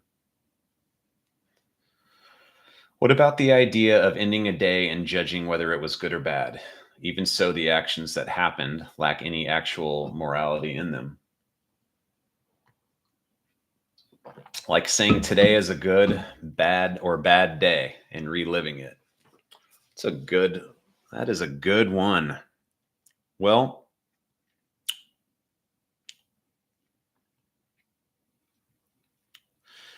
remember that part where I said that every thought is real, but not true? It kind of fits into this. Now, I would love to get into the fact that our minds put everything into binary. Everything is good or bad. This is the judgment. You can reflect on your day. Was this a good day? Was this a bad day? I mean, there's a benefit if you think that things are bad, if you're using it as a tool to try to improve it in the future, I guess. But for the nature of this class and being present, the day is just the day. I'll quote Master Oogway once again from Kung Fu Panda. Shifu, the student's teacher, runs up to Master Oogway and says, "Master, I have some bad news." And Master Oogway replies, "Oh, Shifu, there is just news. There's no good or bad." And I've always loved that quote because it's how I see it, no matter how hard my brain's auto thoughts want to label things otherwise. So you have the idea of good and the idea of bad. And there's a comfort in being able to label things that, I use weather as an example. Good weather, bad weather. People talk about it all the time in my job. Not coworkers, but people coming in. And people, a lot of that's auto thought. I think what's most important to think about is in an unjudged present moment, can anything really be good or bad? You can inject yourself into it, back on the want. I don't want whatever is going on to be happening. But where is that located? If you had a bad day, you were wanting it to be a good day. But what if you didn't want it to be a good day? Like, there's a lot of ways to go about this without like labeling it as good or bad. Um, and if you're not ready to kind of deconstruct the mind on that, I think what's most important is to, if it's at the end of the day anyway, when you have this thought, again, once again, just feel how your body's reacting and try to give it that space and let it go. Let it be. The day's over. The moment is over, even after you think that. Most people think like this, Wand, that I've met in my life.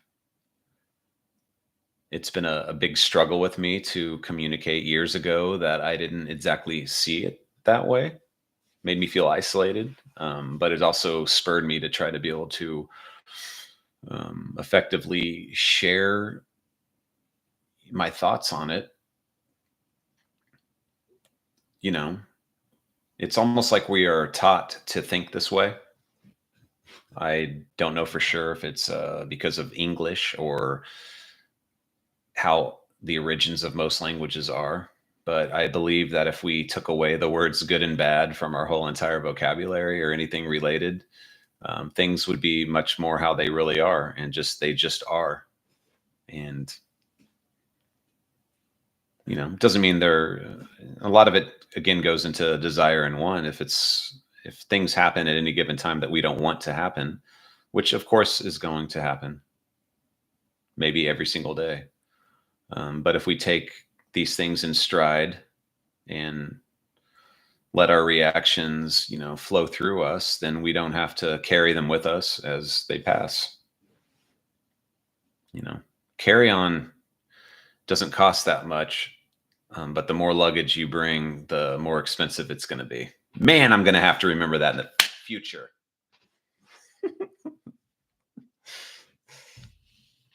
Ugh. Airlines. The airline analogy.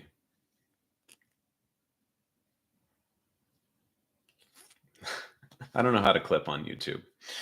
Okay, so let's continue on. If you have anything else, of course, just add it. And that was a really good one. That gets into the polarities, and I haven't covered that exactly. It's all still synonymous with everything else, being mindful, being aware, being presence has a non-judgmental, real acceptance of life as it is and the processes and everything else. And there isn't much need for that kind of labeling, especially with training. So to conclude this whole shindig, we're getting dark in here. I'd love to do a final guided meditation with a few things that can change your moment. So they're not exactly hacks, but they're little things I hope you will enjoy as much as I do. It's a big ass mixed bag meditation, and some of you can do while you're doing anything. So get comfortable and take a nice deep breath.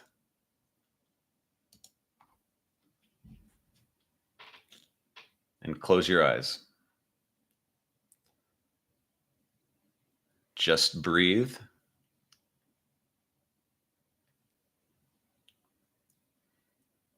Letting the thoughts go in. Watch them leave. Watch and listen. Just watch, listen, and be.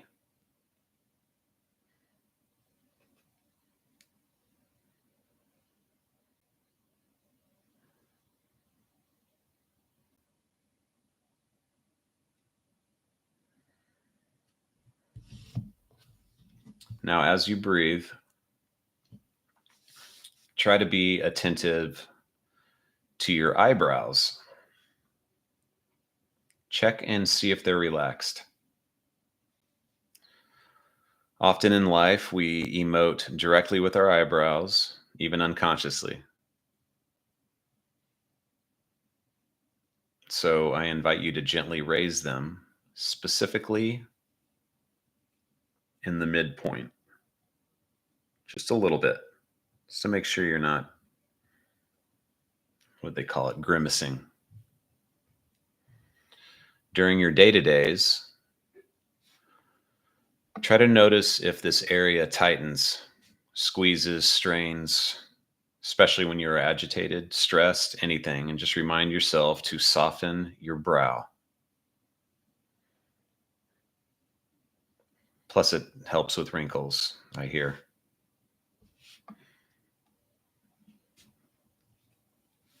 So just keep breathing and just be in this moment.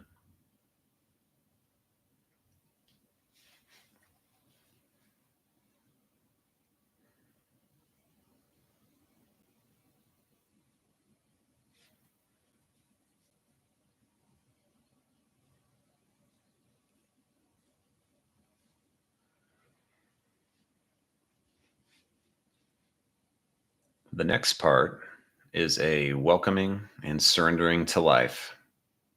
And what you do is rest your hands somewhere out, like your knees or your chair or your bed or wherever. Just have them out,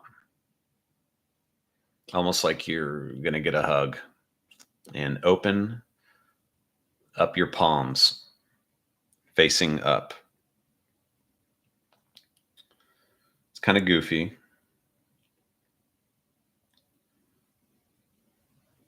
but it sometimes can have a welcoming effect.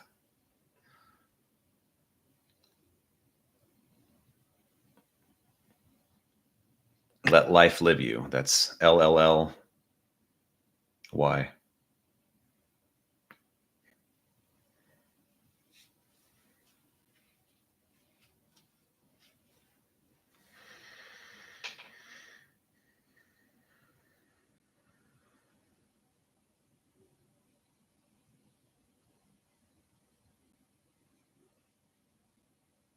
This suggests welcoming of life.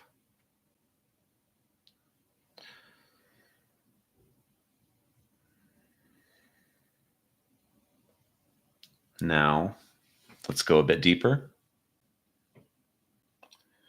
So once again, think of a time, a challenging situation, maybe a person.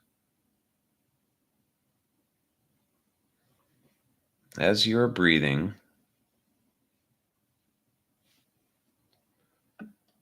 make sure that you soften your brow and relax.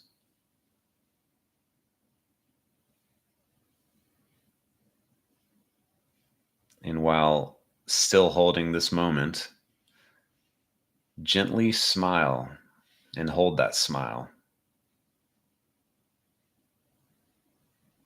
I love what this can do.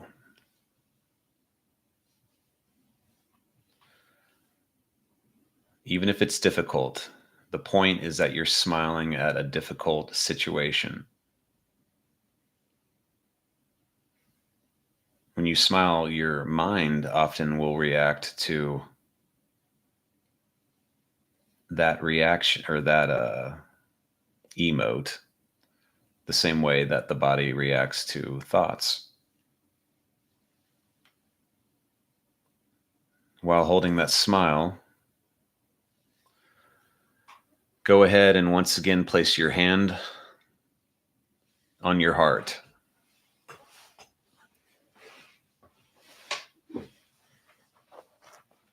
Feel your you.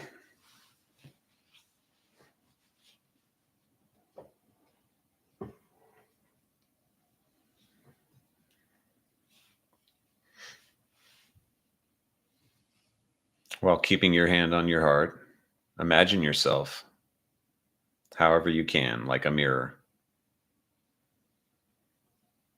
And smile again.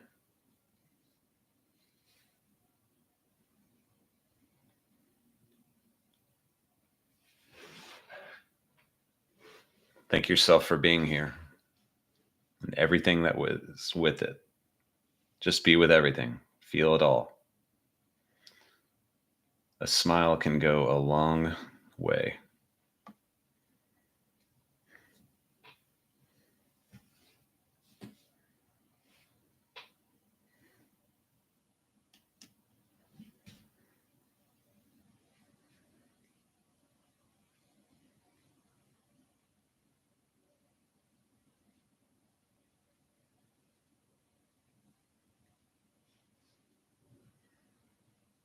Now go ahead and open your eyes and return to us. Welcome back.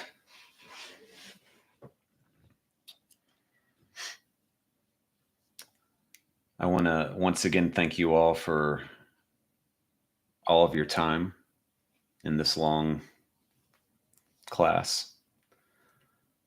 In the future, I plan on taking this channel somewhere. Not sure yet how. I have a lot of ideas. At some point, I'd like to start at least one weekly guided meditation or group or build on that in community. As Chad mentioned here, daily gratitude is key, which was kind of what we just did. That's another mindfulness meditation major element. It's basically recognizing what you're thankful for. You know, you can be thankful for absolutely everything. Be thankful for the bad like you are the good. The bad will, labeling the bad, that will teach you, all the challenges teach you how to not be challenged, basically. That's what they're there for. Otherwise, they wouldn't be challenges. They're important. Don't back away from them.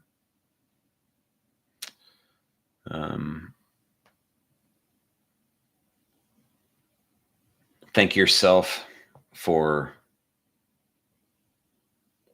I mentioned earlier, thank your body for keeping yourself alive. Thank your emotions for protecting you. You might as well. That's what they're there for.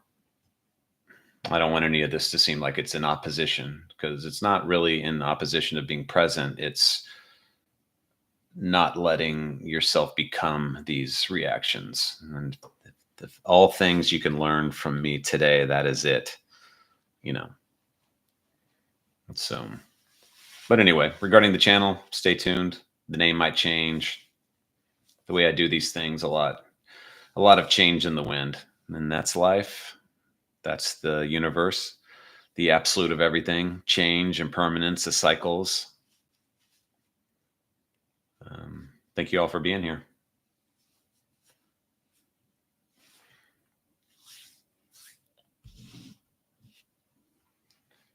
And that's it.